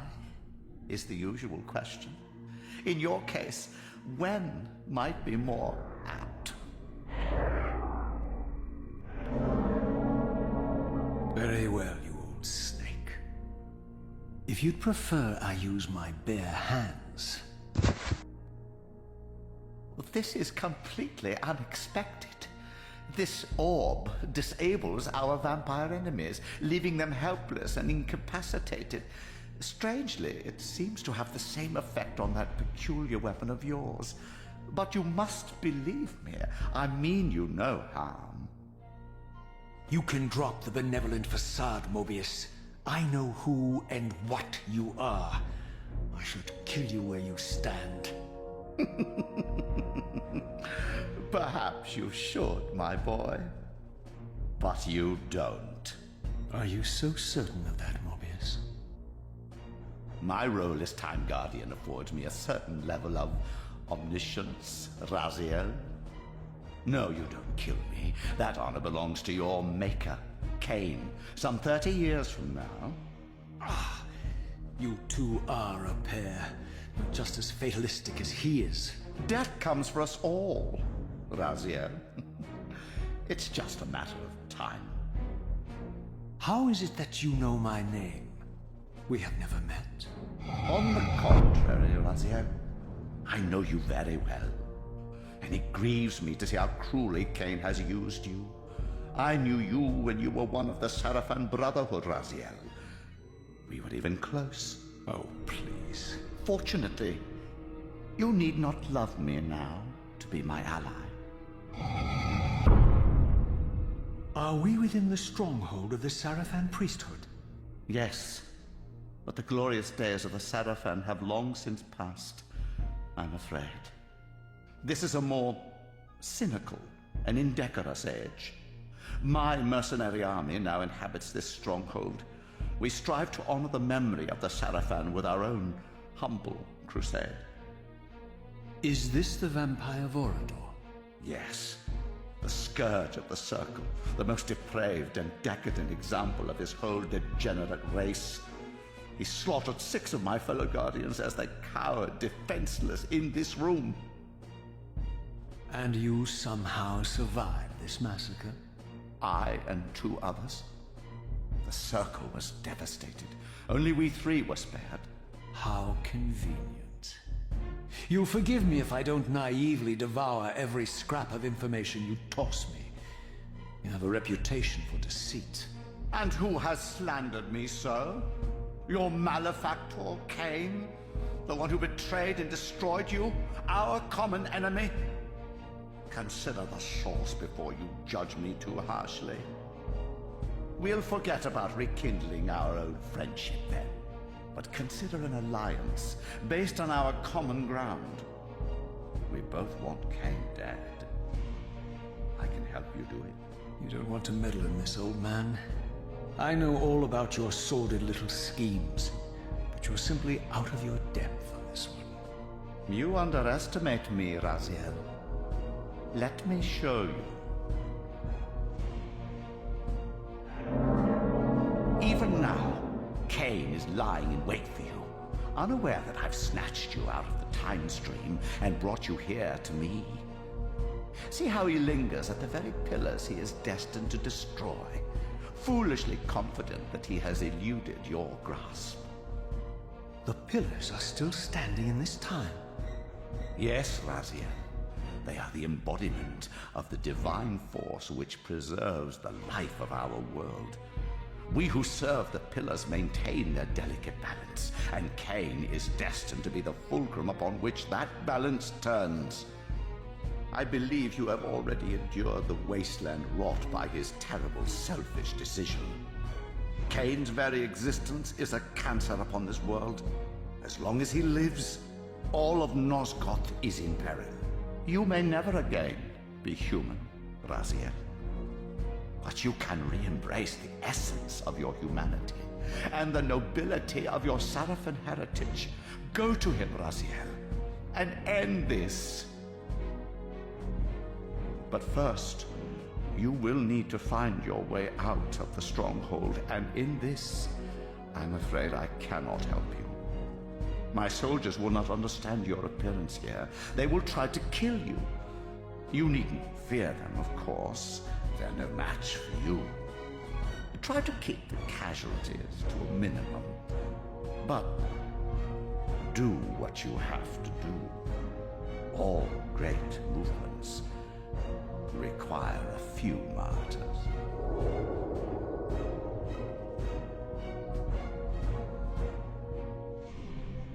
Alone now, I surveyed my surroundings and noticed a second time-streaming chamber. Its entrance identical to the first, but with one distinction. That crystal was significant, but how, I had not yet discovered.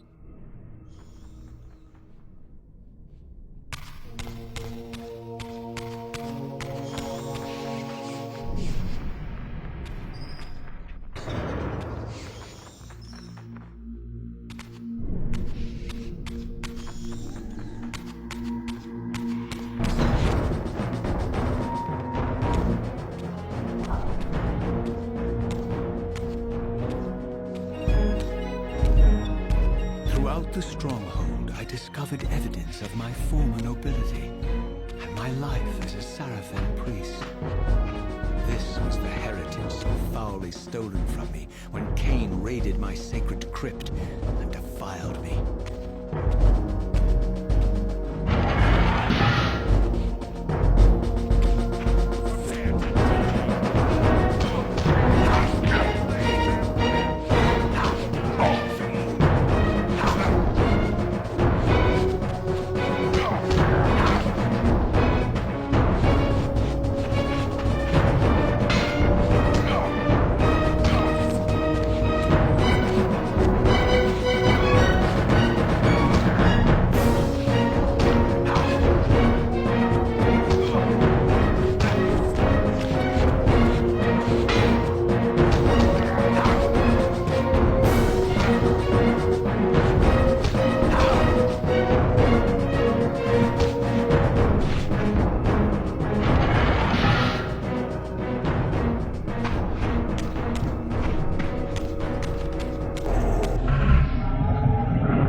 Mobius's cursed staff, I could feel the strength of the Soul Reaver slowly returning. If that orb was as debilitating to vampires as it was to the blade, it gave Mobius a powerful advantage over his enemies. I finally understood how Mobius's crusade could decimate the vampires so successfully. If he could immobilize his enemies, they were at his mercy. But why, I wondered, would the staff have any effect on the Reaver? As I neared the stronghold's inner sanctum, a strange sensation crept over me. An indescribable feeling of displacement, a sense of vertigo, as reality itself appeared to warp and bend around me. The disturbance seemed to emanate from the sanctuary's furthest chapel. As I cautiously approached, the sense of dislocation intensified with each step. So this was the tomb of the beloved King William the Just, beatified here as the martyr and catalyst of Mobius's crusade. I was reminded of Kain's journey as a fledgling vampire, how Mobius coerced him to travel back in history and assassinate William, thus igniting a genocidal hatred of vampires among the citizens of Nosgoth. And here I discovered the source of the displacement. The Soul Reaver itself, laid out like a holy relic, and broken, apparently in the battle between William and Kain. I had not thought such a thing was possible, until, of course, Kain shattered the blade against me when he tried to strike me down. Thus, the captive spirit inhabiting the Reaver was released, and binding itself to me, became my symbiotic weapon. And so the Reaver met its former self, still imprisoned in this corporeal shell. I watched, mesmerized, as the Wraith blade uncoiled itself and snaked down the length of a physical blade. Embracing its twin, its mirror self, the Reaver's long-dormant spirit was now fully aroused, and for the first time, I felt the true presence of this other entity, willful, ravenous, and deranged from thousands of years of imprisonment.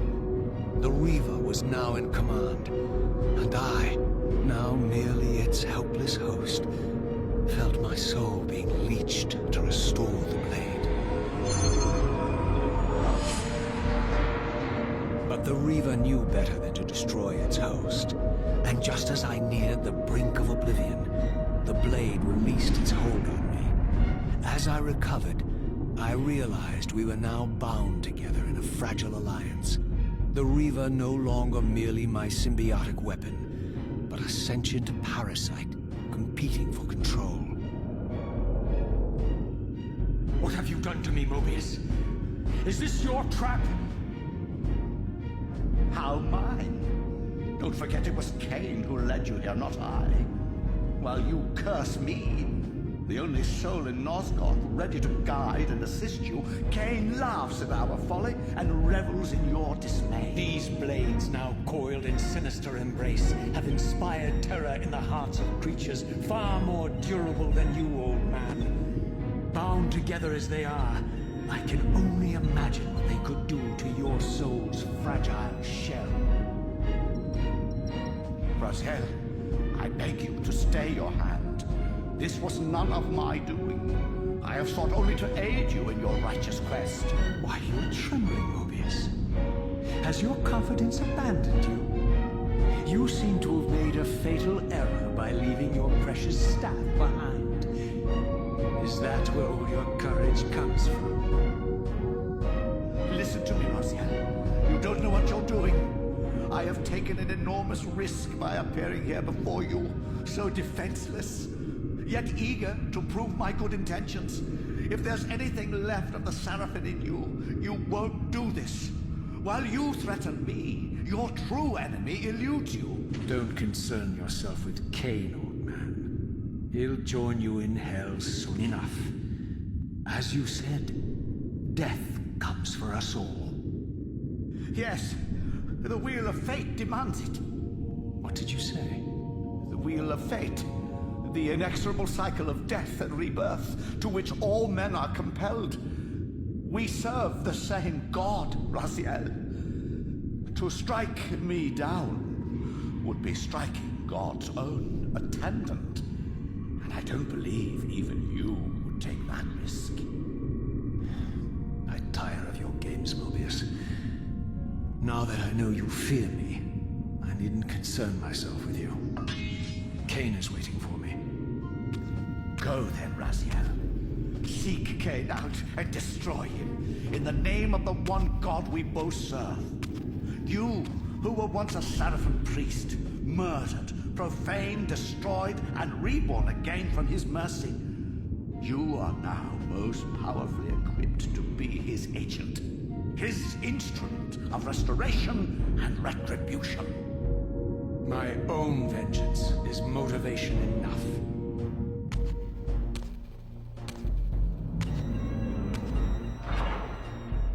By my soul, you almost had me, my little blue assassin. But that'll be the one and only chance you get. I assure you of that.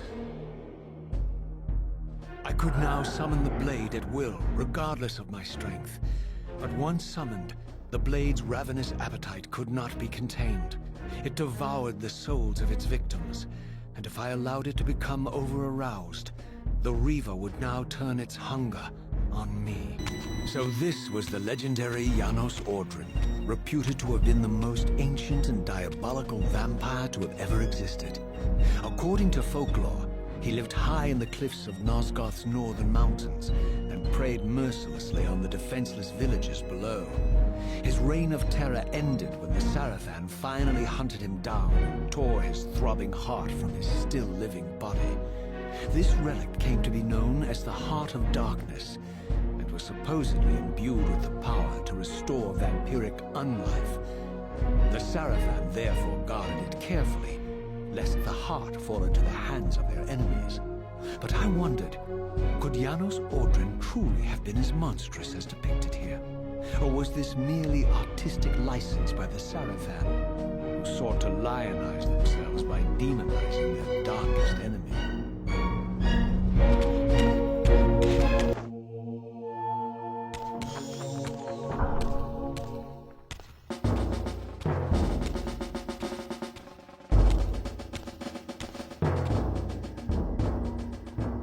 strange how my history came full circle.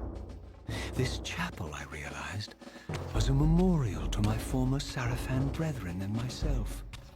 All of us martyred here. And then so cruelly profaned by Kain when he imposed his gift on our noble corpses. For the first time, I beheld the image of my Sarafan self, memorialized here among my fallen comrades. It tortured me to see how noble and pure I had been, and what a vile phantasm I had become. And a profound sense of injury, of loss and betrayal welled up in me, so overwhelming I could barely contain it. All I wanted at this moment was to find Kain and destroy him.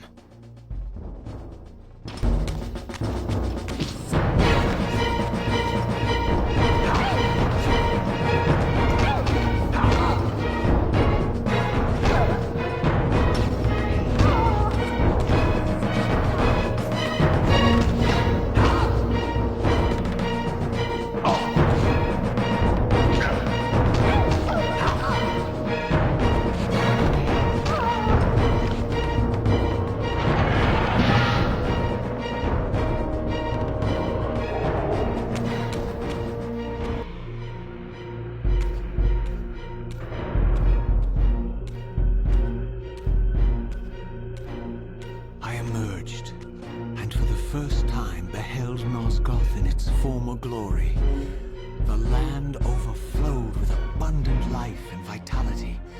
And I knew with certainty then that the world I had left behind was nothing more than the corpse of Nosgoth, a lifeless husk bled dry by the corruption of Kain's parasitic empire.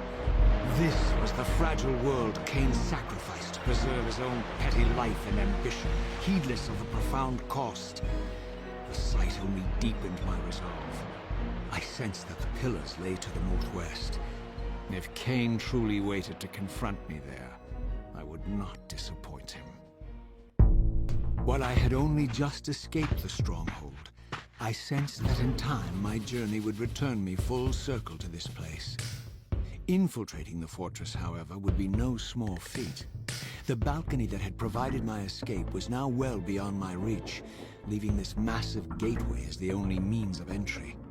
The gates were sealed, but like the time-streaming chamber I had seen earlier, their operation was undoubtedly linked to that odd crystal mounted above the entrance.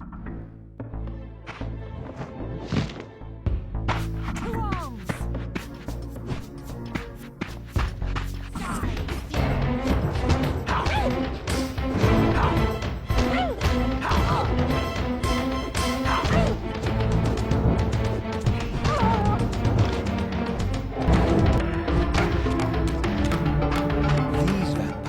Nothing in common with the deranged jackals I left behind in Kain's derelict empire.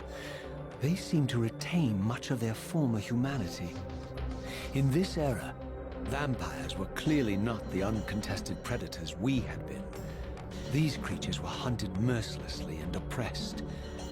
And while I still believed that vampirism was a plague and had to be wiped out, there was nothing noble or righteous in this crusade. This was simply ruthless persecution.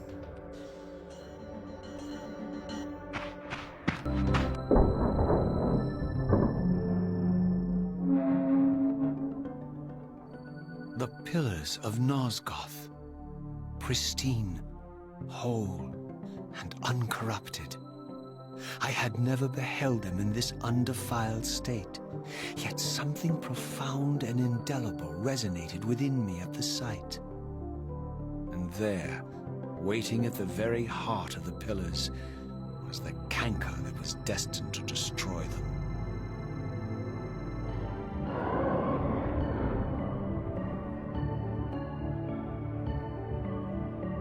I know you're there, Raziel. Mobius led me to you, Kain, though I might have guessed you'd meet me here.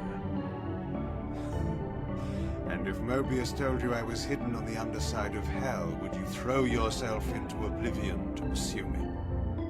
Mobius trawls for the ignorant and unwary, hauling his gasping prey from the streams of their destinies. Stay out of his net, Raziel.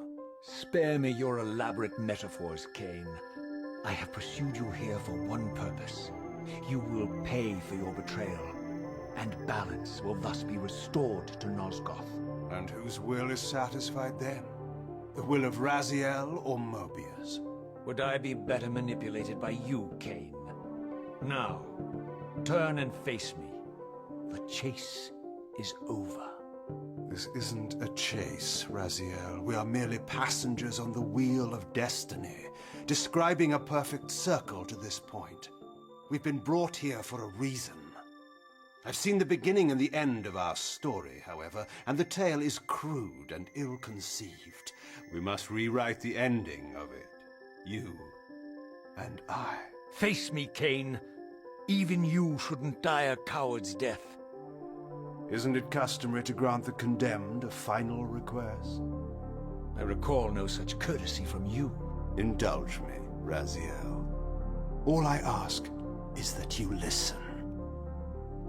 This is the sublime moment of our undoing, Raziel.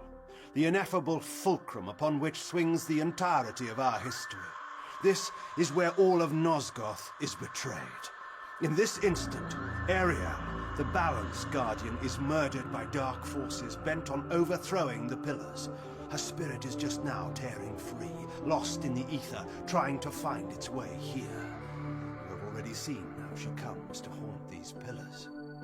Bound here by your refusal to die. You are the reason this land becomes diseased. As long as you remain alive, you condemn Nosgoth to an eternity of decay. Be still, Raziel. See this. As Ariel dies, I am being born to take her place as Balance Guardian. Such is my destiny. My God.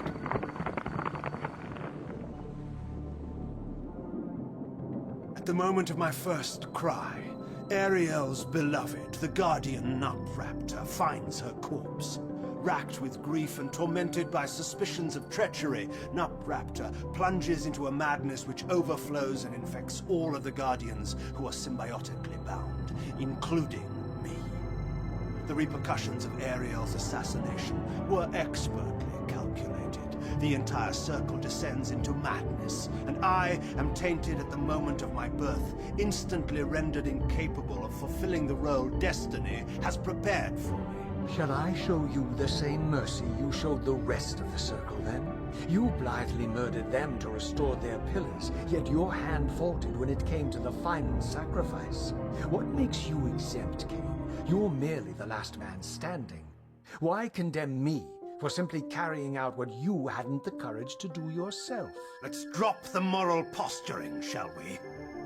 We both know there's no altruism in this pursuit. Your reckless indignation led you here. I counted on it. There's no shame in it, Raziel. Revenge is motivation enough. At least it's honest. Hate me, but do it honestly. 30 years hence, I am presented with a dilemma. Let's call it a two-sided coin. If the coin falls one way, I sacrifice myself and thus restore the pillars.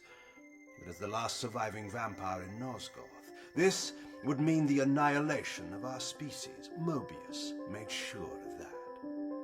If the coin lands on the reverse, I refuse the sacrifice and thus doom the pillars to an eternity of collapse. Either way, the game is rigged. We agree, then, that the pillars are crucial and must be restored. Yes, Raziel. And that's why we've come full circle to this place. So after all this, you make my case for me. To end this stalemate, you must die so that new Guardians can be born. Pillars don't belong to them, Raziel. They belong to us. Your arrogance is boundless, Kain. There's a third option. A monumental secret hidden in your very presence here. But it's a secret you have to discover for yourself. Unearth your destiny, Raziel. It's all laid out for you here. You said it yourself, Kain. There are only two sides to your coin. Apparently so. But suppose you throw a coin enough times. Suppose one day it lands on its edge.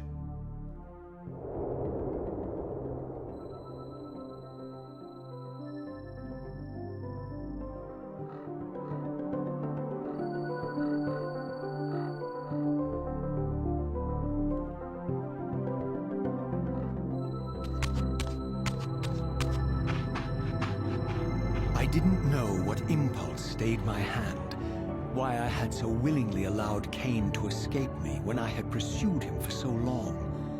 I had no reason to trust Kain after he had valued me so little, and yet I found myself intrigued by his words.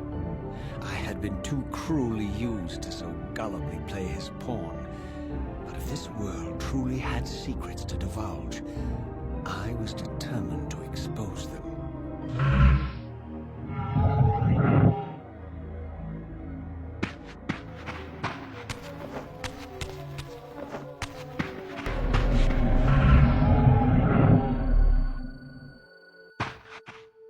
From the moment of my arrival, I had the constant and palpable sensation of being watched.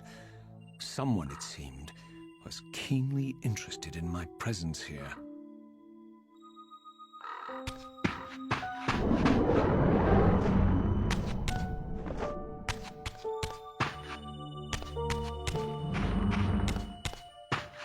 From the look of it, this door had been sealed for centuries. I began to realize it was no mere coincidence that I found myself standing here, beneath this winged figure with blue skin and cloven hands so like my own, and bearing this unique key. And so it was with a sense of gravity and trepidation that I unsealed that ancient door and crossed the threshold.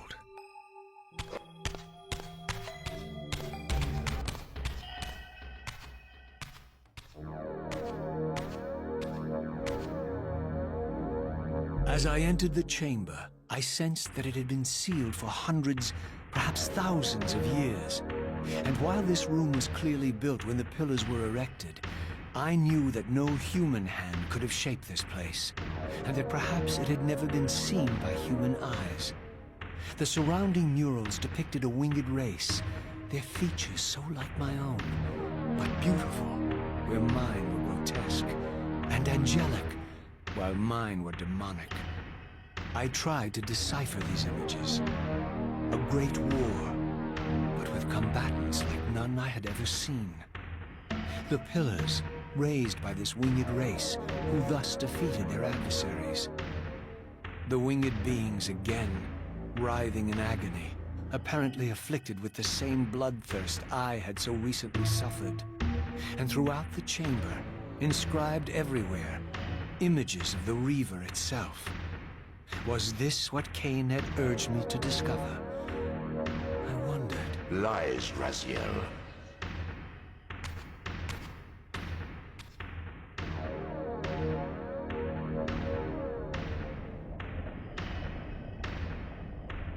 Do not be deceived. Ah, my ancient benefactor. And I dared to hope we had parted ways forever. Silence was refreshing, and it lasted. No doubt you have a conveniently inexpressible reason for your presence here? Do not be insolent, Raziel. I am eternally present here and everywhere, now and always. I am the still center of the turning wheel, the hub of this world's destiny. But perhaps not so omnipotent as you'd have me believe. Your hold on me appears to be tenuous. I no longer seem to need you. Yet I'm guessing you still need me. This impudence is unworthy of you, Raziel. Do not forget that you have a task to fulfill here. You are indebted to me. Indebted? You would have me show gratitude for a gift I didn't ask to be bestowed. Do you forget that you forced me to inhabit this vile carcass? I restored you to yourself, Raziel. It was Kain who destroyed you. The very enemy you've just let slip through your grasp. Do not fail me, my servant. I serve no one. Not you, not Kain, and not your lackey Mobius. Mobius is my good servant. I have many. And if I tell Mobius that he's worshipping a giant squid, do you think his faith will falter? You have grown willful, Raziel. But beware. To embrace a serpent is to invite poison into your heart. Kain is a sinuous beast. He will seduce and deceive you. You pride yourself on your free will, yet you let that degenerate deter your resolve. I harbor no illusions about his integrity, nor anyone else's. In fact, I am beset by manipulation on all sides. Merely seek the truth. These are the fathomless truths, Raziel. The agony of birth and death and rebirth. This is the wheel of fate, the purifying cycle which sustains all life. Vampires are an abomination, a plague which leeches this land of its spiritual strength. They obstruct the flow of life and death. Their souls stagnate in their wretched corpses. But the wheel must turn. Death is inexorable and cannot be denied. Your destiny is irresistible, Raziel. You are my Soul Reaver, the scourge of the vampires, reaper of their apostate souls. Remain steadfast, end the vampire's parasitic curse, and restore Nosgoth. Kain's blood belongs on your hands. Kain indeed deserves to die for condemning me to this repugnant form. But if and when I kill him, it will be for me alone to decide. Kain destroyed you without a flicker of remorse. He tore the soul from your noble corpse.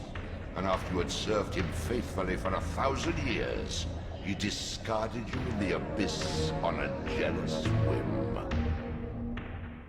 Remember your rage, Raziel. Let it guide your hand.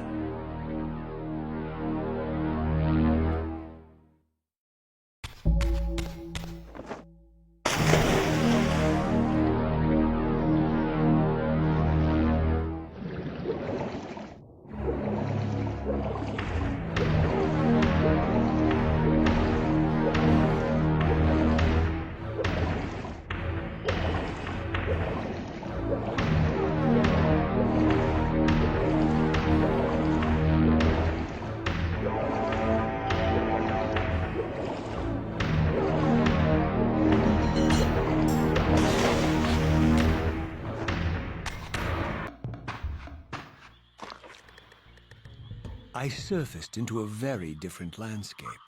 The daylight barely penetrated the dense canopy of this forest. Here I discovered an ancient ruin, unmistakably one of Mobius's time-streaming chambers, but long ago sealed and abandoned to the encroaching swamp. I didn't currently possess the means to break this seal, but I thought in time that I might.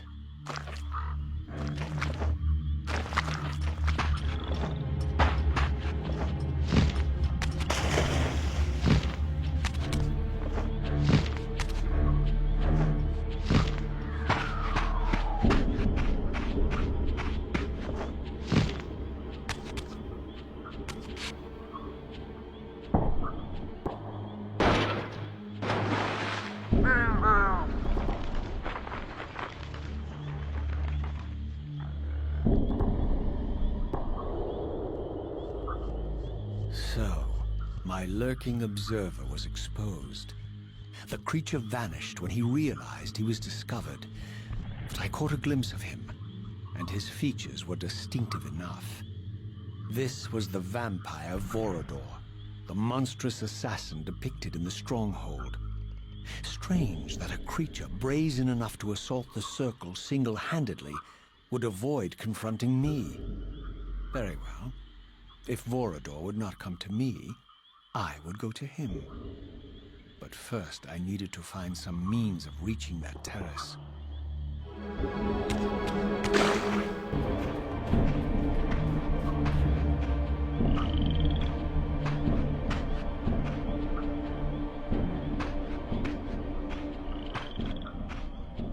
There appeared to be a passage here, leading northward into the mountains. The opening, however, was obstructed and too high for me to reach. Perhaps later I would find the means to bypass these obstacles.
My lurking friend was nowhere to be seen, but I found these ruins even more intriguing. I recognized these arcane symbols from the chamber beneath the pillars, and realized that this shrine, too, was sealed to all but the bearer of the Reaver.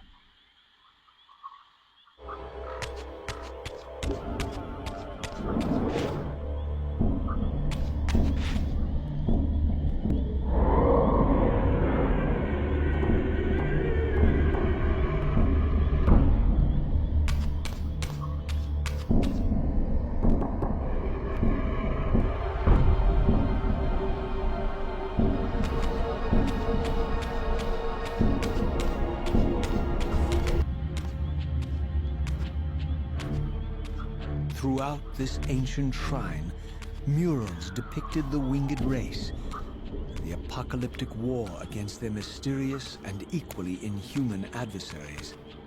These winged beings, it seemed, were not only the architects of the pillars, but of this enigmatic place as well. And just as in the pillars' chamber, this shrine was adorned throughout with imagery of the Reaver, depicted with the reverence of a holy icon.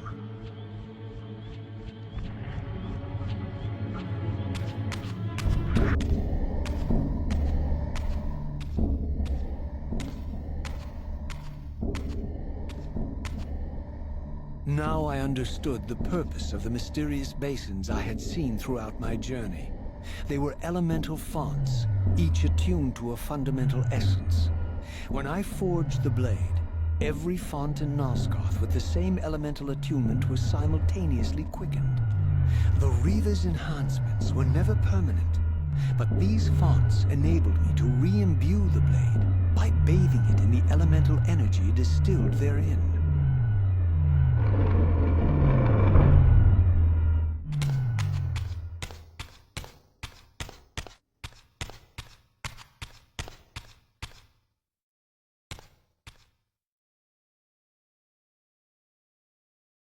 Concentric circles, one eclipsing the other. I recognized this symbol from the door sealing that other ancient shrine, the one I had seen in the lake outside the Sarafan stronghold. Perhaps now, armed as I was with the elemental power of darkness, I could return and gain entry.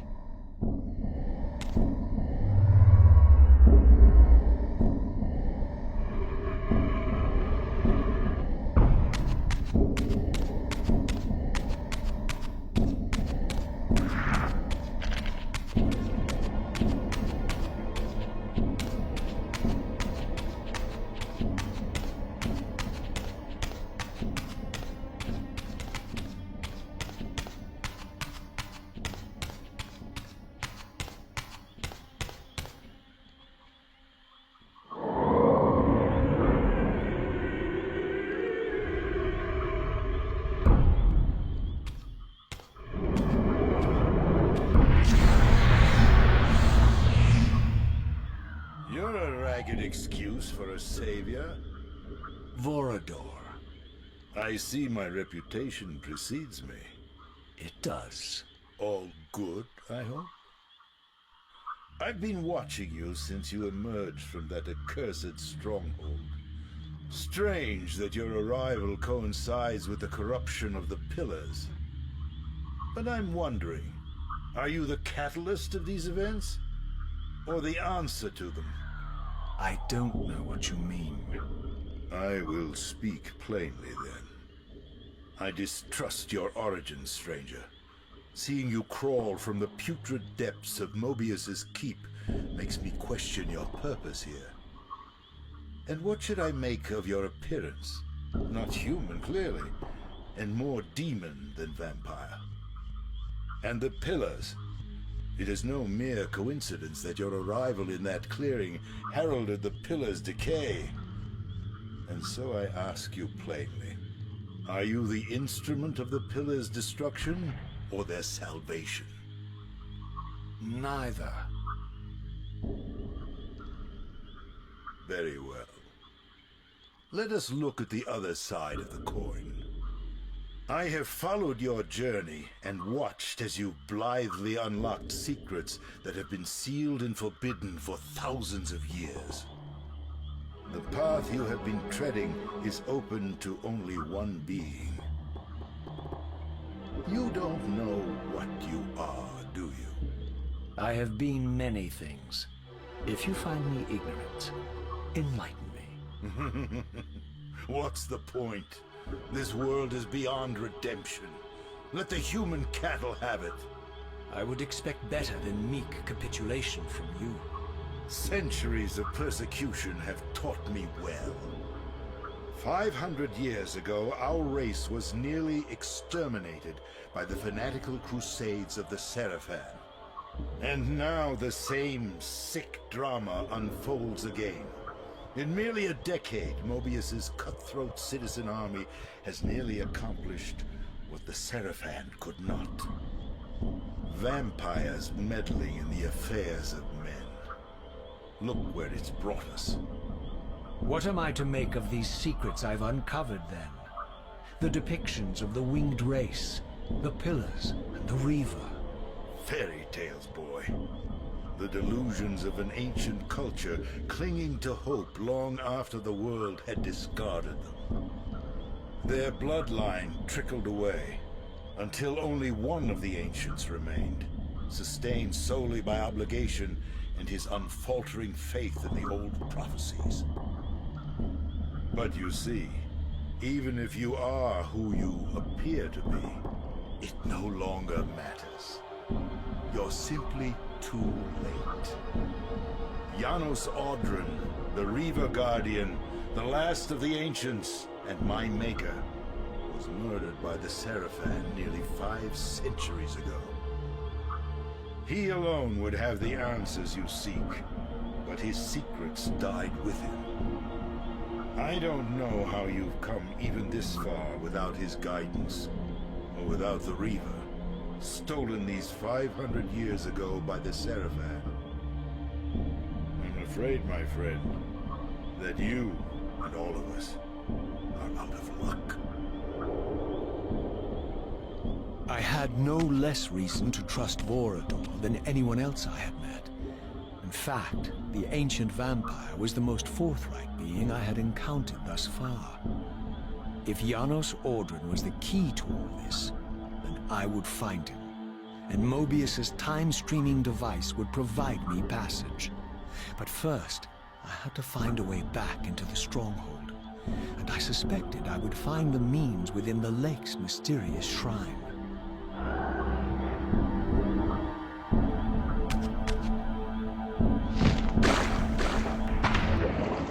Ah, my wayward child returns. Having unearthed more than you'd like, I suspect. What am I to make of these ruins that litter the land, and these images here in this chamber? Merely the deceits of a failed civilization. You are being misled, Raziel. This ancient race hoped to manipulate the future with these scrawled misdirections. must tread carefully. There are dark forces at work in this world, bent on subverting your true destiny. I have no doubt of that. The question is, am I in their presence right now? Your arrogance will spell your demise, Raziel. Deny my will, and the arc of your destiny will reach a sudden conclusion. Your threats are unmoving. Even now, I'm beyond your reach. My reach is longer than you realize. This is a very dangerous game you're playing, Raziel.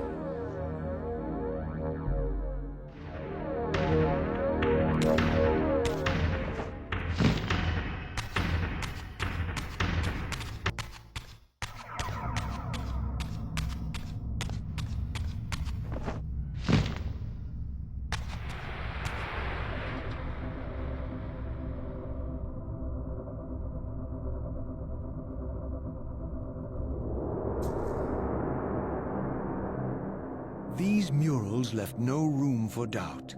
These winged creatures were indeed the architects of the pillars. And while the images were difficult to decipher, the pillars appeared to banish or diminish their enemies somehow.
Show yourself, Kain. Here, Raziel.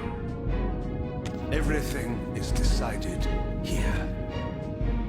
You cannot comprehend the magnitude, the rapture, and the tragedy of this moment. And yet you must. If Nosgoth is to be dragged from the wreckage of its damnation. I understand only this, Kain. That you and Mobius have impelled me to this moment simply means I can trust neither of you. Who knows pulling the strings? But it no longer matters, because I'm cutting them. I set my own course from here. If it were only that, Senor. Your fatalism is tiresome, Kain. And profoundly ingrained, Raziel. You must understand. Our presence here doesn't alter history. You and I meet here because we are compelled to. We have always met here. History is irredeemable. Drop a stone into a rushing river. The current simply courses around it and flows on as if the obstruction were never there. You and I are pebbles, Raziel, and have even less hope of disrupting the time stream. The continuum of history is simply too strong, too resilient. Except, then how do we explain William here? The beloved boy king turned tyrant. In my youth, I witnessed William's rise to power and his transformation into the Nemesis who laid waste to Nosgoth. Keep your distance, Kain. Years later, I stumble upon a chance to journey back in history, unaware that the entire affair has been carefully orchestrated by Mobius.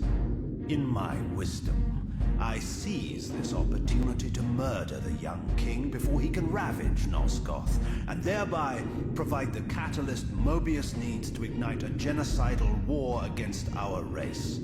I warn you, no further. This one reckless act unravels the skein of history. The Nemesis never becomes the Nemesis. William dies a martyred saint, I, the vampire assassin, become the author of my own species' extinction, and Mobius profits from it all. I destroyed a tyrant only to create one far worse. But how can it be so? How, if history is immutable? The answer is here in this room, Raziel. Mobius propelled William and me together, but ensured first that we were both armed with the Soul Reaver. The Reaver is the key. Two incarnations of the blade meet in time and space. A paradox is created, a temporal distortion powerful enough to derail history. Is this your sorcery? Not mine, Raziel. Yours. You have nothing to fear from me, Raziel. You hold all of the cards.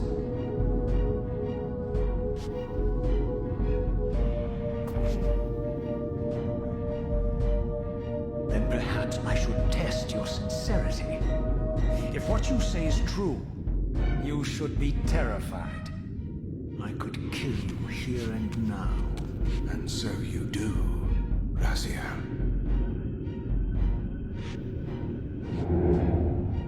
What's happening? We're hurtling towards our destinies, Raziel. What you feel is the pull of history rushing to meet us. This is where history and destiny collide.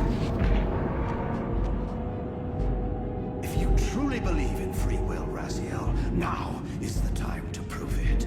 Kill me now, and we both become pawns of history, dragged down the path of an artificial destiny. I was ordained to assume the role of Balance Guardian in Nosgoth, while you were destined to be its savior. But the map of my fate was redrawn by Mobius, and so in turn was yours. This is madness! Fight it, Raziel. This moment does not have to be an ending. It can become a prelude. I can't. You can, Raziel. Look inside and see that it is so. You have the power to reshape our inevitable futures.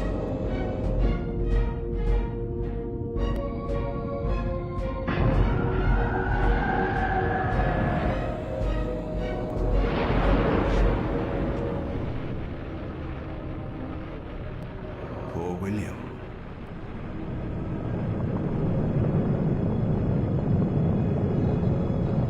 What is this?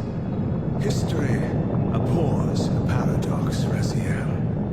Even now, the time stream strains to divert itself, finding its old course blocked by your refusal to destroy me. The future is reshuffling itself to accommodate your monumental decision. This is where we restore ourselves, Raziel, and reclaim our intended destinies.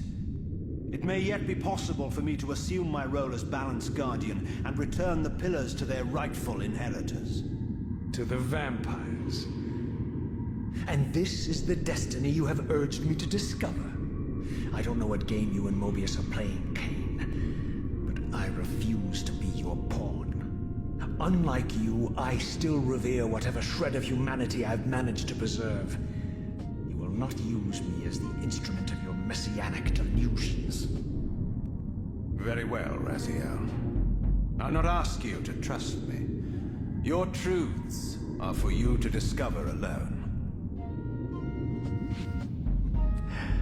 Humble words for one who presumes to teach me a lesson at every turn. Then continue your journey and learn your own lessons, Raziel. Remember, Mobius led you here, but you walk away unfettered. A champion of free will and conqueror of false histories. There is much more for you to unearth, if you have the heart for the truth and the will to see it.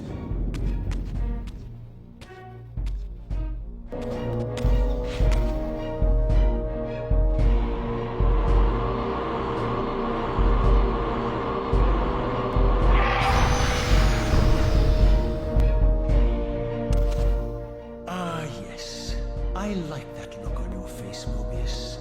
You really don't know what to do now, do you, old man? Here you are, caught out without your damned staff.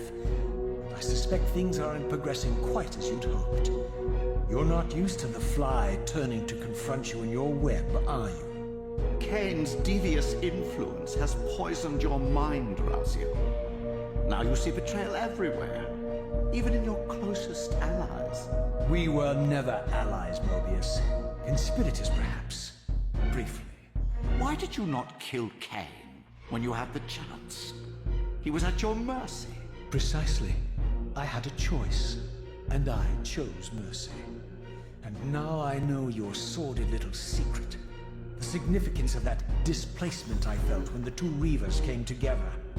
Strangely enough, I was enlightened by the devious Kain, not by you. In fact, I've learned much more than you counted on. I understand now how you've tried to manipulate all of history for your own personal gain. But now all your little schemes are whirling in ruin around you, aren't they? All because I chose to exert my will for once, rather than obey the demands of sorcerers and spirits and demons, all singing the same tiresome refrain, "Kill Kain." I'm setting my own path from here, Mobius. I intend to discover the truth behind all of this. But you condemn us all with this impetuous act. Hardly impetuous. It took all the will I could muster. Has my refusal to kill Kain reshuffled your carefully stacked deck of cards? You really think that you're exercising your free will, Raziel? You're simply Kain's servant. I do not serve Kain. I merely did not kill him. Raziel, do not forget your purpose here. You are destined to be the savior of Nosgoth. Oh, I'm sick of hearing that particular phrase. As for saving Nosgoth, so far I see precious little reason to bother. And I'll choose my own purpose from here on out, Time Streamer. Right now, I choose to manipulate you for a change. Go. In there. What are you doing? Come, Mobius. You're a cunning serpent. You'll piece it together, I imagine.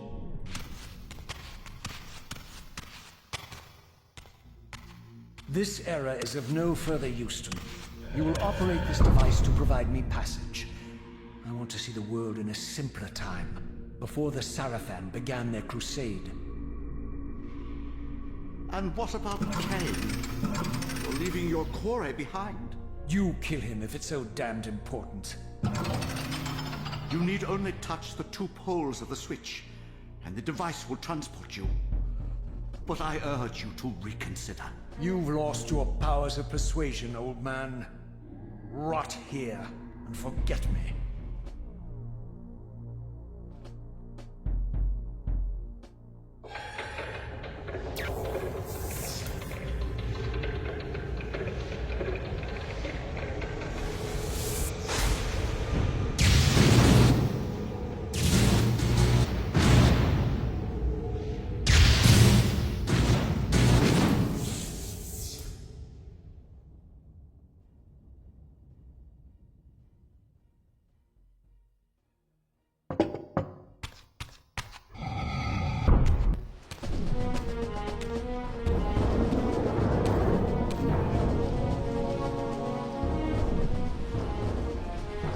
Even as I emerged from that infernal time-streaming chamber, I suspected treachery. The stronghold was vacant, derelict, abandoned.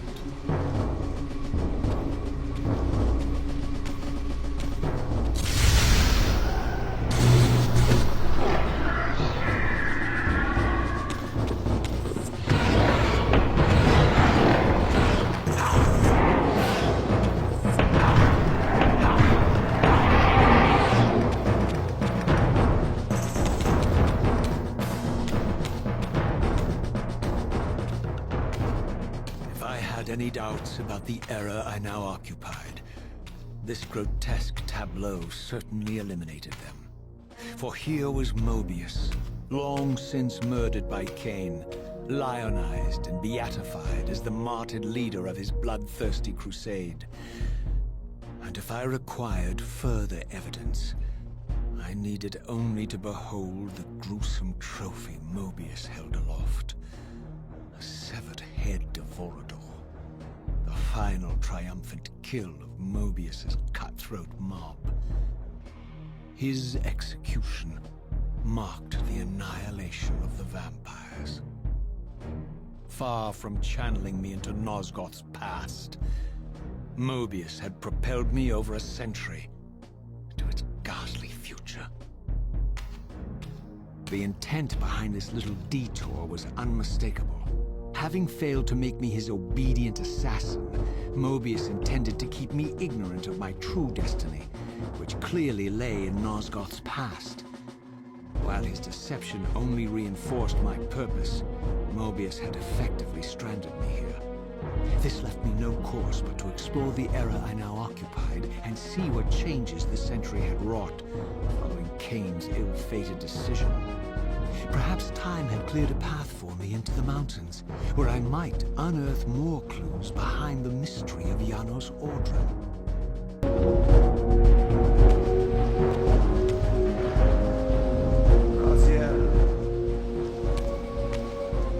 What pathetic charade is this now, Mobius? No charade, Raziel. Only the entreaties of this martyr spirit. Your pleas mean nothing to me after all your deceit. You have propelled me into Nosgoth's future, Mobius, and left me stranded here. I am truly sorry, Raziel, but it was necessary. Consider it the last valiant act of a doomed man. You have strayed from your purpose, and now behold the result. Gaze upon the wasteland you and Kain authored together. I fail to see how I'm responsible. You spared Kain, and by doing so, you have released a multitude of horrors upon this world. I can accept that Kain has murdered me, Raziel. As the Time Guardian, I foresaw that incident long before it occurred, and I take some small comfort in the fact that Kain remains the sole survivor of his vile breed. But you have single-handedly made my sacrifice meaningless. Your argument is disingenuous, Time Streamer. I cannot see how killing or sparing Kain's future self would alter these events. This wasteland was created by Kain's original refusal at the Pillars. Amidst all these twists and turns, that event has never changed. You are cunning, Mobius. I think you've gotten tangled in your own web. As Kain clings to his precious seat of power, the pillars sink into a mire of decay, dragging all of Nosgoth down with them. I don't think this has anything to do with the Pillars, or Kain's failure to sacrifice himself. I think you're simply afraid, because you don't know what he's up to. He's a wild card, isn't he? And you don't want his influence in your game. Which is why you wanted me to eliminate him. Well, now that he survived, you have no idea what's coming, do you? Maybe, for the first time in your entire life, you're terrified that he may have truly found a third option out of the dilemma you orchestrated for him. Kain's lies have addled your mind. Leave this place and trouble my spirit no more. If you even are a spirit, you've forgotten. I have a way to tell for sure. If you're willing to risk it. I didn't think so. Either way, you lose.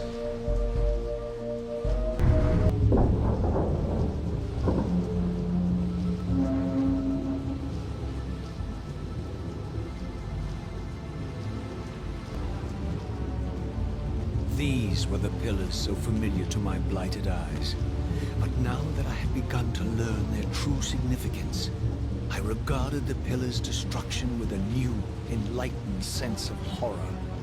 And I questioned now whether Kain's simple refusal, his mere ambition, could truly have caused such devastation. I felt that some darker influence was at work here. As I approached, I discerned the spirit of Ariel, bound here now for more than a century. Forever am I bound, hope abandoned, my spirit tethered to this place. What destroyed the circle could not touch me, for I was newly dead and beyond harm's reach. I alone was spared the descent into madness, and Kain alone was spared the pain of death. When Napraptor's poison seized Kain even in the safety of the womb, much more than just his destiny was lost. All of Nosgoth lost balance. Consider us now, both of us less than we once were. I, pure but insubstantial, and Kain, terribly real, but corrupted. Your imprisonment here has deranged you, Spirit.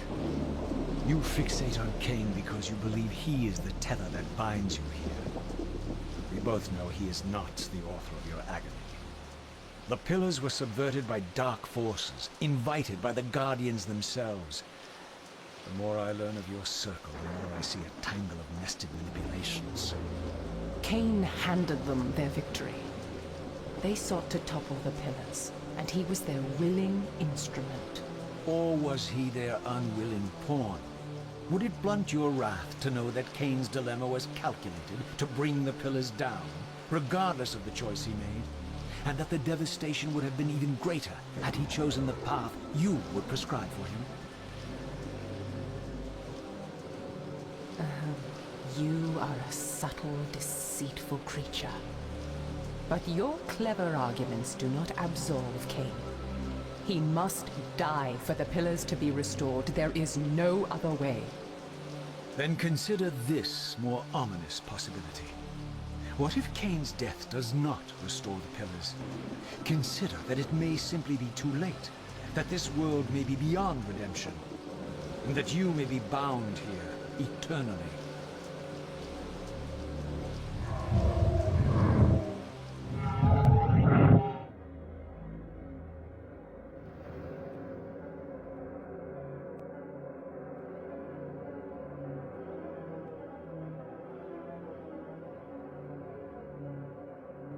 Why do you hound me, demon? You can see that I am captive here. Show me some mercy. Like the mercy you showed your fellow Guardians when you set Kain on them? Or the mercy you showed Kain when you kept him ignorant of his destiny while you used him as the scourge of the Circle? Or perhaps like the mercy you showed your beloved Napraptor when you made him Kain's first kill? You are cruel.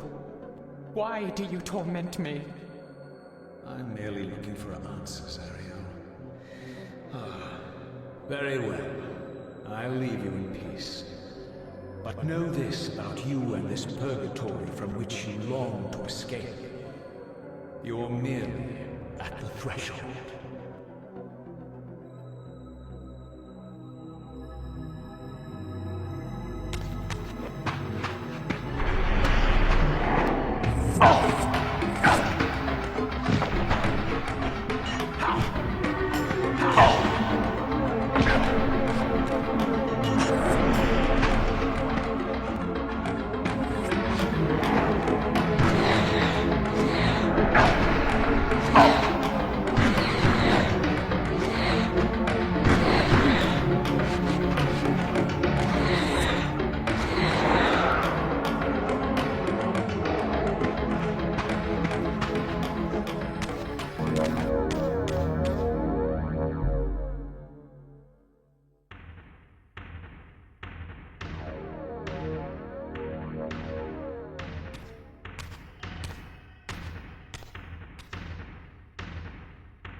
Raziel, the failed assassin. You had Kain at your mercy, but lacked the courage to fulfill the act. And now you see the wasteland wrought by the tyrant's hand, by his selfish decision to preserve his own life, even when it meant sacrificing the whole world. This is the fate of Nosgoth, as long as Kain remains alive. An ironic condemnation, given this guilty scene. One would think you'd torn down the pillars single-handedly. What are you trying to obliterate as you drag your loathsome body through this chamber? And why, as Nosgoth descends into madness and misery, do you appear to thrive? Things in this world, I am learning, are rarely what they seem.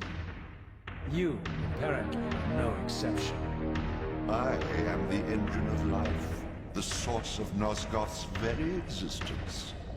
I am the hub of the wheel, the origin of all life, the devourer of death. Or maybe you're just hungry. Could it be as simple as that? Wouldn't that be poetic irony? The great adversary of the vampires turns out to be the biggest parasite of them all. Do not test my patience, Raziel. I made you, and I will unmake you if I become so inclined. As your agent, I am beyond death. There are fates worse than death, Raziel. Oh, I see you now as you truly are. A cancer, a spooling parasite burrowed deep in the heart of this world. Go now. Play out your pitiful rebellion and take your place among the destroyed, the used, and the damned. But know this, you are mine for eternity. You have always been, and will always be, my Soul Reaver.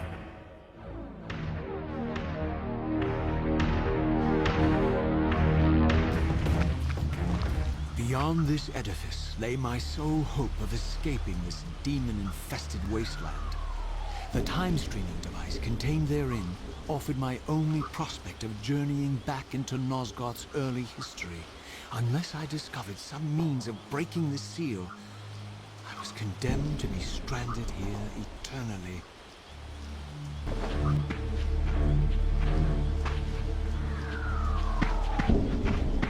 The passage of time had indeed cleared my way forward, enabling me to explore the northern mountains of Nosgoth. I was anxious to discover if some evidence of Janos Audron's existence might still remain.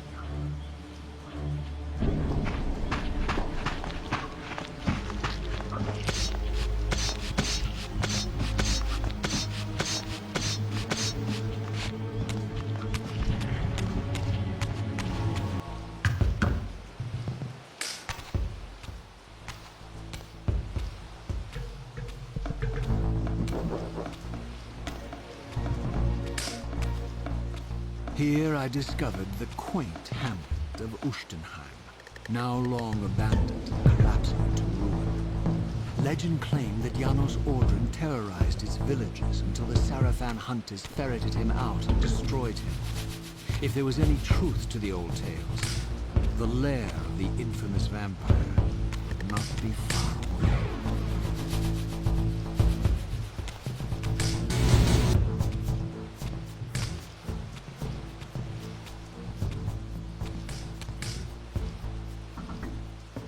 This edifice was clearly not crafted by human architects.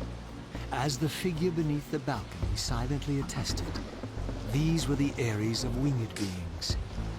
Undoubtedly, I stood before the mountain refuge of the legendary Janos Audron, but the entire sanctuary lay in ruin, collapsed under the force of some ancient cataclysm. As I suspected, the time streamer's deception ensured I was centuries too late to unearth anything of consequence here. With nothing behind me but the wasteland I had traversed, I resolved to press on and explore these canyons further. Oh no. Every time you turn up, something monumental and terrible happens. I don't think I have the stomach for it.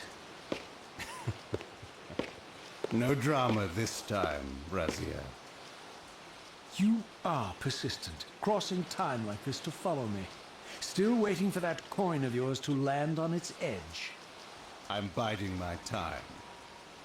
I see that Mobius has played a little trick on you. Yes. He clearly doesn't want me to meet this Janos Audrin. Perhaps. Or maybe he merely hoped that it would harden your heart against me, to see this wasteland which I single-handedly authored. My heart doesn't need hardening, Kain. If I even suspected that destroying you would make any difference, I would do it this instant. I knew you'd see through them, Raziel. Janos is indeed the key to your destiny. But you'll need to find your own way back into Nosgoth's past. Make no mistake, though, Raziel. You and I are now in great danger. We are irritants here. Malevolent forces are being marshaled to eliminate us. You talk as though we're allies.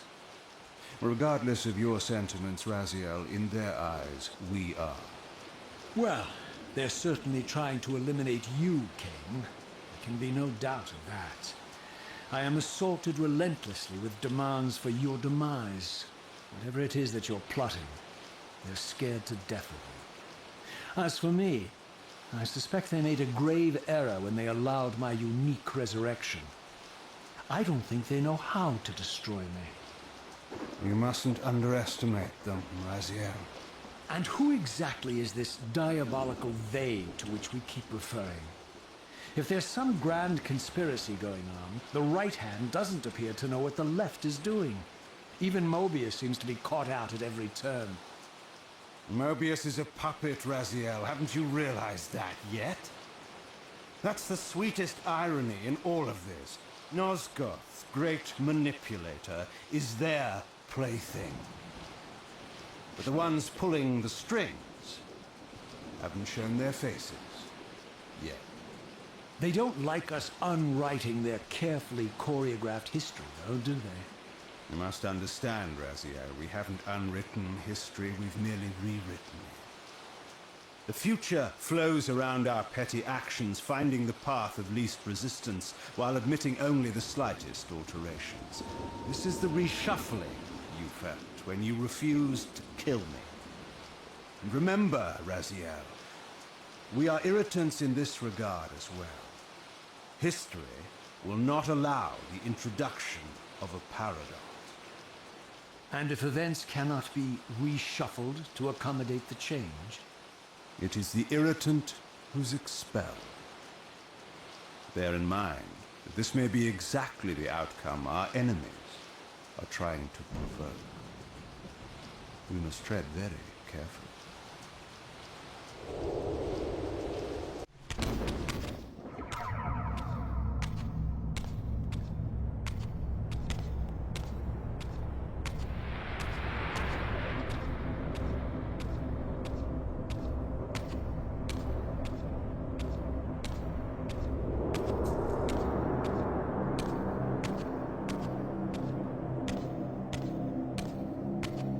The scenes I discovered here were unambiguous.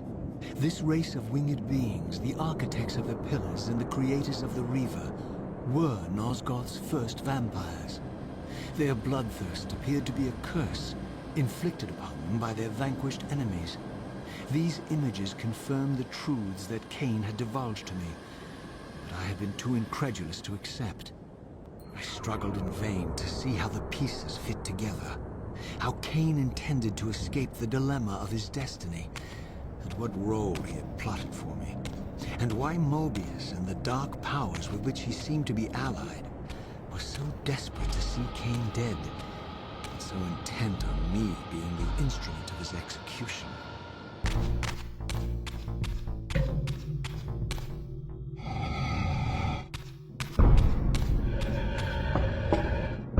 No choice but to act purely on blind faith. There was no way to tell what error this device was tuned to, and I had neither the knowledge nor the means to set the machine myself. I hesitated only briefly. Then, throwing the switch, I hurled myself into oblivion and relinquished my will to the hand of fate.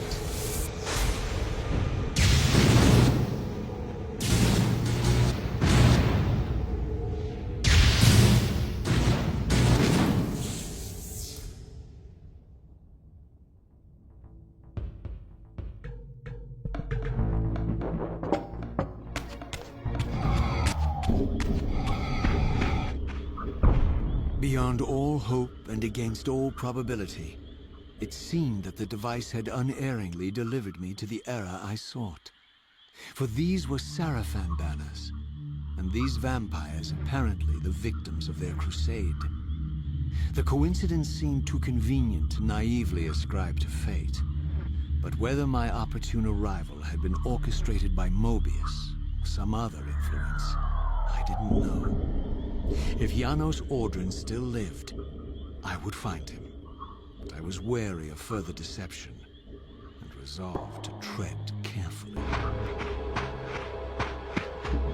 For all the butchery of Mobius's crusade, this massacre was somehow more chilling.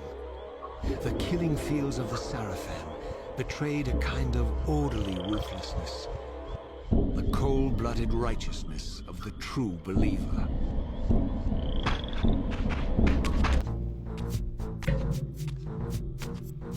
By all that is holy! Here at last, in the flesh, I beheld my former brothers in arms, the warrior priests of the Sarafan Order, their lives devoted solely to the annihilation of the vampire plague. And while I confess, I felt a twinge of longing, a pang of grief for what I had believed was my lost virtue, I regarded them now with none of the reverence I formerly felt. For I had seen the human face of the vampires, and now I beheld the monstrousness of these men.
After my long journey, I finally stood on the threshold of enlightenment. For here was Janos Ordrin's mountain retreat, intact and unblemished. The upheaval that would one day topple this ancient edifice had not yet occurred.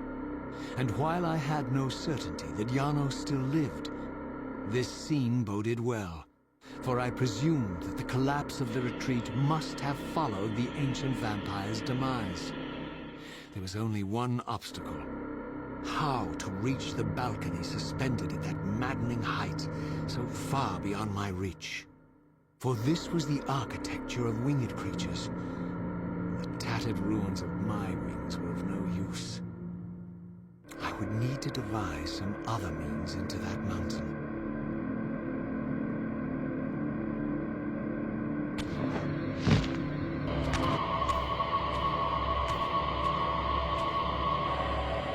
The mountain's interior was hollow, I discovered, and graced with soaring architecture unique to its creators. As with the outer facade, these balconies and galleries could only be reached by those gifted with flight. With only my ruined wings to carry me, this towering labyrinth seemed impassable. The object of my quest lay just beyond my grasp. For here, suspended at the apex of the chamber, was the threshold that surely led to the great vampire himself. I didn't know whether Janos Ordrin was the monster depicted in the stronghold, or one of the noble creatures memorialized among the ruins of the ancient vampires. But I didn't care.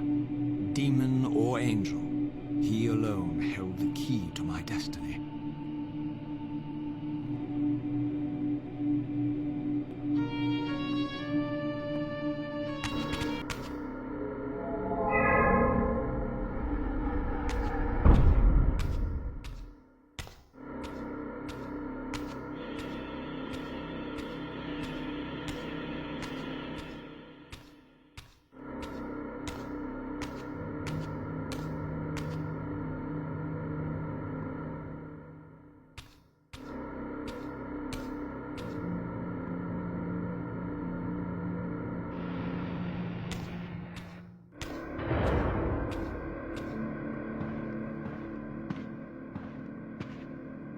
Janos Audrin?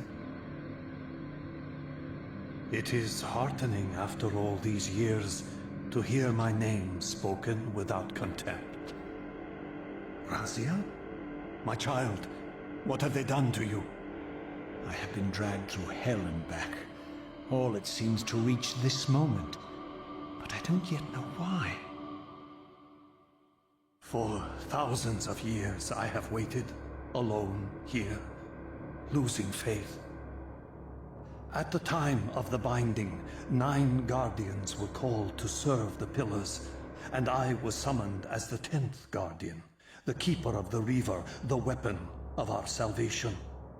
Over time, our race died out, until I alone remained, sustained only by my obligation to you and by my guardianship of the blade. And the other 9? Why did their guardianship not sustain them? I don't know. As our race dwindled, the humans prospered. I have watched over the centuries as our history faded into myth and finally receded altogether. The humans have forgotten us entirely and claimed the pillars for themselves, wholly ignorant of their true purpose. To them, I am merely a devil, the origin of their vampire plague. Why would the pillars summon human guardians then, if they are meant to be served by vampires? The pillars choose their guardians from birth, Raziel, and vampires are no longer born. This is the crux of our dilemma, and this is the terrible irony. With their vampire purge, the members of the Circle have assaulted the very architects of the pillars they are sworn to protect. They have embarked on a treacherous path. With every vampire they kill, the humans are slitting their own throats. They know I'm up here, beyond their reach, and it terrifies them. You can see how they flaunt their kills to torment me, or perhaps simply to lure me out. They have this foolish notion that destroying me will somehow topple our entire bloodline. Thankfully, we're not that fragile. I've seen them mustering their forces in the village below. Yes. I don't know what they're plotting, but I fear our time may be bitterly short. Mankind seems to have brought you only torment and grief. You must hate them. They fear what they don't understand, and they despise what they fear. But no, I do not hate them. Vorador does.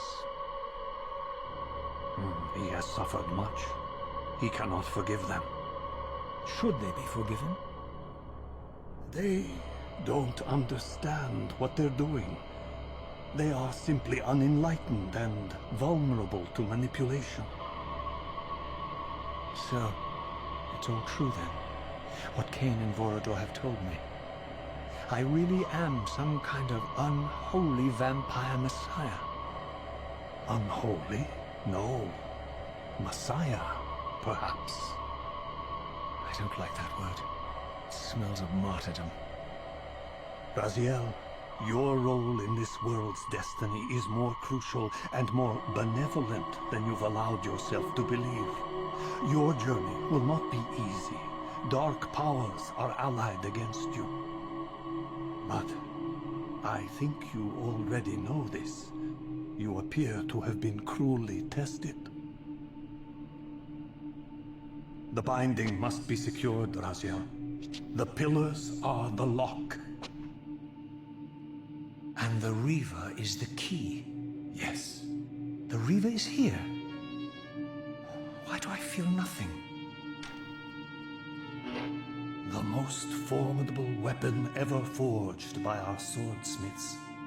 They infused the blade with vampiric energy, empowering the Reaver to drain our enemies of their precious lifeblood. As Janos presented the blade, an inexplicable sense of dread crept over me, more palpable than anything I'd felt before.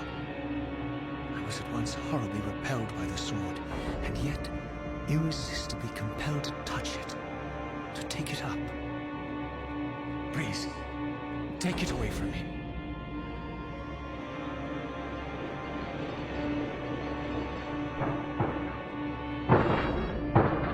I fear you have been followed.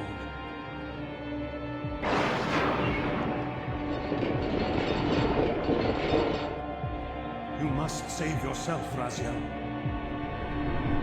Janos! No!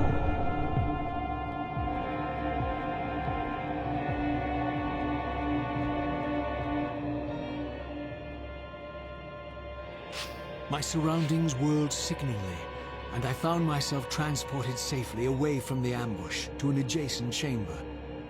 Janos had delivered me from the Sarafan, selflessly forfeiting his own safety to preserve my life. And now I feared that my newfound mentor would be slaughtered by the very crusaders I had so recently revered. The irony pierced me, and with dawning horror, I realized that I had been duped by Mobius from the beginning. For the Sarafan had simply followed the path I gullibly blazed through this sanctuary, and had arrived bearing Mobius' staff. Thus armed, they had Janos at their mercy. Through the door, I could hear them battling, less than a dozen paces away. But it may as well have been 1,000 miles, for this barrier was sealed by elemental forces I did not possess. It seemed Janos had conveyed me into the heart of the fire shrine. I thought perhaps if I could galvanize the forge and imbue the Reaver in time, I might have a slim chance of saving Janos from his grisly fate.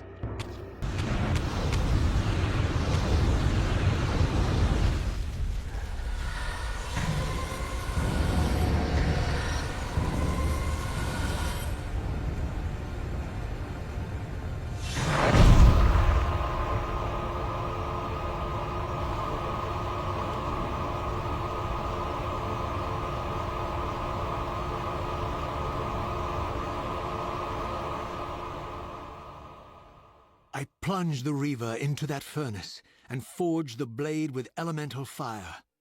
With the Reaver thus imbued, I was now armed to unlock the elemental barrier and rescue Janos from his executioners.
To bury us alive. Raziel, we must get out of here. Remember the sword!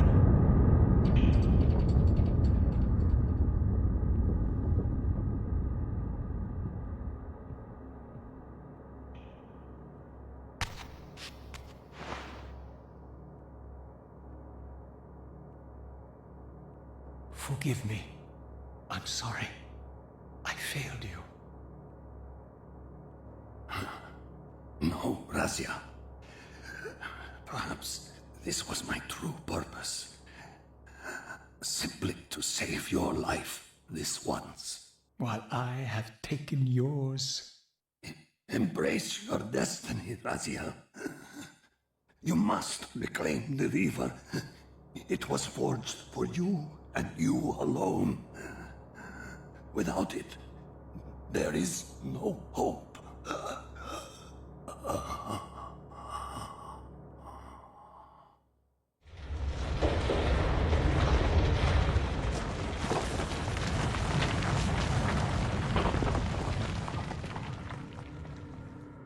As I backed away from Janos's body, I was overwhelmed by a sense of self-loathing so deep I could barely contain it.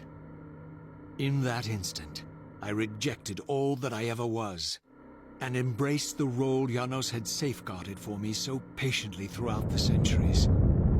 I knew then what I had to do, the task for which I was uniquely prepared. I would pursue the Sarafan dogs to their loathsome fortress and avenge Janos Audrin's murder. Mobius would pay dearly for his treachery, and my Sarafan brethren would reap the horrors they had sown. I would retake the stolen Reaver, which was rightfully mine. And finally, when all these debts had been paid, I would reclaim Janos Audrin's heart from their filthy, unworthy hands. If the heart was truly imbued with the power to restore vampiric unlife, its highest purpose was clear to me. I would restore the heart to Janos, and thus undo the vile crime committed by my abominable former self.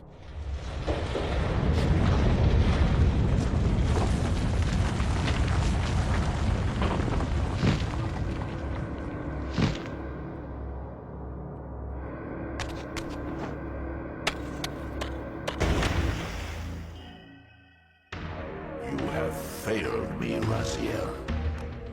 I wonder, Old One, did you truly resurrect me, or were you simply there when I awakened from my torment in the abyss? I suspect you found me merely convenient, dropped in your lair by Kain, indestructible for some reason, a durable and gullible tool for you to manipulate. This one thing I readily admit. I have been used by others time and again, but always I seem to stray from their path. What is it about me, demon, that makes me such an unreliable instrument? Why do I survive one trial after another, on and on, in an endless succession of humiliating deaths and resurrections? It seems there is much more to my destiny and my history than I know. Perhaps more than you know as well.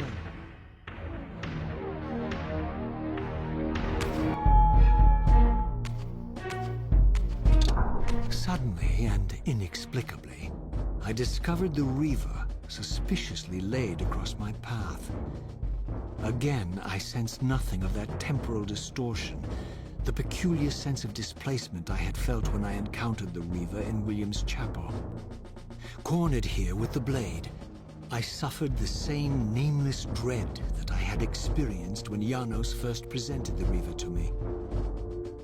I felt at once repelled by the blade, and yet overwhelmingly compelled to seize it.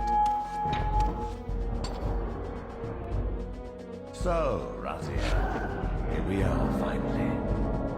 You have no choice but to confront me now, and I am not so foolish as I've led you believe. We have business to conclude. You knew I would lead the Sarafan to Janos, you vile bastard. You've been orchestrating my every move. My destiny is an amusement to you. It was fun while it lasted. I think not, Raziel. Malik, do not let this creature leave. He poses a danger to the circle. Poor, deluded Raziel. Did you somehow imagine you had the guile to change history on me? I'm the time streamer. I knew your every intention before you did, you imbecile.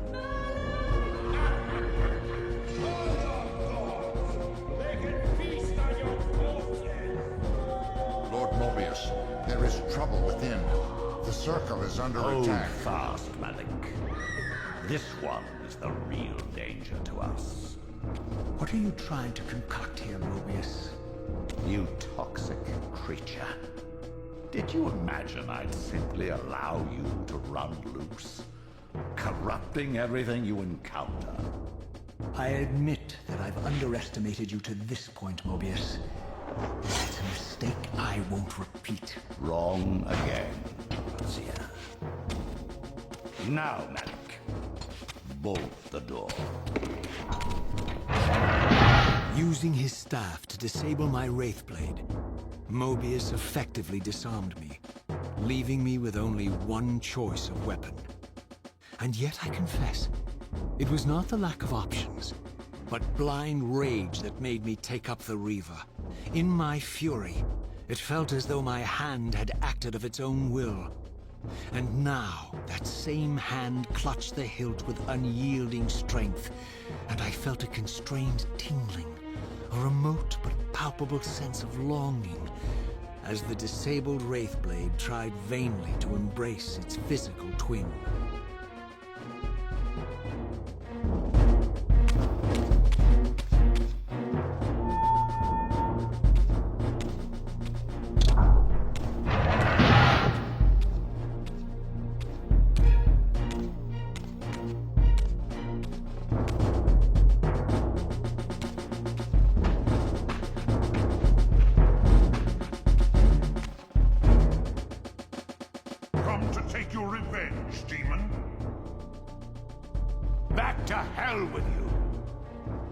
I recognize these two as my former brethren, in life as Sarafan, and in unlife as Kain's vampire sons. Melchiah and Zephon, the weakest of Kain's brood. These bastards had no idea what future lay in store for them, how they would become the very thing they so despised. The Reaver hummed with ravenous anticipation. Janos had called it a vampiric blade, endowed with the power to drain its victims of their lifeblood. I was eager to see what the Reaver would do to these two.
Physical manifestation indefinitely. In fact, bonded to the blade as I was, I could no longer shift into the spirit realm at will. Nor was I able to summon the Reaver's twin, for my Wraithblade had been disabled in the confrontation with Mobius.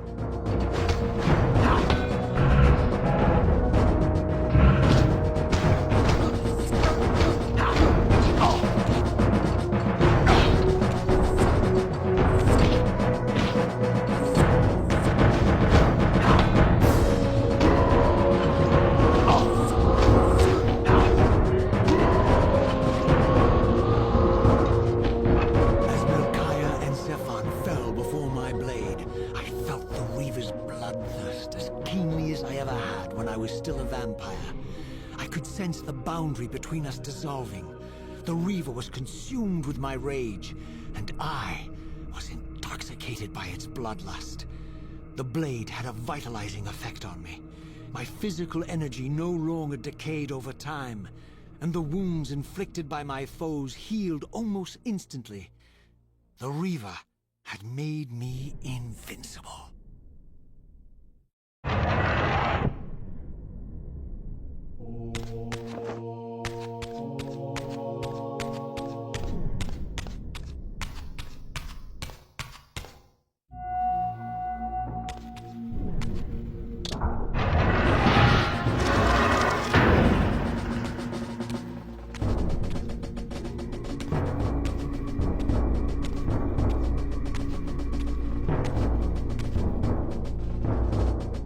You come to reclaim the monster's black heart. You'll have to get through us first. My former brethren, Duma and Rahab, confronted me next. This all seems so elegantly choreographed. Exhilarated by the Reaver, I was drunk with revelations. I could finally appreciate the delicious irony of Kain's blasphemous private joke, and I reveled as I colluded with him across the centuries. For it was I who put these bastards in their tomb, thus providing the corpses for Kain to raise as his vampire sons a millennium from now.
Questioning Kain's command. So dutiful and righteous, even as a vampire. I guess some habits die hard. The vampire Tyrell had eluded my vengeance. The Sarafan Tyrell would not.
So, vampire, here we are. You've destroyed my brethren, and now you've come for me. You'll find I'm not such easy prey. I don't want to kill you, but I will if I must. Return the heart to me, and we can end this now. So, you've come to avenge that filthy parasite and reclaim his foul heart. You're a righteous fiend, aren't you? Apparently I am. No, vampire. This is where it ends. But you won't be leaving this room. Now, let's finish this. I'll make it mercifully quick. As you did for Janos? No, that beast had eluded us for far too long. It would have been a shame to end him too quickly. It's ironic, really. The great Janos Ordrin turned out to be no challenge at all. Thanks to you. Do Did you hear his cowardly screams when I tore that black heart out of his carcass?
And so it ends.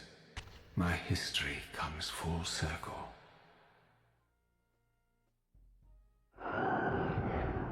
Sensing its twin, the Wraithblade uncoiled itself from me, and instead wound lovingly around its former self. I felt its grip loosen, and as the blade left me, its absence chilled me more than its presence ever had. A foreboding sense of emptiness and loss stole over me, and a terrible revelation gathered like a storm at the edge of my awareness. With all other foes exhausted, the conjoined blades turned themselves on me, and I realized, finally, why I had sensed nothing when Janos offered me the blade. The Reaver was never forged to be a soul-stealing weapon. The ravenous, soul-devouring entity trapped in the blade was, and always had been, me. This is why the blade was destroyed when Kain tried to strike me down. The Reaver could not devour its own soul. The paradox shattered the blade. So, this was my terrible destiny. To play out this purgatorial cycle for all eternity. I could not bear it. Despair overwhelmed me. You.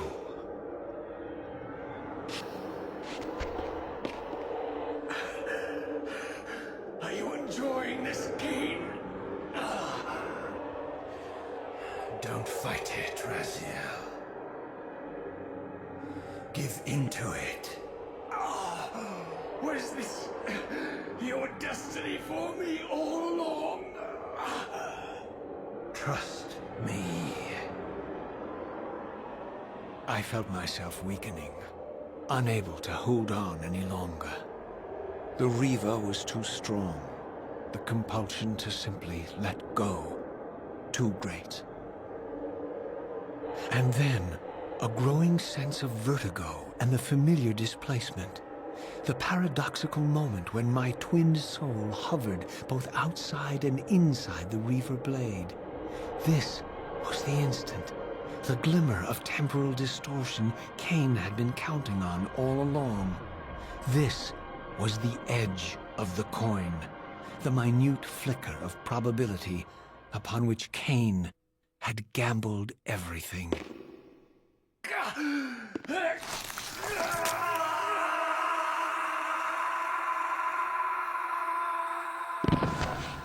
Now you are free to reclaim your true destiny, Raziel. Behind Kain's eyes, I could see new memories blooming and dying as history labored to reshuffle itself around this monumental obstruction. And I could see by the dawning horror on his face that perhaps we had strained history too far this time. That by trying to alter my fate, he may have introduced a fatal paradox. My God. The Hilden. We walked right into their trap. Raziel, Janos must stay dead. But Kain's warning was lost as I slipped into the spirit realm, too weak to maintain my physical form. And there, waiting for me as always, was the Reaver, the Wraithblade, my own soul, twinned and bound eternally to me. And I realized that I could never escape my terrible destiny. I had merely postponed it. History abhors a paradox.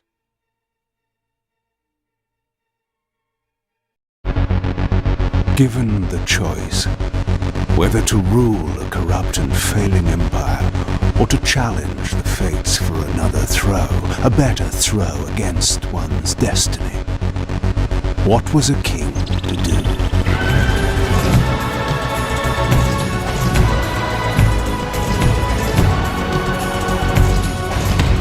But does one ever truly have a choice?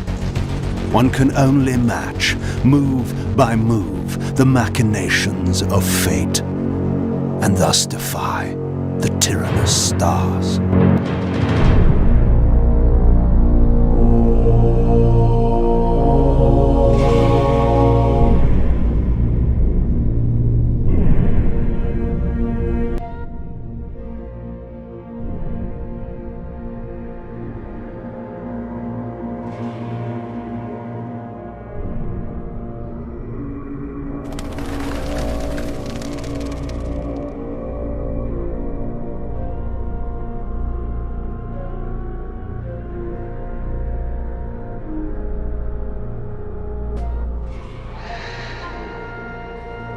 And so I returned to the sanctuary of my enemy, the fortress of the Sarafan Brotherhood, deemed impossible for any man to penetrate.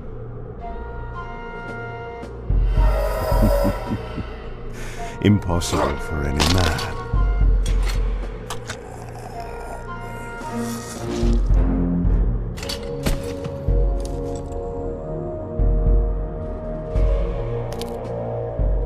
Deep within these walls my prey awaited. Mobius, the time streamer, deceiver and eternal gamester, using living beings as his pawns. In the end, we'd rooted out an entire nest of the fiends. But we had swept that area already. Not well enough, but no matter. We purged every last one of that brood with fire, where their souls now rest. Lord Mobius will be pleased. It was time for Mobius to answer a few questions. I hoped for his sake to find him in a forthcoming mood.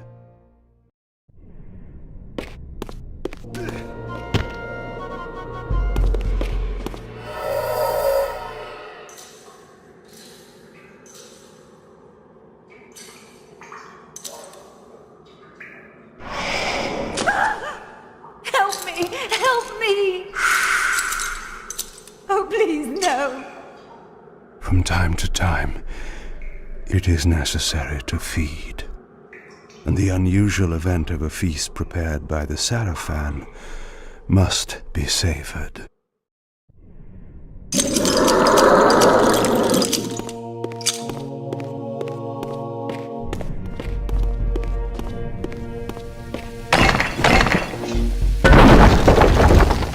What was that?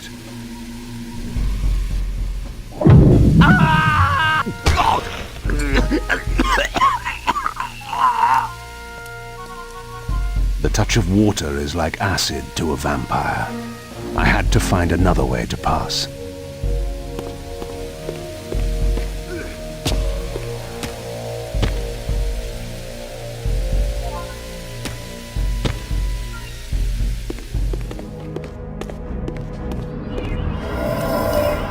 This passage undoubtedly led to the time streamer.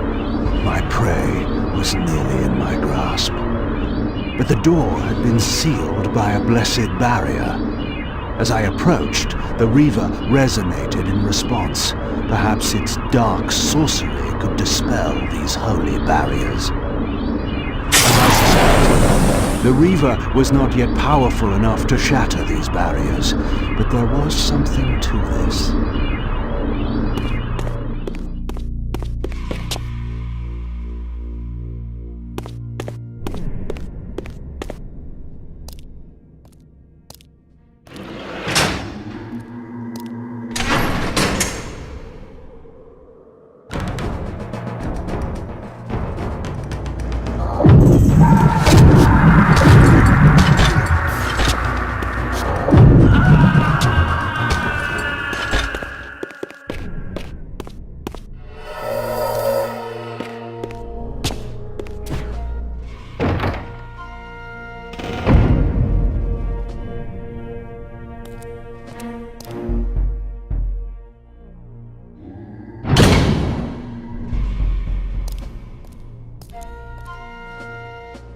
Locked. What a love of doors these pathetic humans have.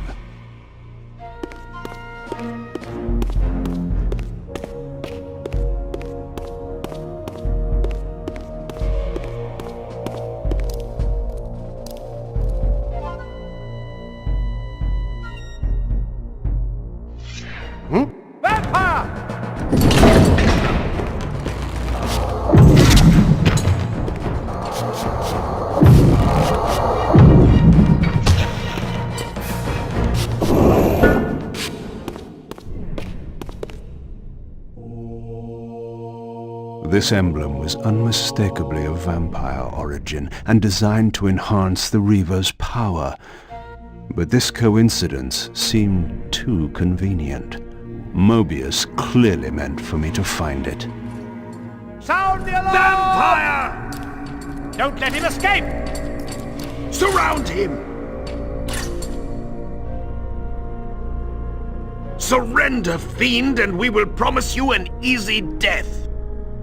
I could promise you the same, but it would be a lie.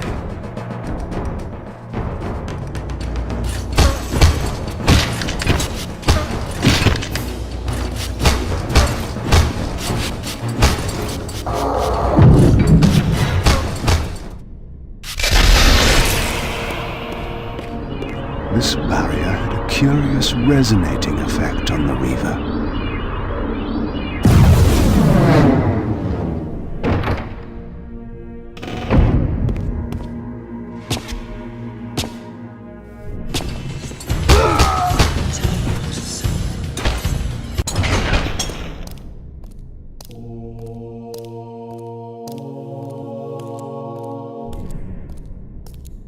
This door had been equipped with a singular lock, requiring an unusual key. Somehow I would find it.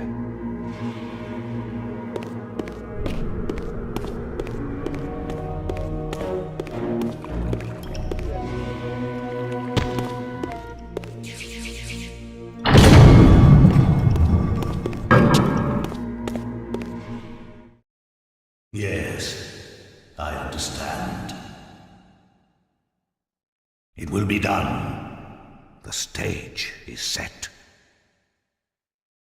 You needn't linger in the shadows, Kain. It has been a long time, hasn't it? No banter, Mobius. You know why I'm here. Yes, Raziel. You sought to introduce your own pawn into this game, and now he's been swept from the board. By your hand, I suspect. Where is he? Perhaps you should ask, when? How humiliating it must be for you to come begging at my doorstep for answers. Enough wordplay. Don't threaten me, Kain. You see, I have the upper hand. How remarkable that the great Kain should succumb to the scepter's power like any common vampire. Still so arrogant after all these years, thinking you've devised some brilliant plan. You know nothing. You have read the signs, but missed their meaning. You believe you are that myth of vampire prophecy, the scion of balance, and that Raziel holds the key to fulfilling your destiny. But your messianic delusions have blinded you to Raziel's true nature. You have no idea what you've unleashed. There was a time when you might have heeded wise counsel when it was offered. Now, your vanity has made you witless. You will have to learn the truth for yourself.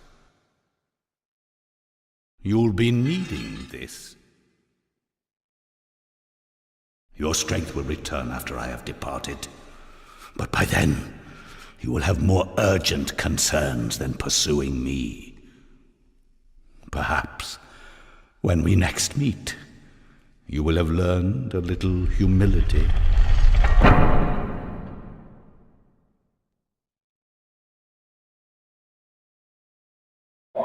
These strange creatures seem to manifest from the very shadows.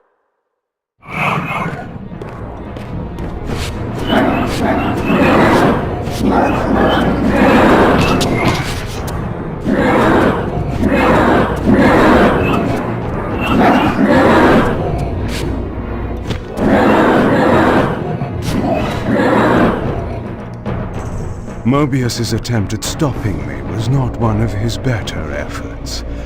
When I found him, it would be my turn to offer a few surprises.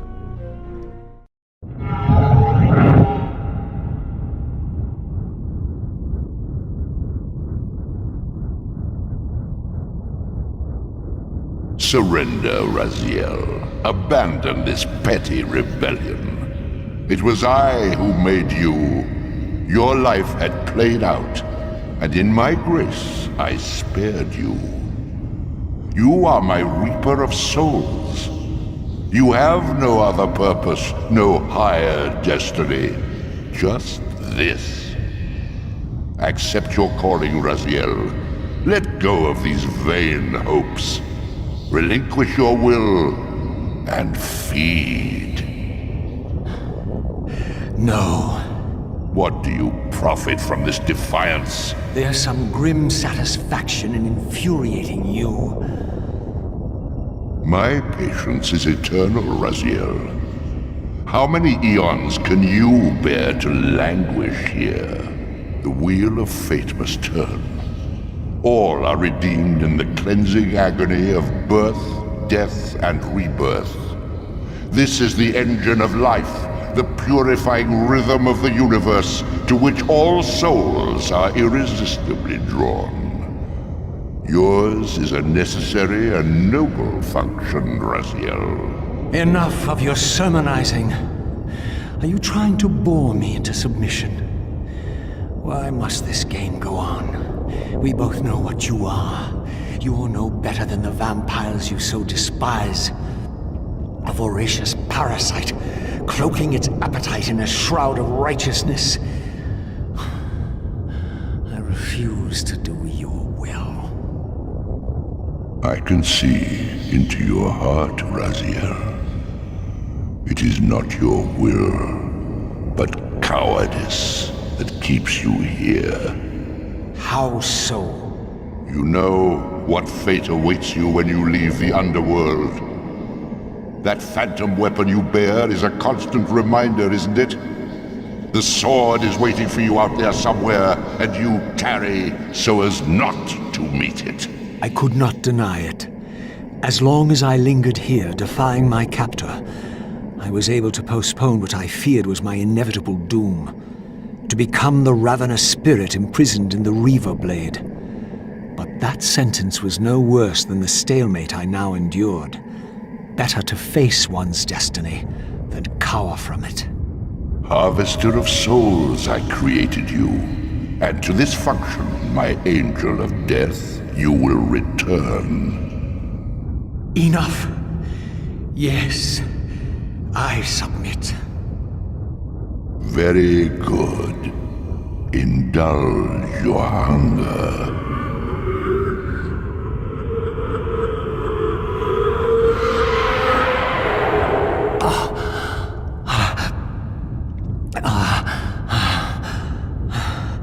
Yes, embrace your calling, Raziel. You will find that just as defiance has its price, so obedience has its rewards. And submission is not always what it seems.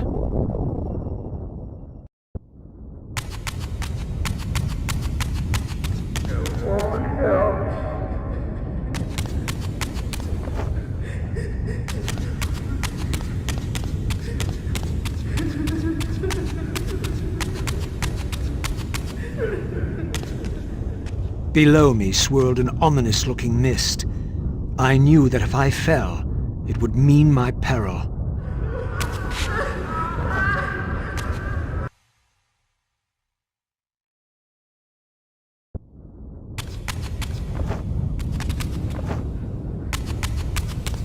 Do you believe your worthiness is so easily proved? Your way is sealed until you have offered further evidence of your obedience. I must feed you before I depart this place. You must feed yourself, Raziel. The wheel must turn. Ah, now you understand.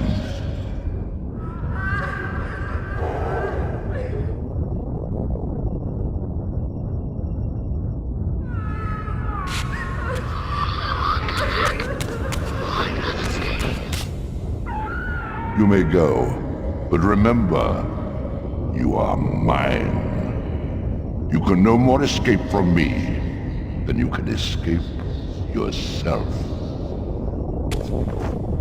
When going home, there's no home.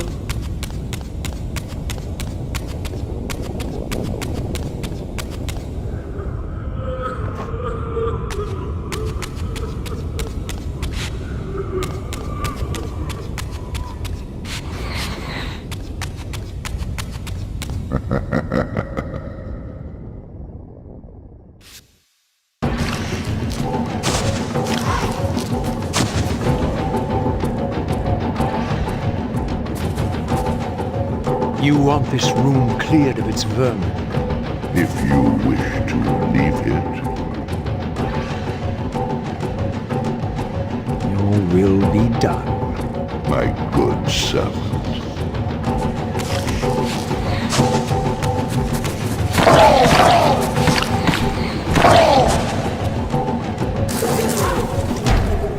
You see? Obedience brings prompt rewards.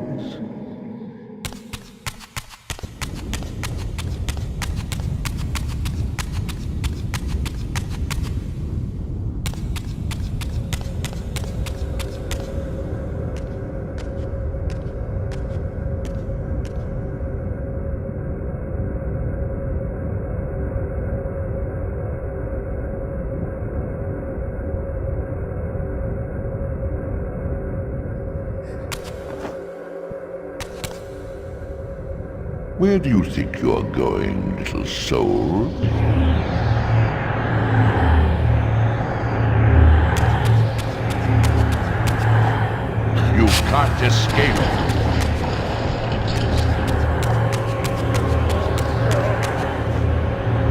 Raziel.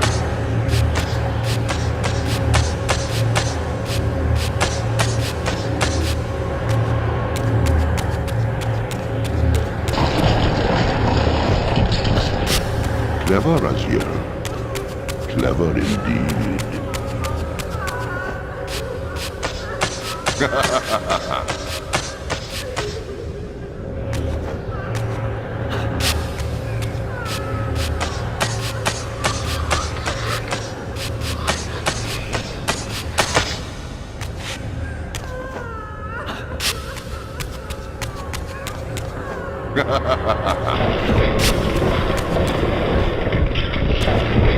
I've endured your game long enough.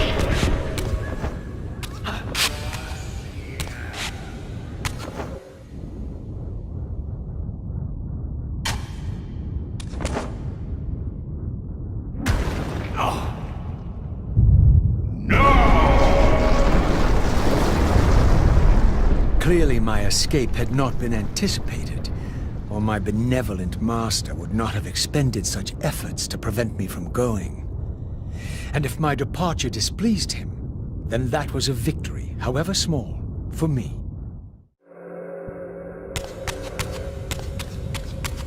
In the spectral realm, water is as thin as air, putting this opening far beyond my reach. But once I found my way into the physical world, I might be able to swim up there.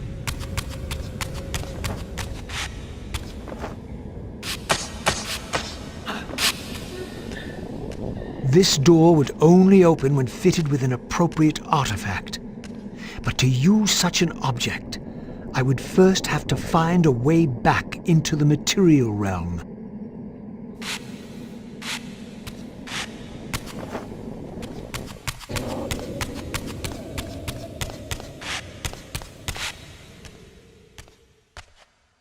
At last, I discovered a conduit into the material realm. I would finally escape the spirit world and take one step farther from my tormentor. Did you think to receive the same favors after your rebellion as before? No, Raziel.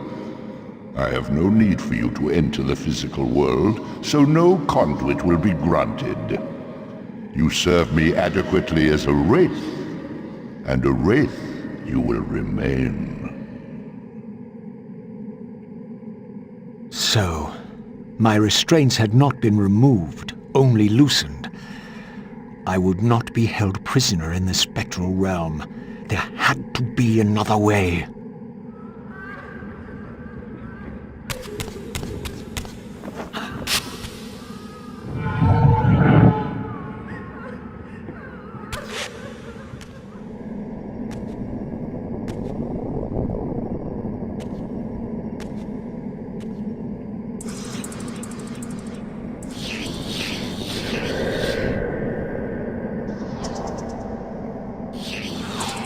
As I emerged, I was granted a vision of what I would become if I did not escape the spectral realm.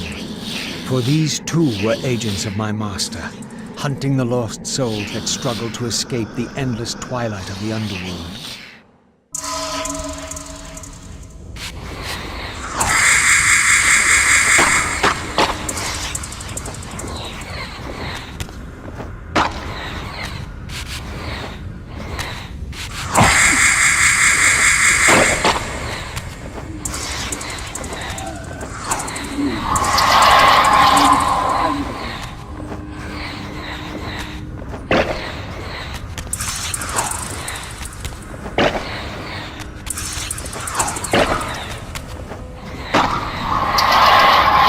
My master's plan for me was ominously clear.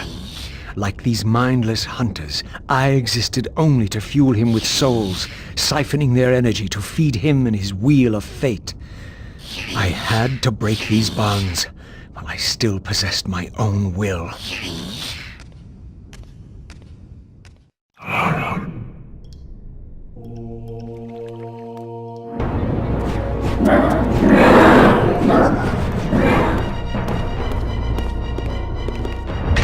This artifact seemed as though it was made for that unusual lock. Now the door could be opened.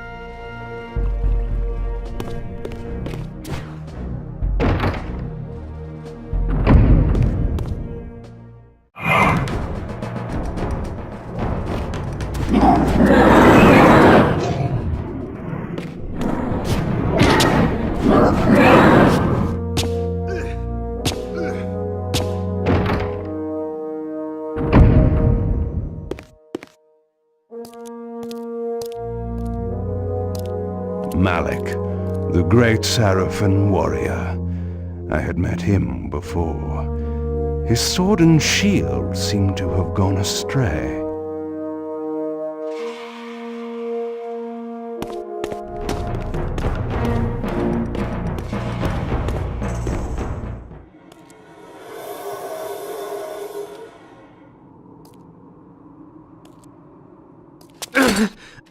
Tell me, where can I find your master?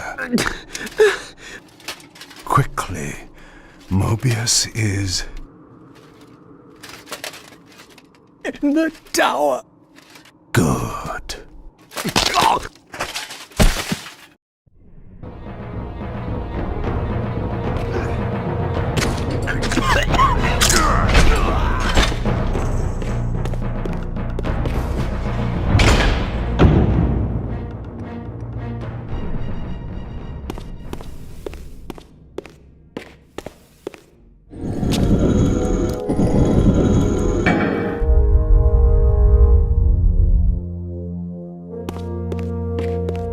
Malik's missing shield. I hated to restore his dignity, but I would need to return this to his monument before I could progress.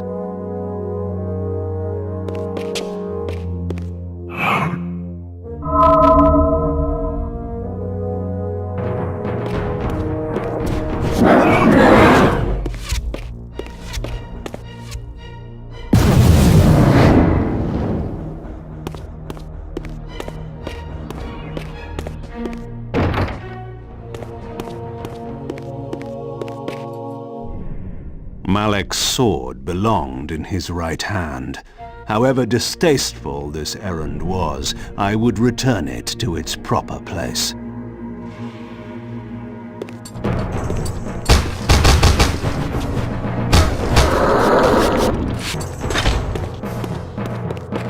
The way to the tower now lay open before me. I looked forward to finding Mobius and resuming our conversation.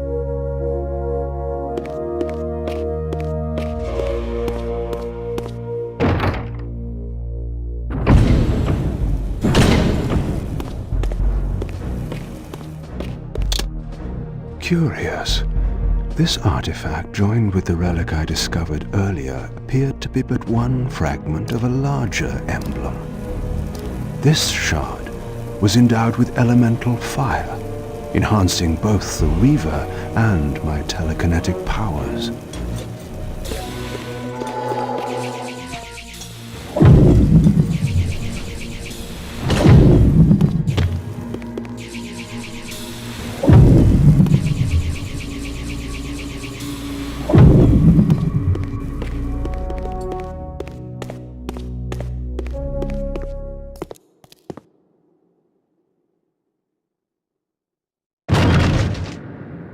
Here you are at last.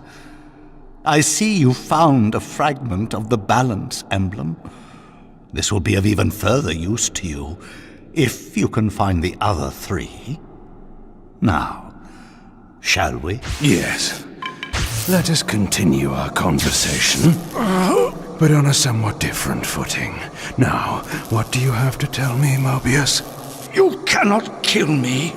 We both know that this is not how or when I die.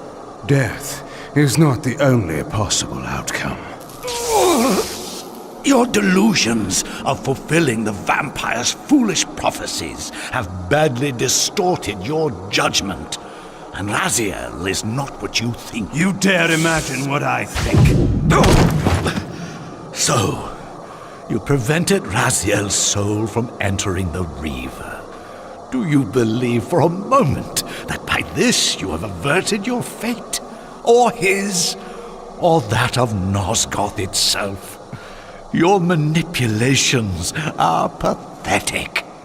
Yet Raziel retains his free will, and that's what frightens you, isn't it, Mobius? You cannot see his path, and so you cannot control it. And neither can you.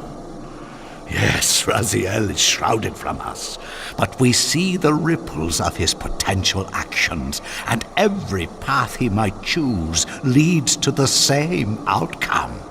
He will kill you, Kain.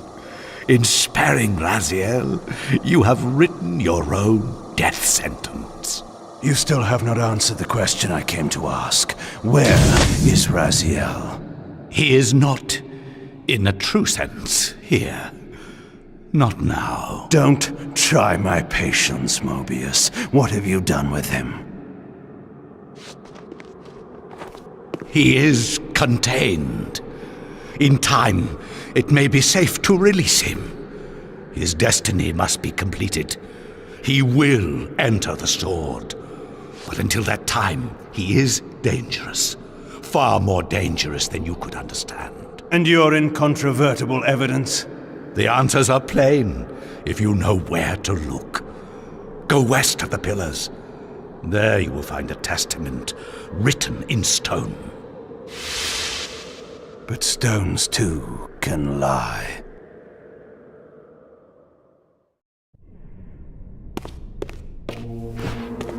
The pillars of Nosgoth stood pristine against the horizon.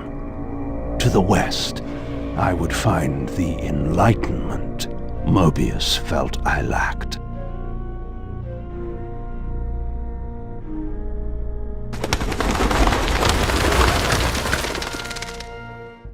There had to be a way to escape the spirit world without the help my master was pleased to deny me. Only in the material realm would I have a chance to seek my destiny, or change it.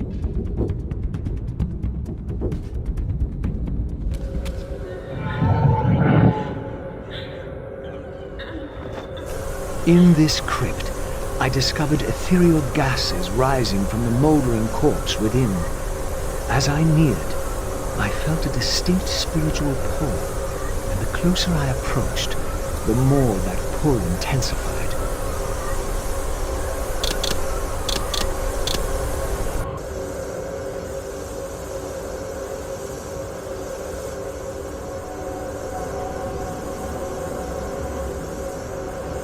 In the end, it was not difficult. I projected myself down into that tomb and found myself reborn into the material world. It was a loathsome vessel, but with an effort of will, that too could change.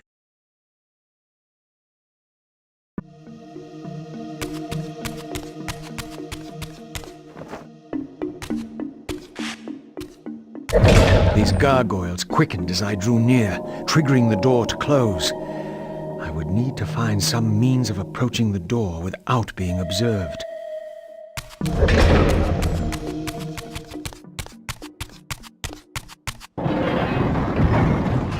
He says she won't go near the place. I tell you, the pillars are haunted. Haunted? I heard a woman's voice talking and moaning, and there was no one there. How many vampires have you killed? And you can't face down one ghost? I knew who these were. Vampire hunters, scouring the countryside, destroying what had once been my kind. My God, what is that? A vampire or a demon? Where? Here. Get him! Quickly! No mercy.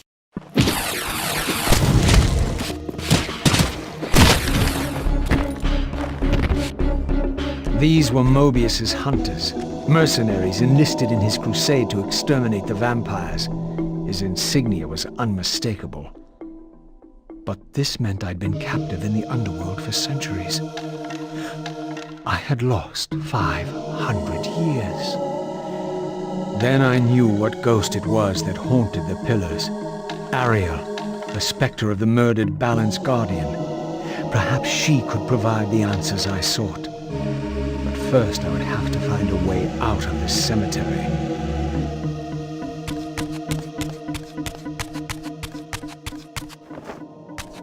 This temple's facade hinted at some ancient vampire origin, for it bore the sign of the Reaver and was marked with the elemental symbol of light. The mystery of the Reaver might be answered within, but this edifice was too high for me to reach.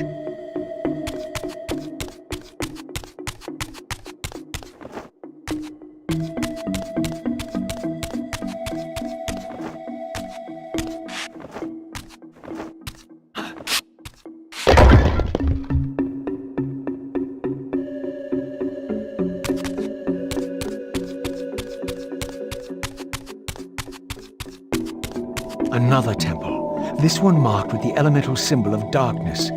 This edifice, like the other one, was too high for me to reach.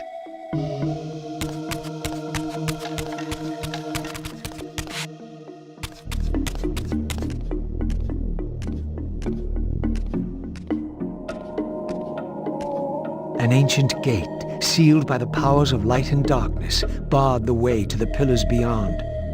To depart this place and continue my journey, I would have to find the means to open it.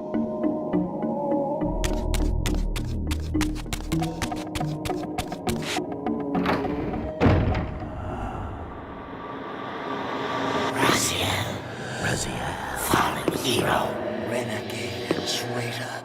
What is this? How do you know me? Raziel, what are you? Why should they know your name? You are nothing. It seemed my method of entering the physical realm was not altogether original. But where had these beings come from?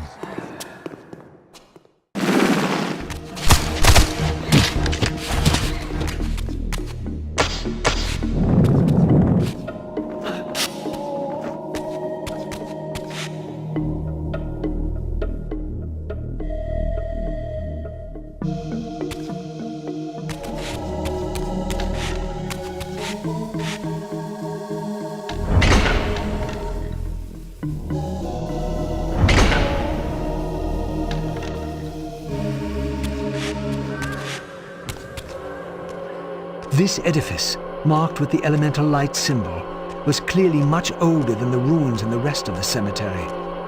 The door was far too high to reach, and to open it, it seemed the Reaver would need to be imbued with the power of darkness. Clearly, I had more to accomplish before I could discover what lay within.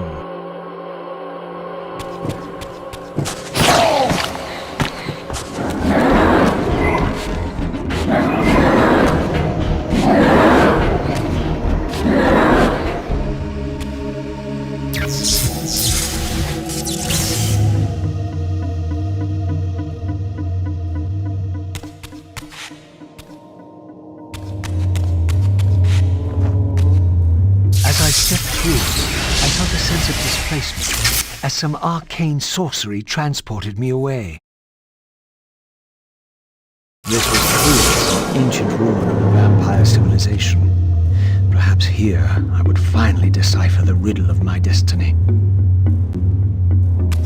Throughout these ruins, I found murals depicting the seminal events of vampire history. These scenes commemorated a great war between the ancient vampires and their rivals. In triumph, they banished their adversaries from the world and raised the pillars as the lock that binds them.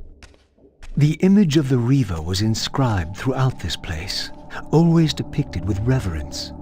The vampire's holy weapon was destined to be borne by their prophesied hero, for whom it was forged. But if this was my destiny, why had the Reaver tried to consume me?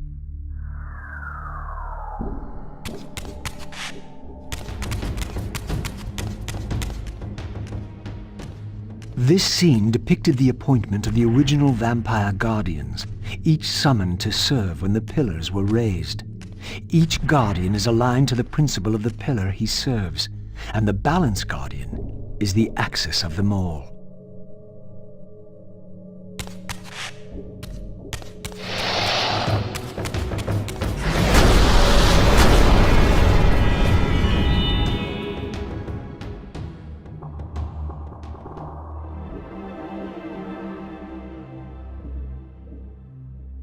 At last it was done. The Reaver was forged with darkness. As I felt this new power coursing within the Wraithblade, I knew that now the Light Temple would open to me.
Against all odds, I had stumbled into Kain's own mausoleum. This seemed an unlikely coincidence.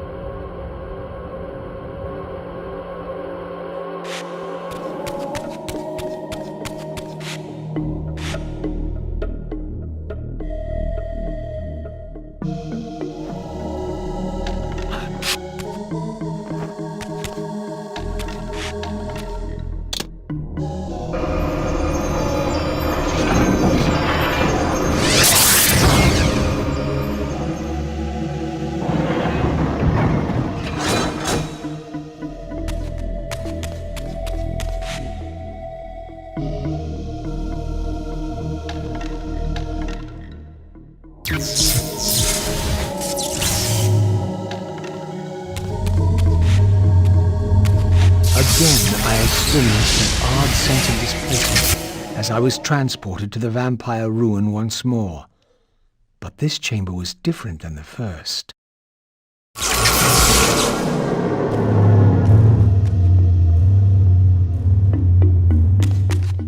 In their defeat, the vampire's enemy retaliated with a terrible curse, afflicting the vampires with a bloodthirst that turned their once noble race into ravenous predators. This curse plunged the vampires into despair and apparently drove many to madness and self-annihilation. What was it that so devastated them that they were driven to suicide?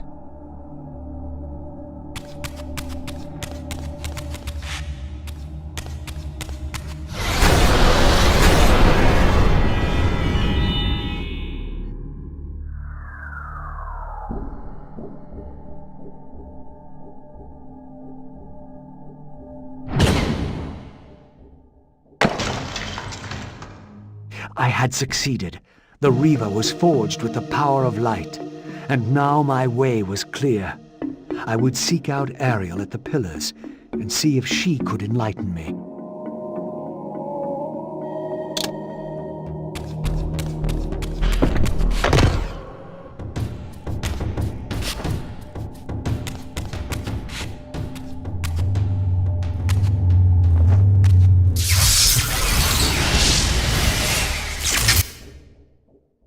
I have the means now to depart the cemetery.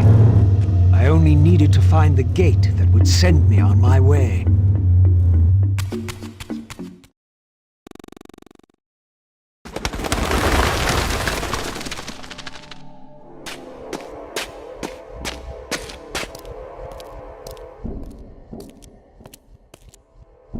How strange to see this place long before my birth.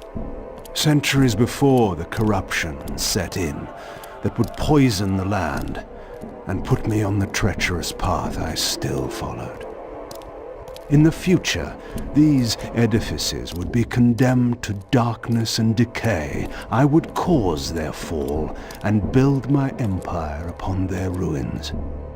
Was it still possible that with the right knowledge, the right moves, I might one day see Nosgoth restored, the pillars pure once more? My answer, according to Mobius, lay somewhere to the west of this place. I could restore the world, perhaps, but never again could I give Nosgoth back her innocence.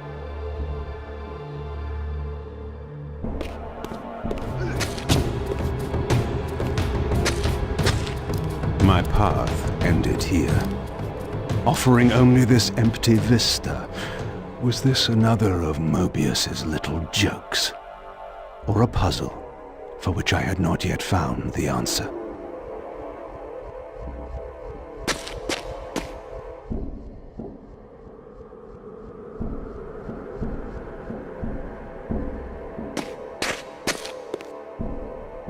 This symbol seemed familiar. Perhaps I needed to recover another fragment of the balance emblem before I could proceed.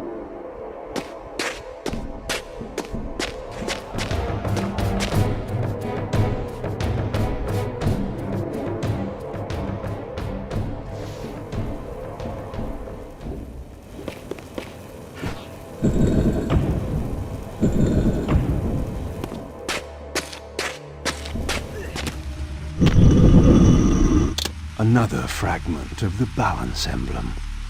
This one endowed with the properties of dimension.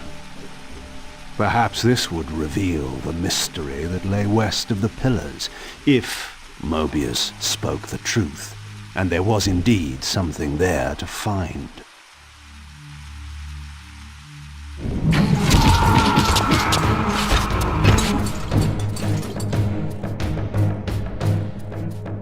The mist that shrouded this lake miraculously now cleared away, revealing an ancient citadel.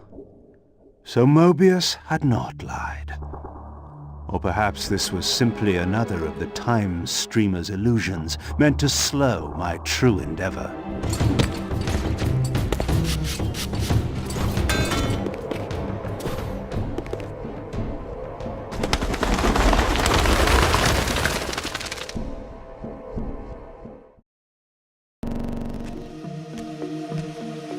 The vampire hunters, brazen as they were, feared to walk these paths. I knew one spirit haunted this place. Perhaps there were others as well.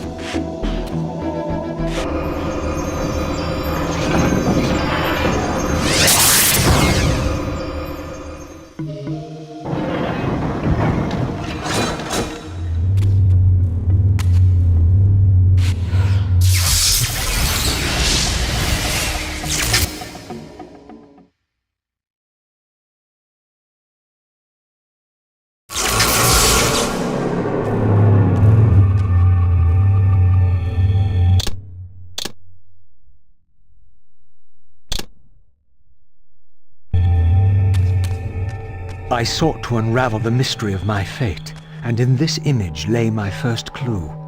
For this scene depicted the forging of the Reaver, the weapon destined to become my prison, and I recognized its maker. The years had changed him, but this was unmistakably the vampire Vorador, and in this era, he still lived. If I could reach him before Mobius's mob hunted him down, he would provide the answers I sought.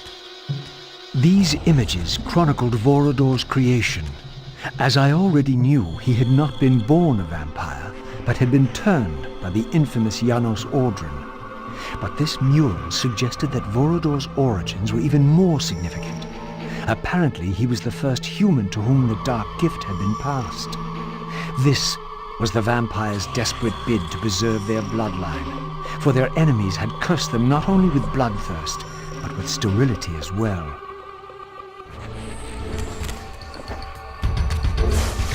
This spirit vessel was not yet activated. Perhaps there was some means for me to awaken it.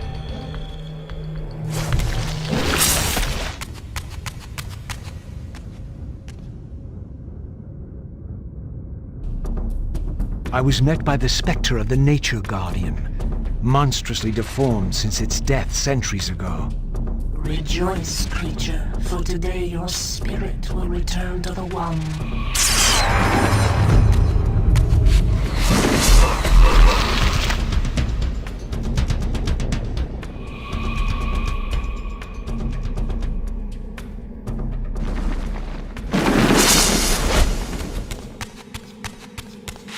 Apparently, a single soul was not enough to activate this spirit vessel. Perhaps another specter was lurking around here somewhere.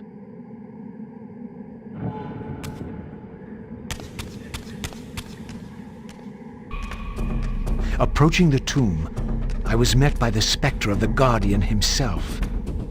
Eternity weighs heavily. I have a solution. I bear it in atonement. But your moment of existence has passed. Come and be released.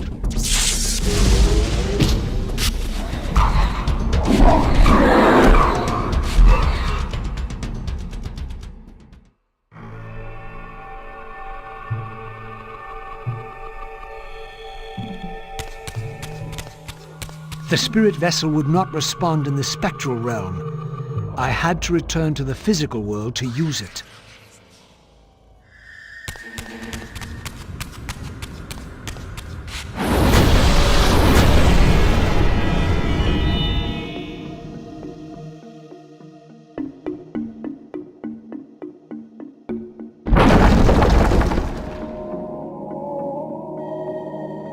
As the Reaver absorbed the souls of the Nature and Conflict Guardians, it was imbued with the elemental power of fire with which their principles were aligned. I was now equipped to reach the pillars.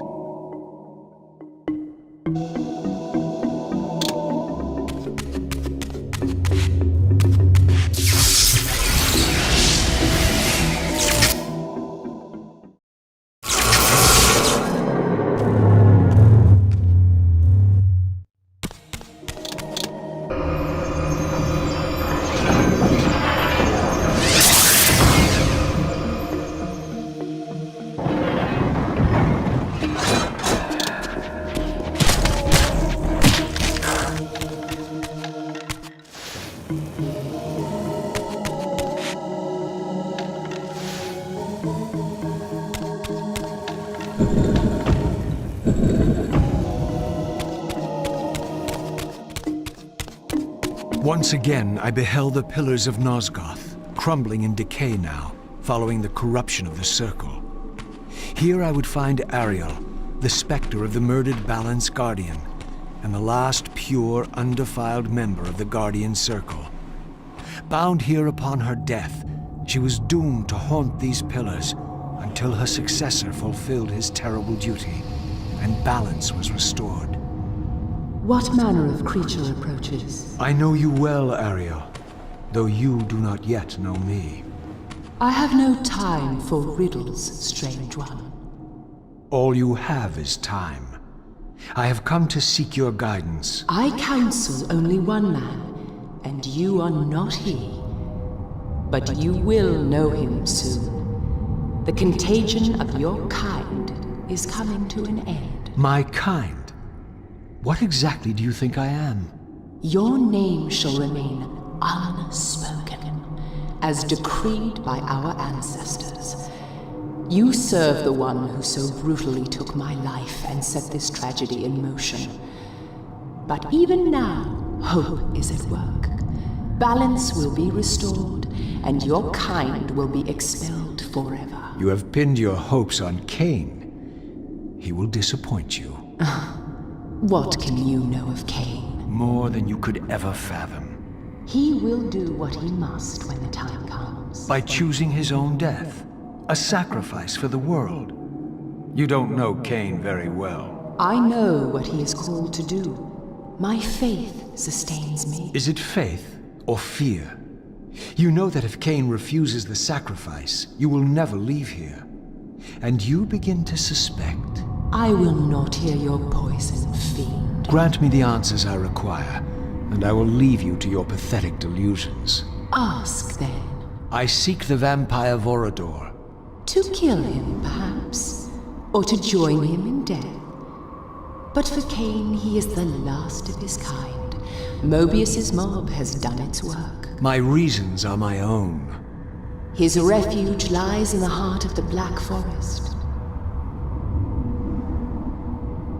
And may you molder there together until the end comes.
this one apparently aligned with the elemental power of air.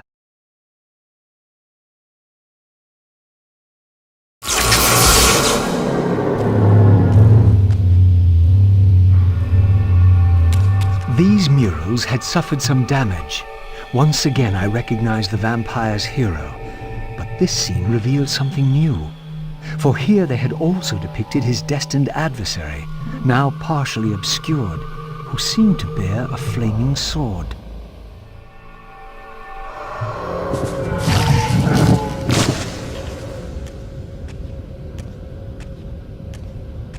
In winning all, we lost all. In winning what we thought mattered, we lost what truly mattered. But for you, there is a chance. What chance is that? The bliss of death. I offer it. But I do not accept.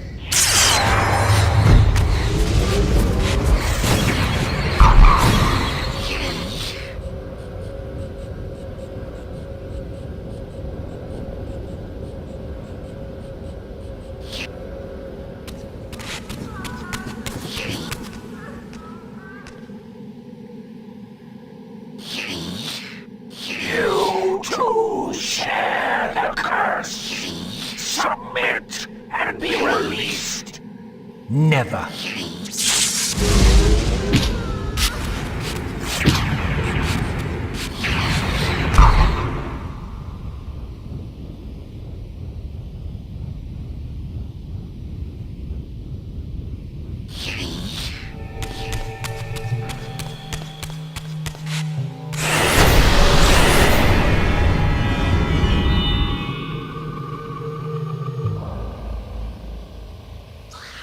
As the Reaver absorbed the souls of the Mind and Dimension Guardians, it was imbued with the elemental power of air with which their principles were aligned.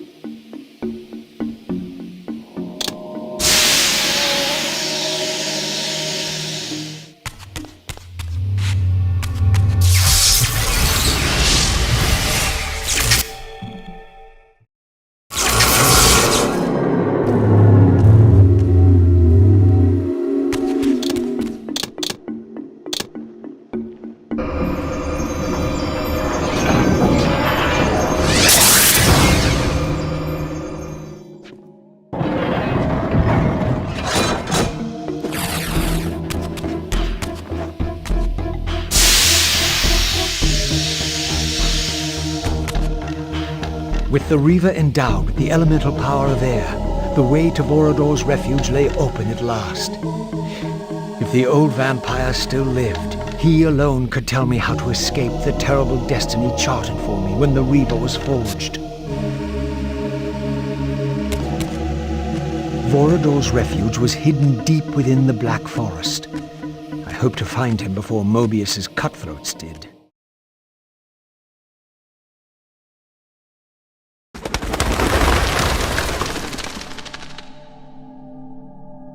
And so I arrived at the citadel of my vampire ancestors, long abandoned since their extinction eons ago.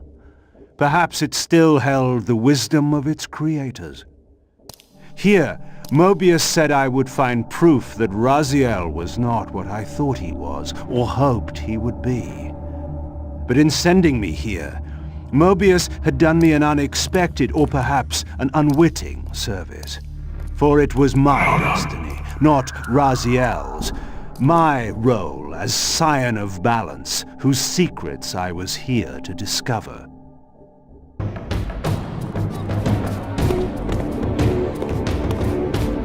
Here, no doubt, was the evidence Mobius wished me to have. For the vampires had prophesied not one, but two champions. One destined to be Nosgoth's redeemer, the other its destroyer. The vampire's hero wielded the Reaver, forged for this very purpose. His opponent was clearly the champion of their adversaries, the Hilden, and brandished a flaming sword. The foretold outcome was unambiguous.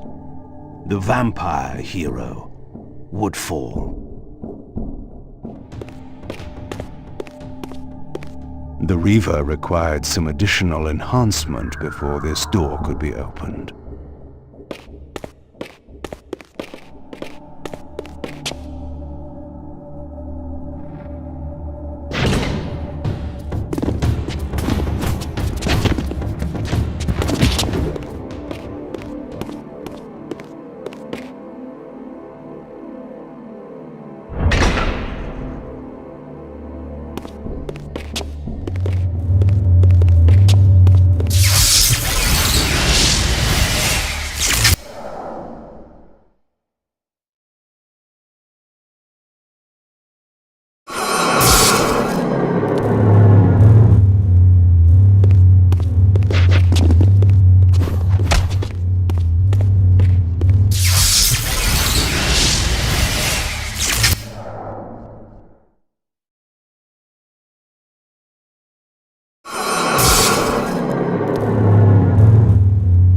These statues were singularly inanimate. I knew better than to assume they would always remain so.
The third fragment of the balance emblem endowed the Reaver with the elemental power of lightning.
A new area of the vampire citadel lay open.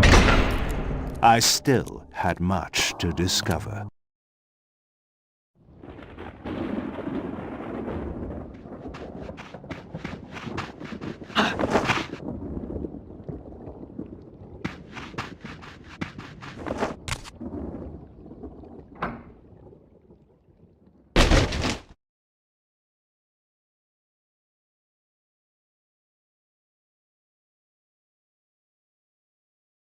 Nestled deep in the Black Forest, Vorodor had once held court over a private kingdom, as decadent as it was depraved. Now all was still. I hoped I had not arrived too late.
This pool seemed related to the portals which had transported me into the vampire ruins, but its surface was disturbed by the spouting of these gargoyles.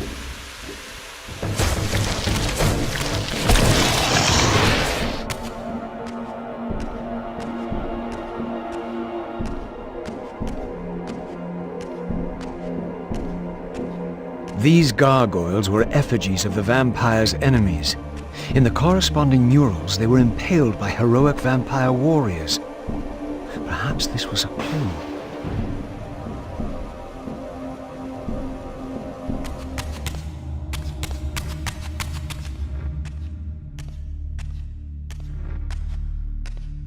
This door clearly required some artifact before it would open.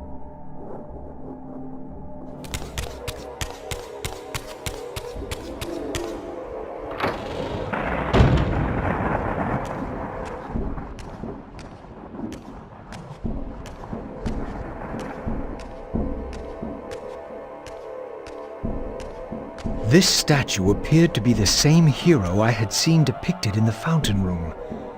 This had to be significant.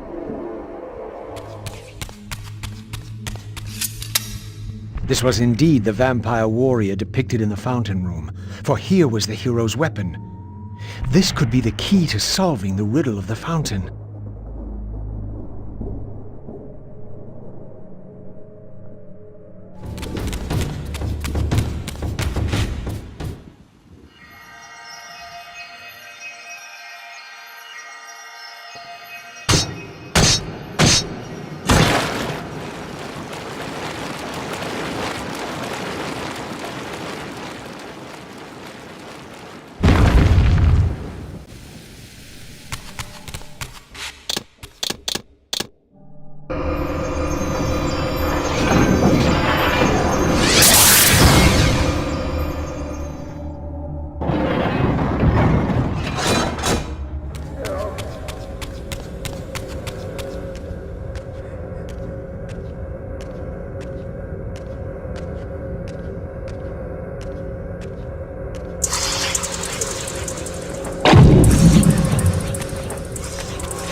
This mysterious chamber was clearly significant. Perhaps I would finally find the elusive Vorador within.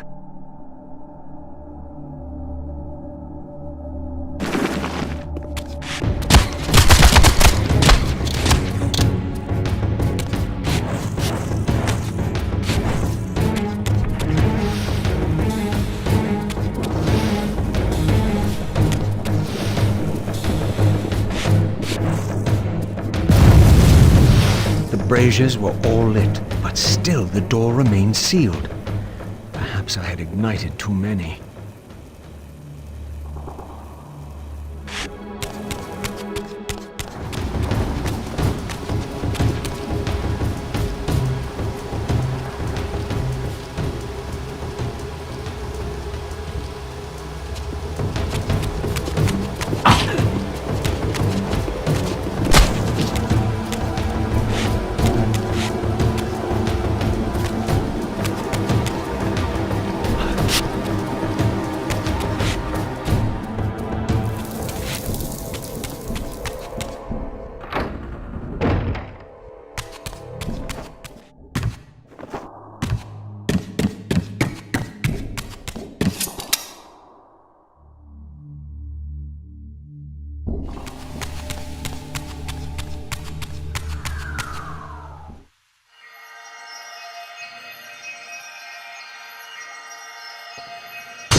These murals were attuned somehow to those in the fountain room, for this wall too had shattered.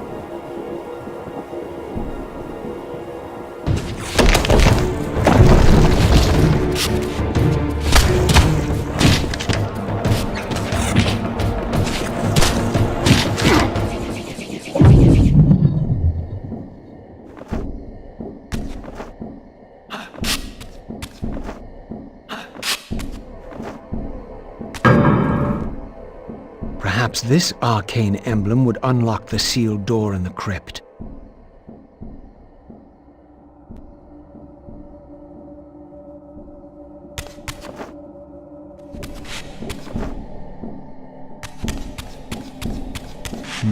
The artifact I had was not sufficient. There was clearly still a missing piece to this puzzle.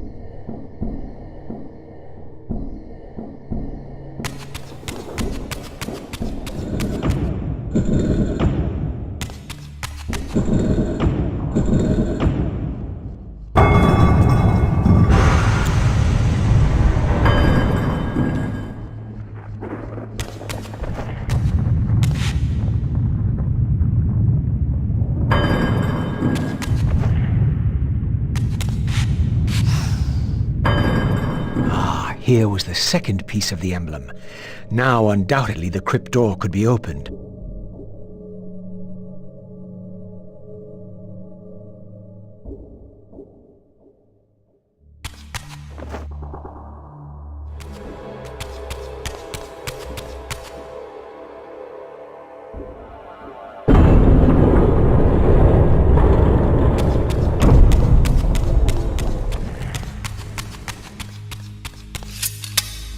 With this third and final weapon, the mystery of the fountain would finally be solved.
Here the images were unadulterated, and their meaning ominously clear. The vampire hero, the bearer of the Reaver blade, was confronted by an adversary worthy of his powers. The enemy race, long banished, had a champion of their own, with flaming eyes and a fiery sword. The resemblance I bore to the adversary mocked all my hopes. Had Kain been the vampire hero of prophecy all along? Did he suspect what I was? For if I was this foretold adversary, then Mobius was right, and had always been right. I was destined to fight Kain and destroy him, or be destroyed. What part did free will play in any of this?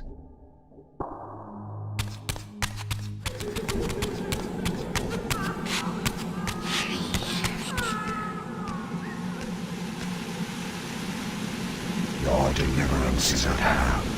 In death is your release. This state is merely atonement.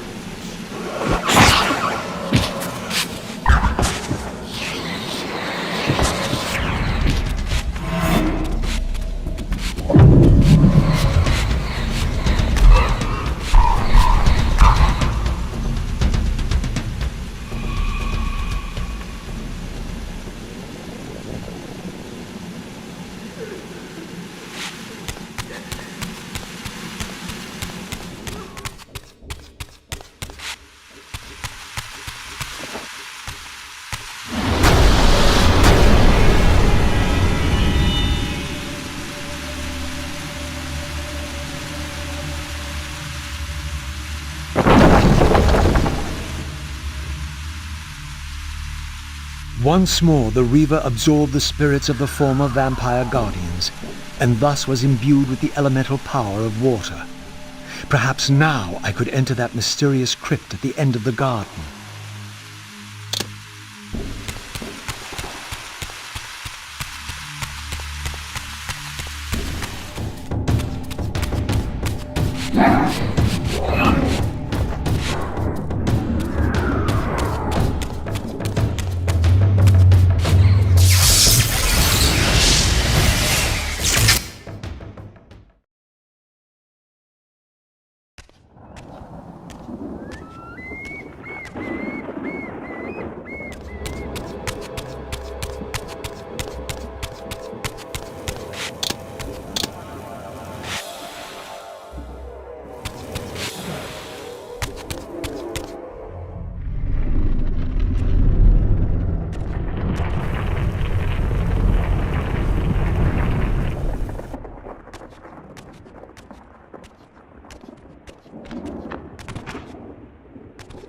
So, our wretched little savior returns.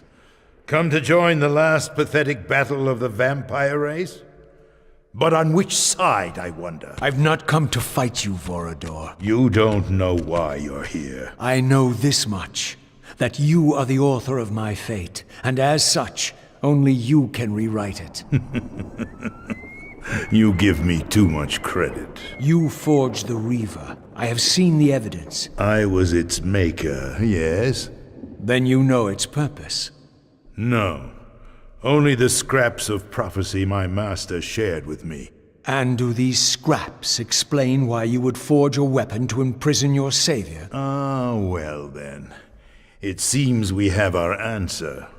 You've chosen your path. I have chosen nothing. I've been deceived at every turn.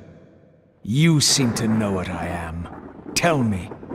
I thought I did once. But now all the prophecies have failed. The pillars are corrupted. I am the last of my kind, and when Mobius's hunters find me, it will have all been for nothing. You've forgotten about Kain. Ah, yes, Kain. I fear he shoulders a greater burden than he realizes. I cannot help you, even if I was inclined to. I crafted the Reaver blade, but only at the behest of my sire, Janos Audron. What sorcery he and the others laid upon the sword afterward, I cannot say. Janos tried to give me the Reaver before he died. He said that it was forged for me. But what did he mean? As my weapon or my prison? Perhaps you should ask him yourself. Janos is here. In a manner of speaking.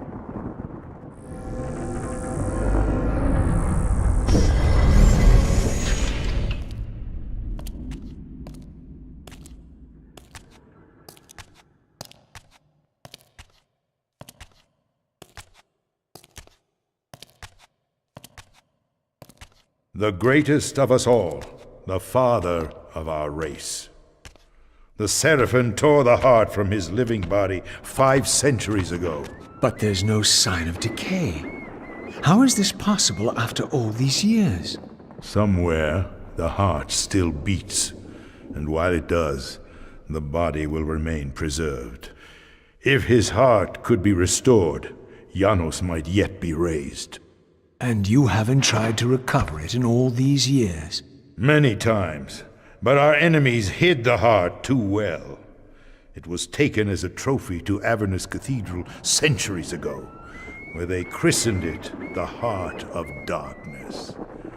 Believing that it embodies the essence of our dark gift, they hid the heart away lest it fall into the wrong hands. Our hands. Redeem yourself. You may be our last hope. Perhaps you alone can find the heart if it is meant to be found. If Janos can be resurrected, he will have all the answers you require. This key will open your way to Avernus. But be advised, there are dark sorceries at work in the cathedral. You must be on your guard.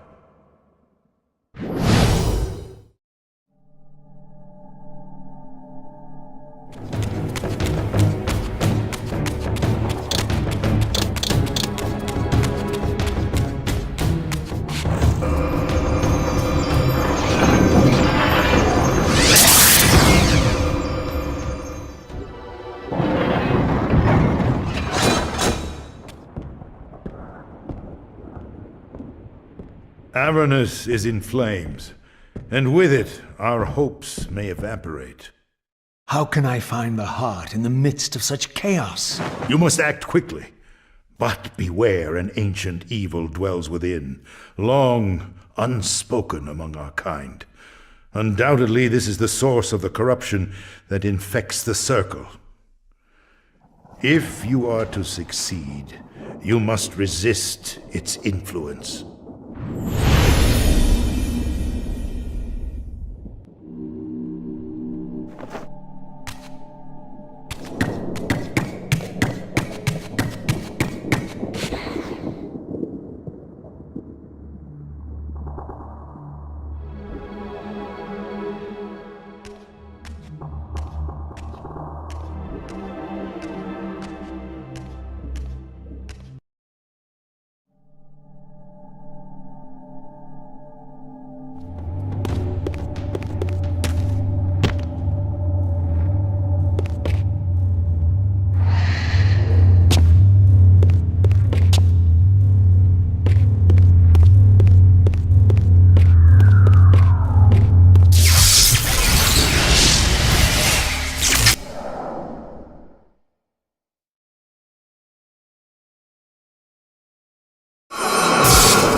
as the vampires began to die out, the Pillars summoned human guardians to fulfill their roles.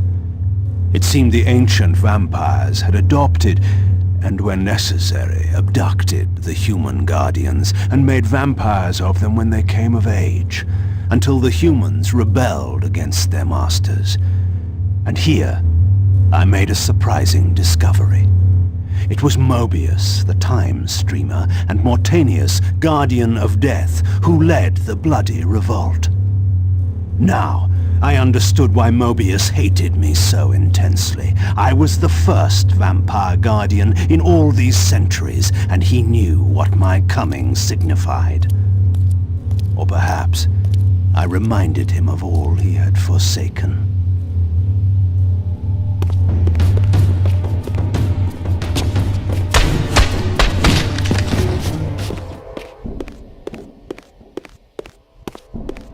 The orb that once opened this portal had been destroyed. To power it, I would need to find a substitute.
confronted again with depictions of the vampire's champion, the bearer of the Reaver blade.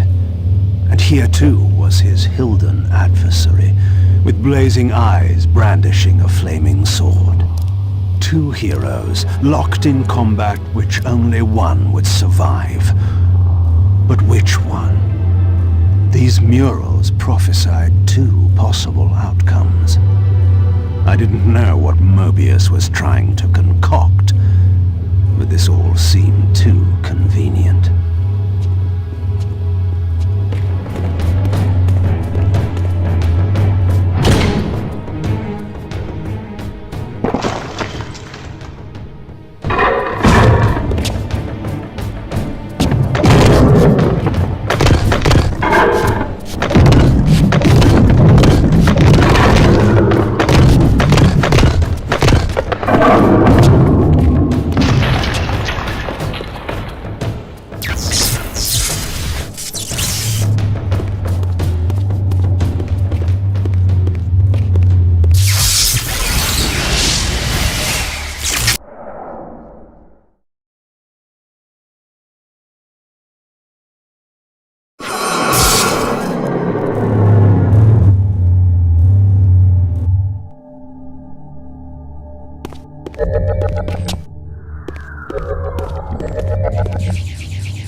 With this fourth and final fragment, the balance emblem was complete. I now had the means to unseal the mysterious chamber at the heart of the Citadel.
For my ancient ancestors, the Dark Gift was clearly a curse, damning them to a kind of spiritual purgatory. But why were they compelled to seal this chamber so securely? Perhaps the lock was not meant to keep intruders out, but to imprison something within. Kain, scion of balance, savior of Nosgoth. What is this? Your arrival is foretold. The fates have willed it. Is that so? I am the oracle of your ancestors. I can provide the answers you require. You needn't speak. I know your mind. You seek knowledge of your creature Raziel. This I can offer, if you will look. He has found the body of Janos Audron. He journeys now to Avernus Cathedral to seek the Heart of Darkness. You know what this means. And why would I trust your prophecies? These events are already written just as you feared. But there is still time. He can be stopped. If Avernus is in flames, Raziel is 5 centuries beyond my reach. I may aid you in this regard as well. This portal will transport you in time to the very hour that Raziel arrives in Avernus. This task is yours to carry out, since it was you who made him what he is. When you are ready, you may pass through. I knew, of course, that this oracle was not to be trusted. But in the end, what choice did I have?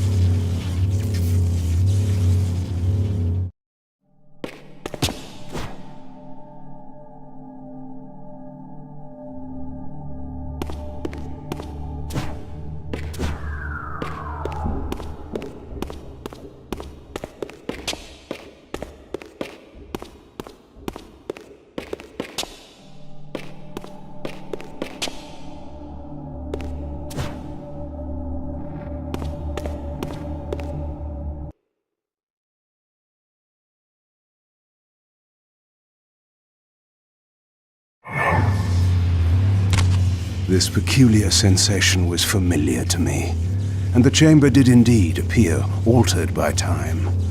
In this regard, at least, the oracle seemed to have been truthful.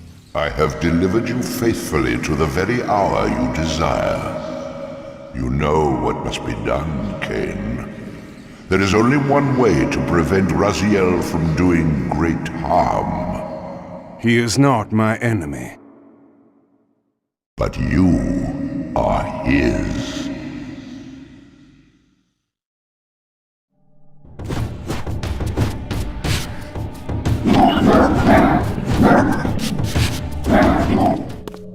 From this vantage point, I could see the city of Avernus in flames. The oracle had indeed brought me to the time it promised. It might also be true, then, that Raziel was already there, seeking the heart of darkness. If so, he had to be stopped. I could not allow Janus to be raised.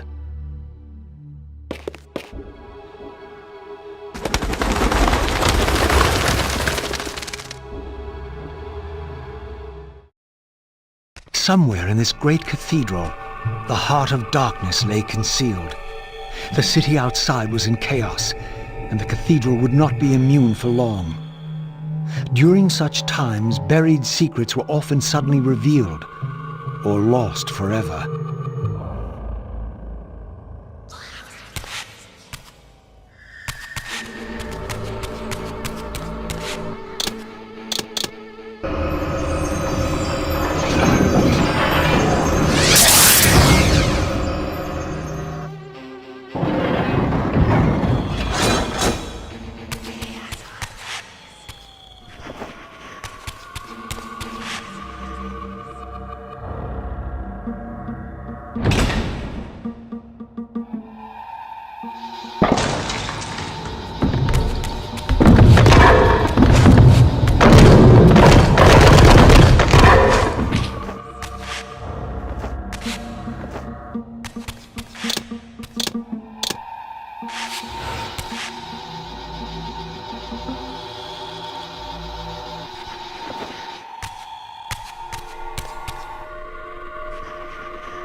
I had seen this symbol throughout these ruins. I should have realized what it was they worshipped.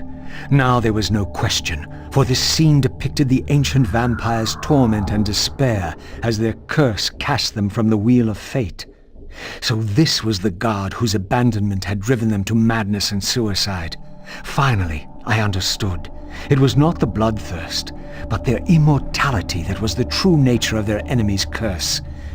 The wisest, strongest, most noble race, gulled by the voice of that old parasite.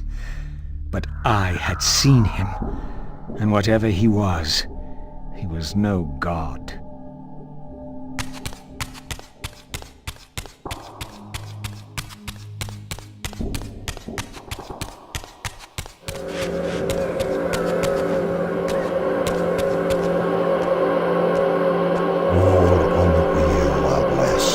Rejoice in the turning of the wheel. It does turn, though we cannot see it. Your wheel is a lie. You will turn, will you? Come. Die.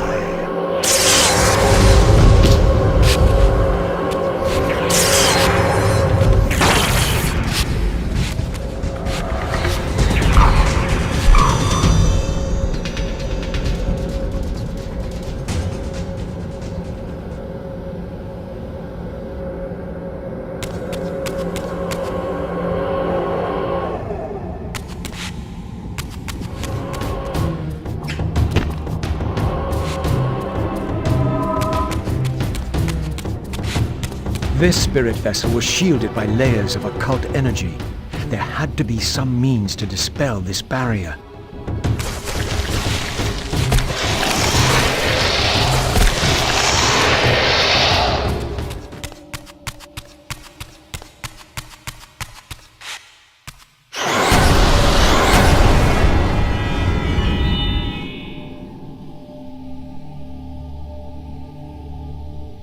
As the Reaver absorbed the souls of the original Energy and Time Guardians, it was imbued with the elemental power of Earth with which their principles were aligned.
As the handsome coffin hides the putrefying corpse within, the great cathedral of Avernus seemed to hold its own secrets, hidden in the catacombs beneath its vaulted chambers. Was this the source of the corruption that infected Nosgoth? Vorador had hinted at something more.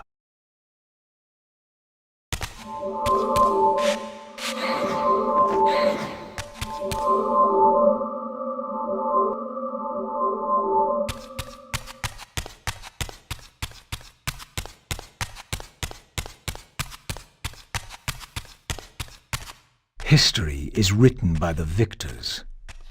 Beneath the vaults of Avernus, I discovered scenes that told a familiar story, but from a very different point of view. This was the work of the enemy race, and revealed what the vampire histories had conveniently omitted. How the noble vampires, guard-ridden and righteous, had started the wars that would destroy both races, victor and vanquished alike. Their adversaries opposed the vampires' god and refused to submit to the wheel of fate. For this, they were banished. I now understood the poetic irony of their curse, and my resemblance to the vampire's enemy no longer seemed so accidental.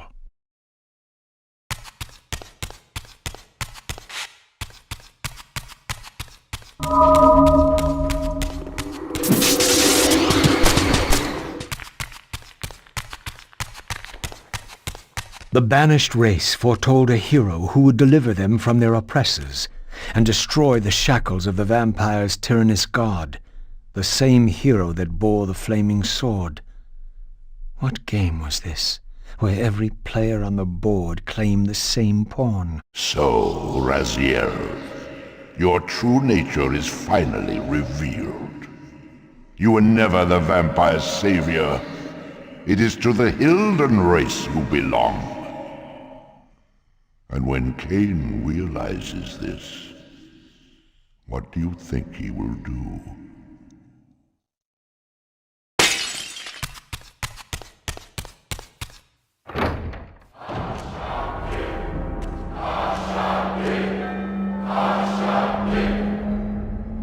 great Hashagik, we hear you. We offer this sacrifice upon the altar of the world. The blood of our firstborn do we sacrifice to you. In the depths of Avernus Cathedral, I stumbled upon a bloody ritual. Was this the source of the corruption that had overtaken the city? May this blood nourish you for all eternity. Purge your wrath from us, great God. The wrath of Hashagik has once more been averted. Depart now as ever in his service. We tremble and we obey. Praise to Hashagik and ever praise. Hashagik, Hashagik, Hashagik. What was it that these deluded humans worshipped with such fervor? Was this the dreaded unspoken that Vorador had warned me about?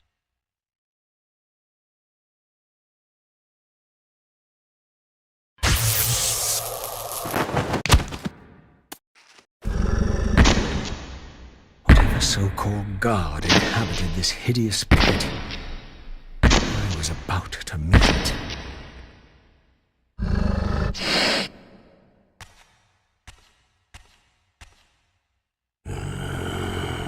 I smell no blood. Throat cut first, blood gouting, then it falls into the pit. The sacrifice is rejected. You will know my wrath.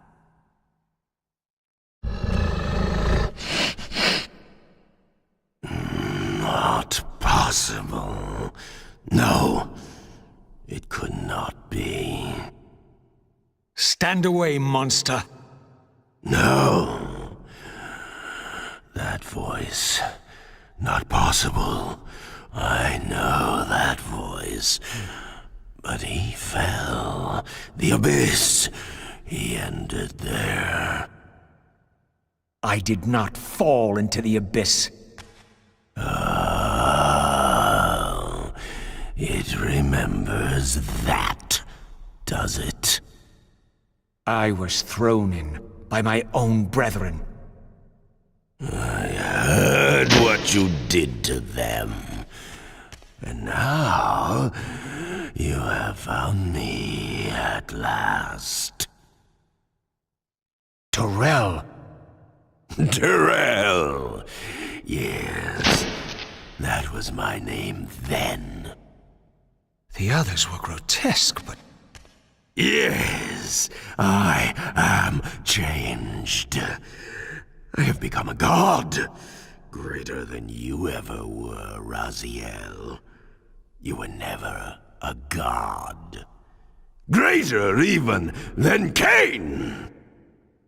It is to you that these humans offer their blood sacrifices? Hashagik! Hashagik! Yes. But how did this happen? I was summoned. There was darkness and great hunger. And then I was found. Why do you stay in this terrible place? Why stay? Would I remain if I could get out? While they hound me and tear at me and... The hour is at hand, as it was foretold. Terrell? We use his voice to command the disciples above. We demand offerings to keep the host alive. He has been a durable vessel, but he can take us no further. You must prevail. The champion of our enemy draws near. No! I must have blood! Bring me blood! Or feel the wrath of your god. Yours. Yes, it will strengthen me against them. What are you doing? No more questions. No more worship. Time to run. Time to scream. Time to die.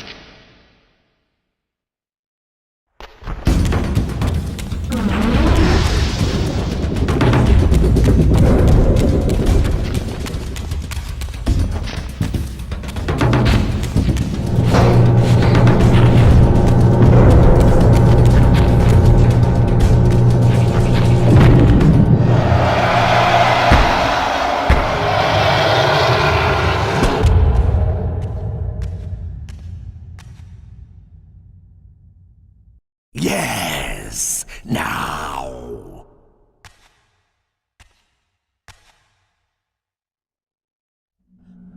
Go, speed your endeavor. Face him and kill him. Destroy the binding at last. We shall all be free.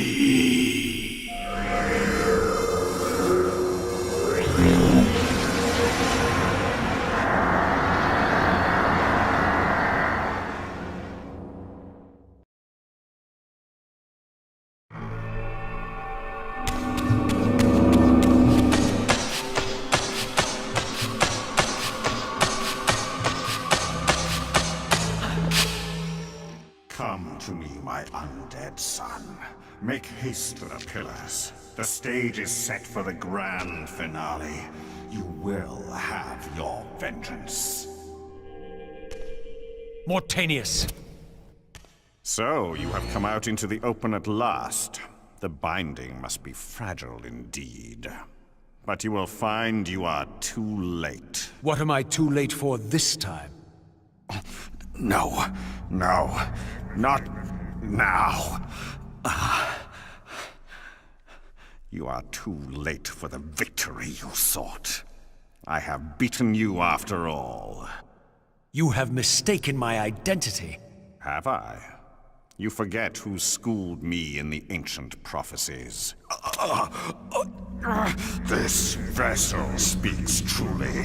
You are indeed overdue, but it no longer matters in the least. With or without you, we will prevail. So, I finally meet the unspoken. And here it is, nestled in the heart of the circle itself. Ironic. Poetic justice. To topple the foundations of the pillars from within. We shall have our revenge in full measure and for all time. This one has little strength left. One must not break him. Your kind does not like to lose. I seek the heart of darkness. Ah, now you think of that. But as I told you, you are too late. The heart has served its function. I have used it to set prophecy in motion. I created the champion foretold by my masters, who is destined to be your destroyer.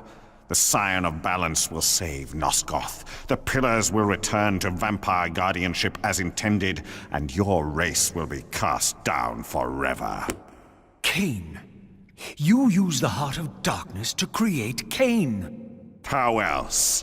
I refused at first to believe the ancient myths. I thought the vampires were simply a plague upon mankind, a pestilence we had to control. But they were right, and we were wrong to overthrow them, Mobius and I. We didn't understand what it was the Pillars were holding back. I have made my atonement. I will continue to make it to the end, which will be soon now. But I know Kain will set it right. He will restore balance. And none too soon. My enemy is growing stronger. Where is the Heart of Darkness now? Did you destroy it? You still don't understand, do you? You cannot make use of it as long as Kain guards it with his life. Kain has it. It is in Kain. Check and mate.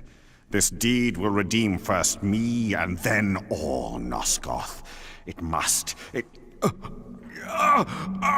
This one grows weak, but we will soon have a stronger vessel. The long-awaited hour approaches. Our release is at hand. I must finish it now.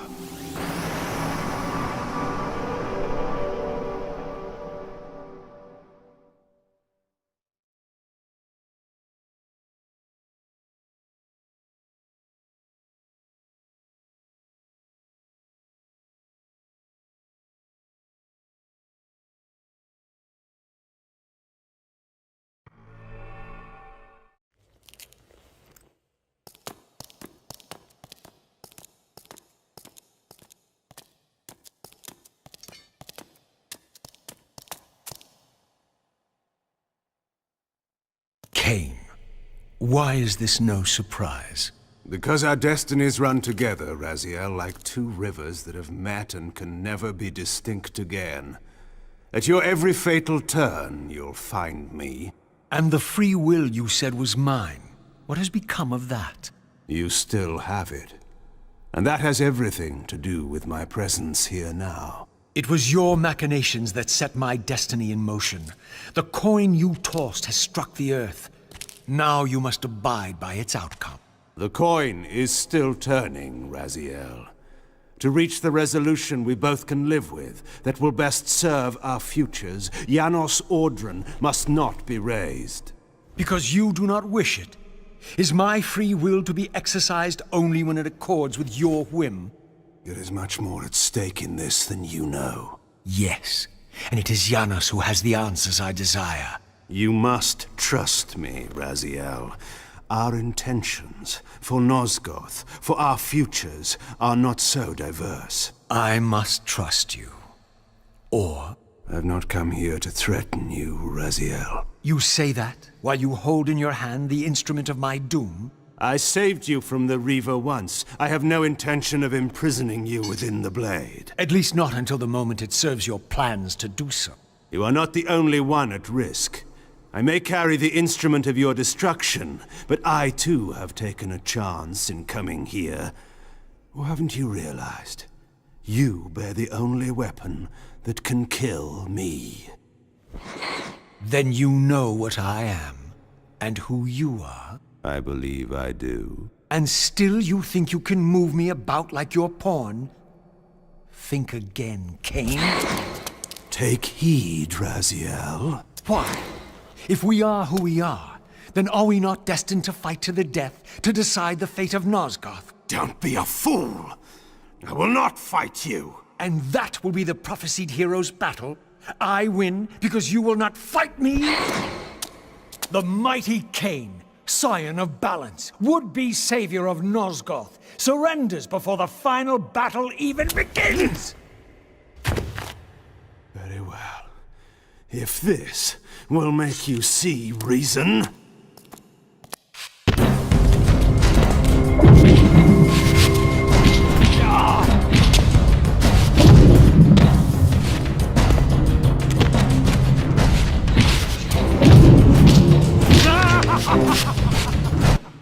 Now, you will listen to me. The heart of darkness must remain undiscovered. Great harm will come of its use. You don't know where it is, do you? No. You never looked for it. It doesn't matter, Raziel. Listen to me. You must understand that every creature is bound to one predestined path. We are all shackled. To the wheel of fate. Believe me, I know that even better than you do. All but one. Because of your remaking, you are the one unbound creature. The one among us all that truly has free will. You have a choice, Raziel. Which I'm sure I must make at your direction. Your pawn has reached the end of the board, Kain, and now my powers may even surpass yours. How ironic, if the creature that you made should prove your own undoing. Now, we finish this, once and for all.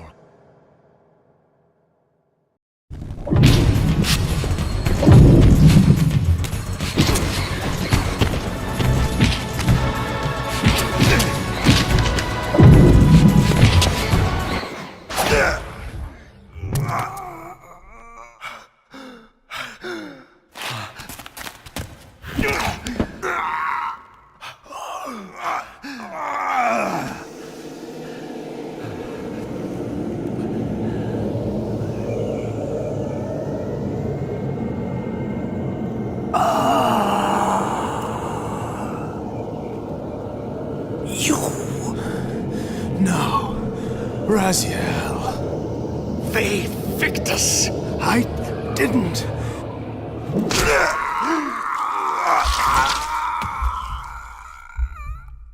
Woe to the conquered! I have found the heart of darkness, and you go to oblivion!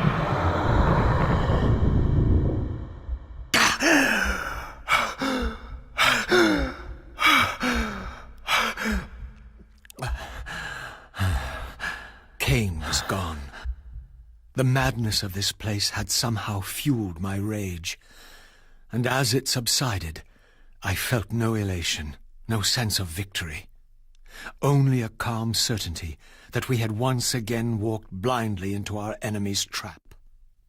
I couldn't be sure whether Kain had truly intended to destroy me, and now it appeared I would never know.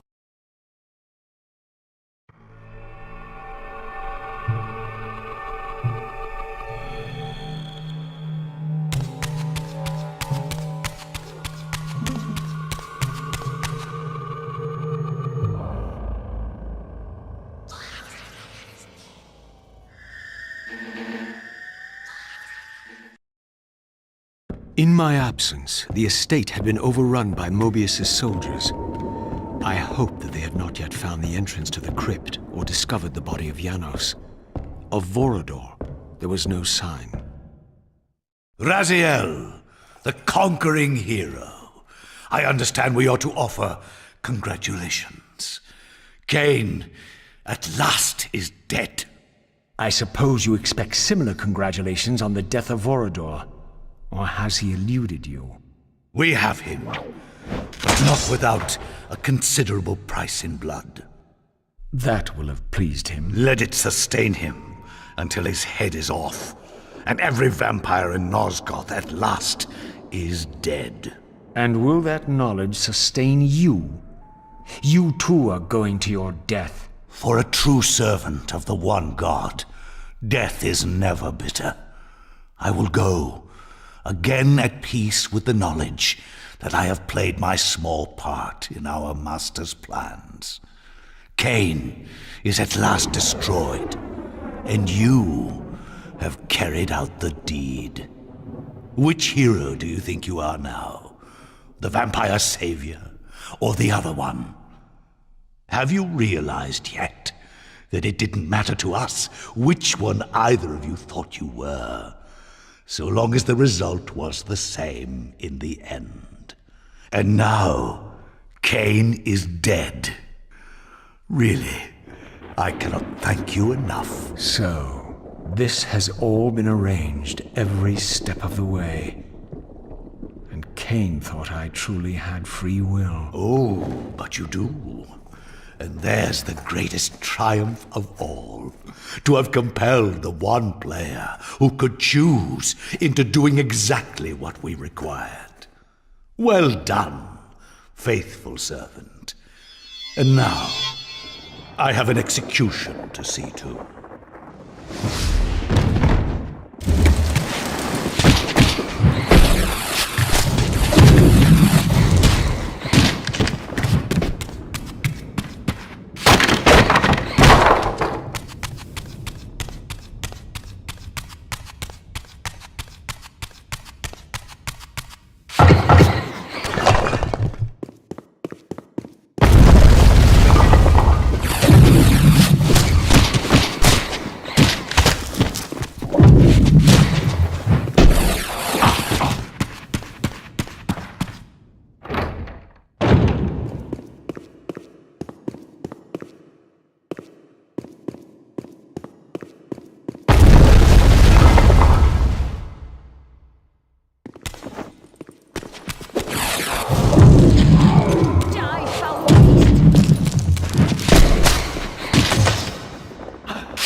This relic had come at so high a cost. My blood offering for the answers I sought from this enigmatic corpse. It was the price of my freedom, for which Kain had paid with his life.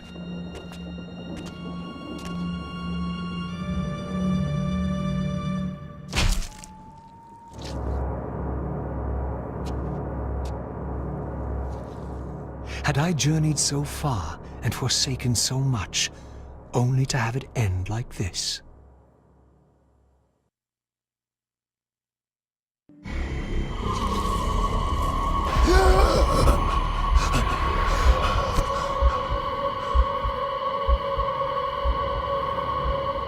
I remember. Raziel, the heir of prophecy.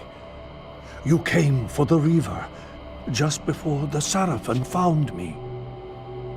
You've been entombed here for 5 centuries. Your murderers are long dead. 500 years. And Vorador? Also dead. Your bloodline is erased. The age of the vampires is coming to an end. Then we must waste no time. I'm not who you think I am. Nor is this a benevolent act. I have questions that apparently you alone can answer. Raziel, there are forces in this world that will strive to deceive you and pervert your destiny. But you must believe your arrival foretells the salvation of the vampire race. Why then would the vampires devise a weapon to consume and imprison their savior? No, that cannot be. While the blade yet exists, I am drawn inexorably toward my doom. It was you who bound me to this fate. Only you can release me. Raziel, you have been misled. You are ordained by prophecy to wield the Reaver. And so I do, though not quite as you'd envisioned. Redeemer and Destroyer. Is it possible? Did I misread all the signs? It seems your destiny is more labyrinthian than I had imagined. You must trust me, Raziel. We may have very little time. I will convey you to the place where your answers lie.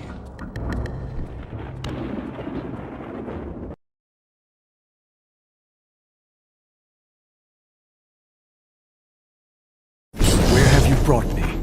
We are within the ancient citadel of the vampire race, long ago defiled and abandoned. This fortress endured through centuries of war against our great enemy. The Hilden. Yes. From this chamber, we witnessed the summoning of the Pillars and the banishment of our adversaries from the land. This is a dire omen. The binding is in peril. The hour of prophecy is at hand. It's too late. The Pillars are already damned. As long as a single one of us stands, there is still hope. The Pillars must not remain under human guardianship. They are not competent to serve. Why then did you allow the Pillars to fall into human hands? Raziel, there is no time. I want answers. The world can end this instant for all I care. Very well. The Hilden cursed us as they fell, afflicting our race with a predatory bloodthirst. But with this transformation came our enemy's true revenge. Immortality. They liberated you from the Wheel of Fate. They imprisoned our souls in this flesh, expelling us from the purifying cycle of death and rebirth. And yet you pass the curse on. It was a necessary evil. Our immortality banished us from God's grace. He turned his sight from us and fell silent. Many took their own lives, unable to bear the separation from our God. Not you, though. Curse or blessing, it is the price we pay to keep the Hilden banished from the land.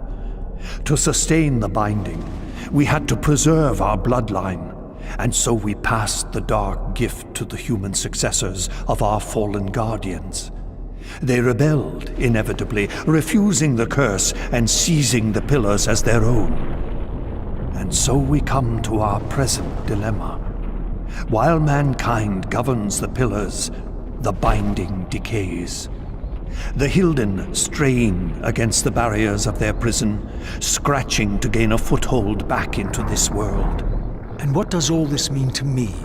We stand at the threshold of a new eon, Raziel, and you are the fulcrum upon which our destiny turns. Beneath this room lies our innermost sanctum. The outer chamber has been opened. It appears events are already in motion. This token is the key to the mysteries you seek. I cannot accompany you. You must face this trial alone. If you prevail, you will have your answers. And if I fail the test? Then you will not return.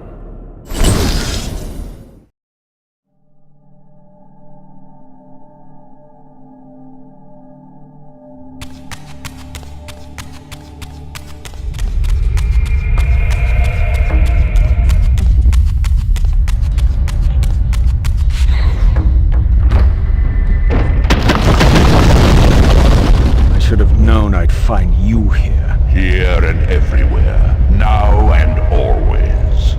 I am the wheel and its turning. I am the circle of life and death. And I am beginning to think the vampires committed suicide only to escape your voice. Do not forego my favor with your impertinence, Raziel. You have finally fulfilled your purpose. I am pleased. What are you trying to obliterate here, then? What is it about me that has you so afraid? Your fate is trivial, Raziel. It was Kain's destiny that mattered all along.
Release me, Raziel. The Soul Reaver has the power. Release us all. For this we were called.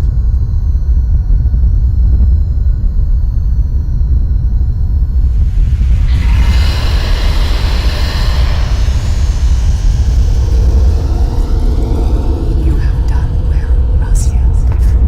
But there is one more trial for you to bear.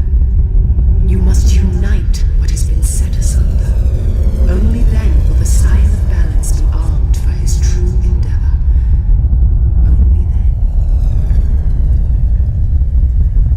The Reaver now blazed with purifying flame. But far from being enlightened, I found myself entangled in an even greater web of mysteries. What had Janos expected me to learn? And what of Ariel's cryptic message? was endowed for the Scion of Balance, for Kain, and he was now dead. What hope remained? I needed to find Janos, and soon. I dreaded to think what these ominous rumblings might portend.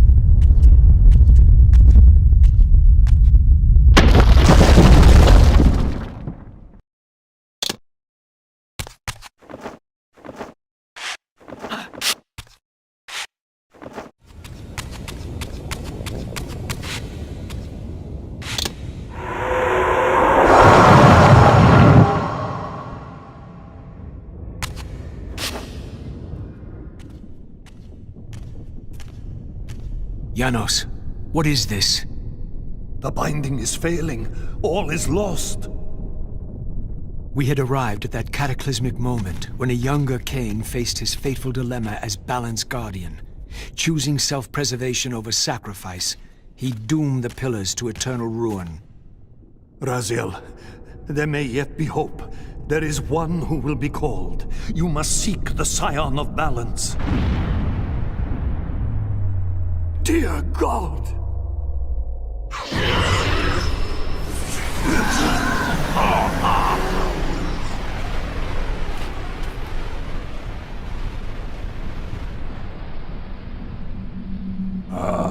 Raziel, we meet again. You have played your part flawlessly. It is gratifying to attain both freedom and vengeance in a single stroke. No! You cannot! This one is strong. Good. My next move requires a more durable host.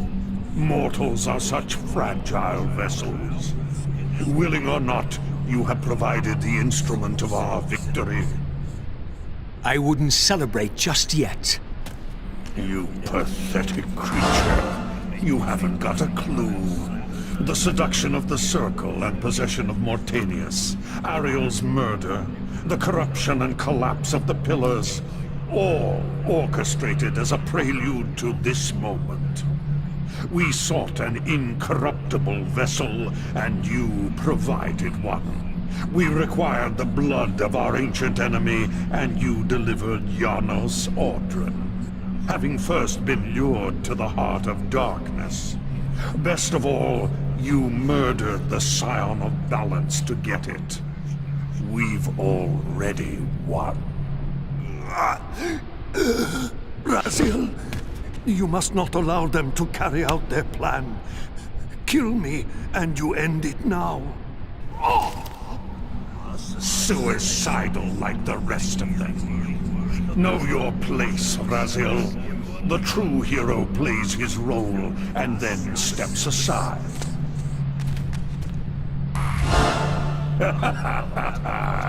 You deluded ghoul. Do you so wish to die a martyr for the vampire's lost cause? You're not leaving this chamber. I will destroy Janos if I have to. Very well, then. I'll indulge you.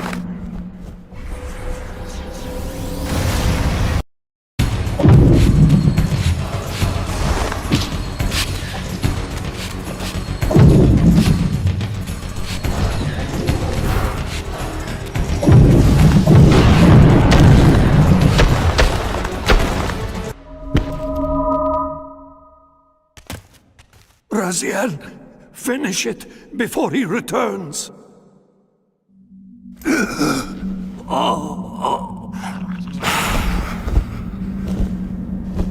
You should have listened to me.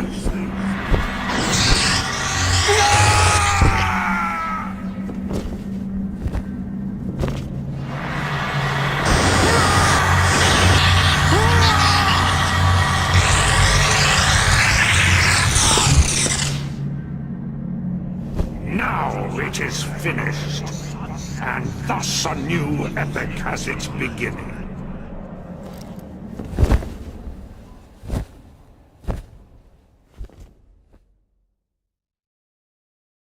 Do you see? However far you stray, you will always return to me.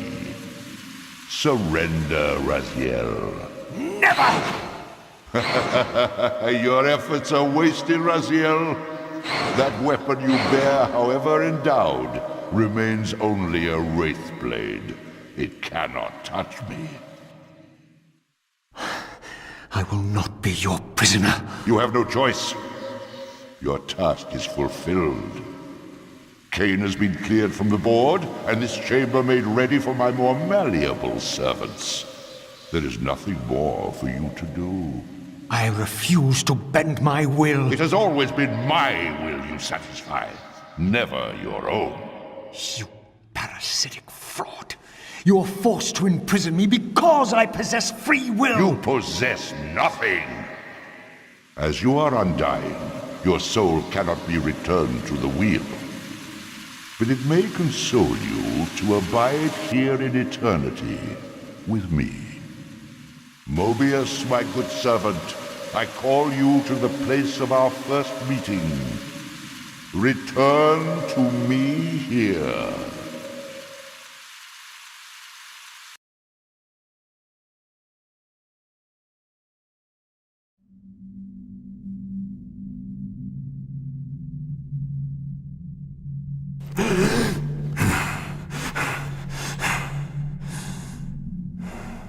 I awoke to find myself in a shadowy realm. A disquieting stillness lay where my heart had been, the heart that had belonged to Janus Audron all along.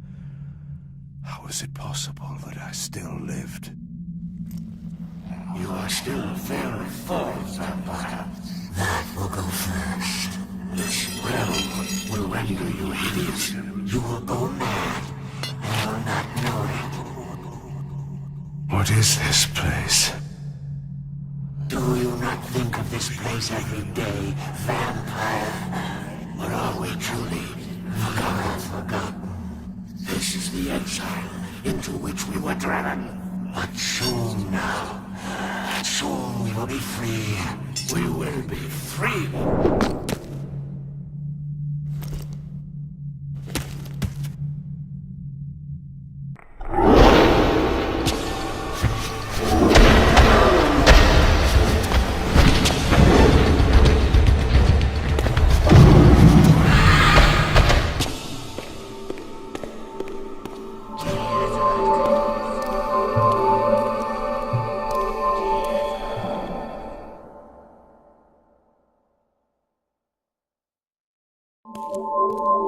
Strongly drawn, compelled even, not to linger here, but to go to the vampire citadel at once.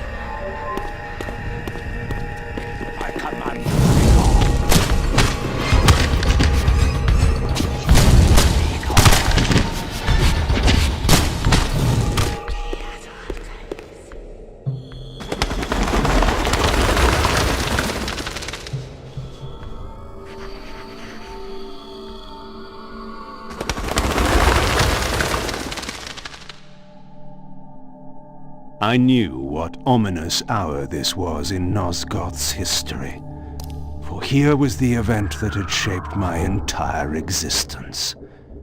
I had cast my fate, refusing the sacrifice, damning the pillars, and founding my doomed empire upon their ruins.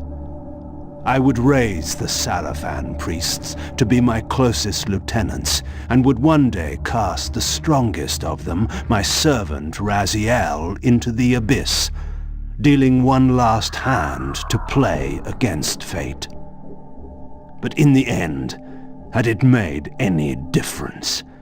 Had I misread the signs, as Mobius told me? In my arrogance, had I missed my cast at destiny?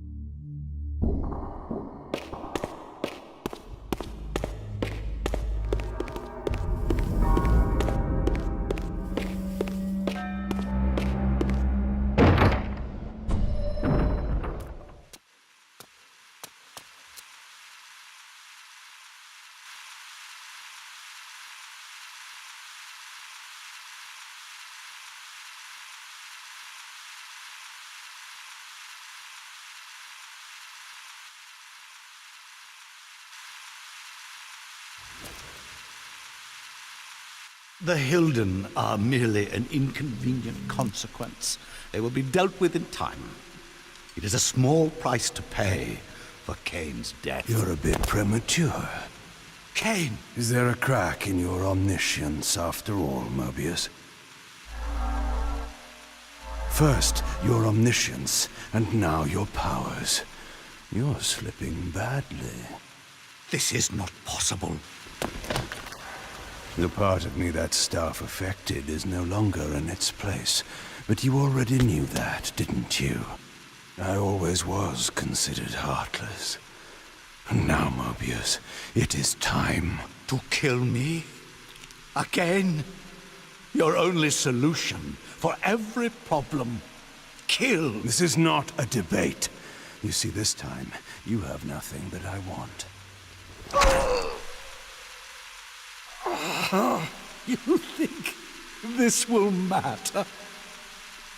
I serve one who has power over life and death. Then go to him. I am his obedient, his devoted servant.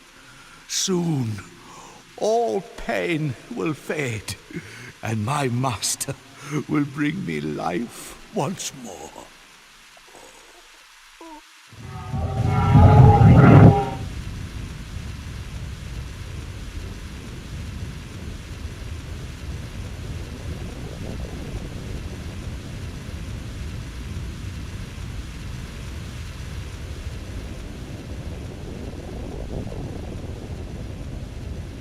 Master, my apologies. A momentary oversight. Somehow Kain still lives, and has unexpectedly dispatched me. Make use of your good servant, and go to your master then.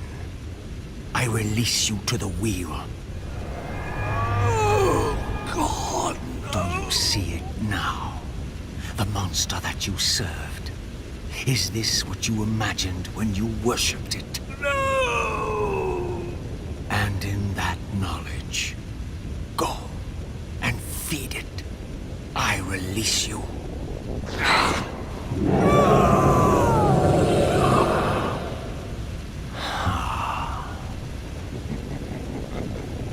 Your petty actions are irrelevant, Raziel. Mobius was a good servant, but he was of no further use. His long life had run its course. You see, even when you rebel, you are doing my will. Perhaps. But something has changed, hasn't it? You didn't foresee Kain's return. You have both traced your paths along the wheel.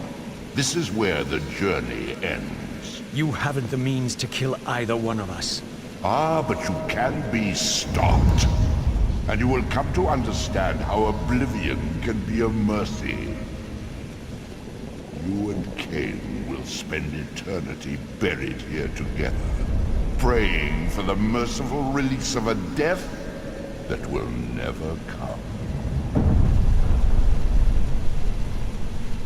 But I was armed with newfound knowledge, and it burned within me.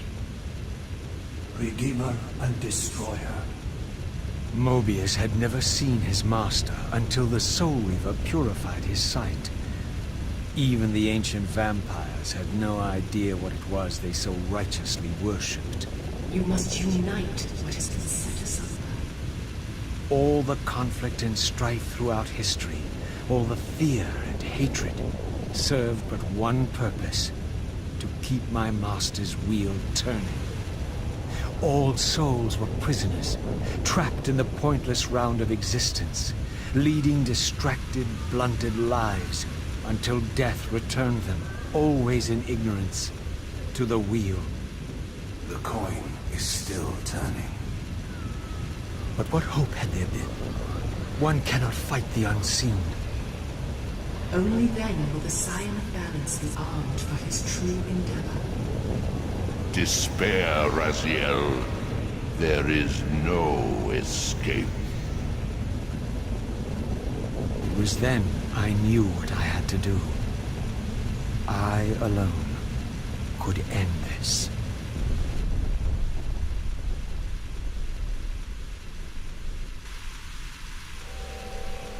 Kain, do you so enjoy death? Yes. Raziel. No! Yes. This is how... No! Raziel! The Soul Reaver, pure of all corruption. This is what it is for.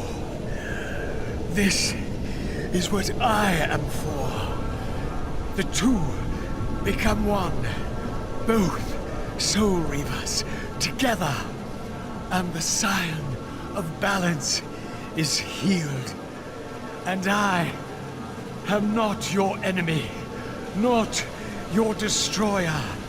I am, as before, your right hand, your sword. No, Raziel, this can't be the way. And now you will see the true enemy. Raziel. And it was then I saw. So, I am revealed to you at last. What in hell? I am the origin of life, the devourer of death. I am the hub of the wheel, the purifying cycle to which all souls must be drawn. Had I condemned Raziel to this nightmare when I cast him into the abyss? You may ponder the futility of your ambitions as you spend a deathless eternity beneath a mountain of rubble. You and your Soul Reaver will go equally mad as the eons pass. The Citadel of the Apostates will become your living tomb.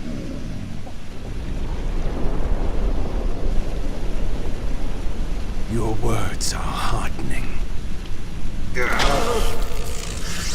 For you would not fear us unless we could truly do you harm. No! You are nothing! False god! This is the end. The final turn of your wheel.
In the meantime, you'd best burrow deep.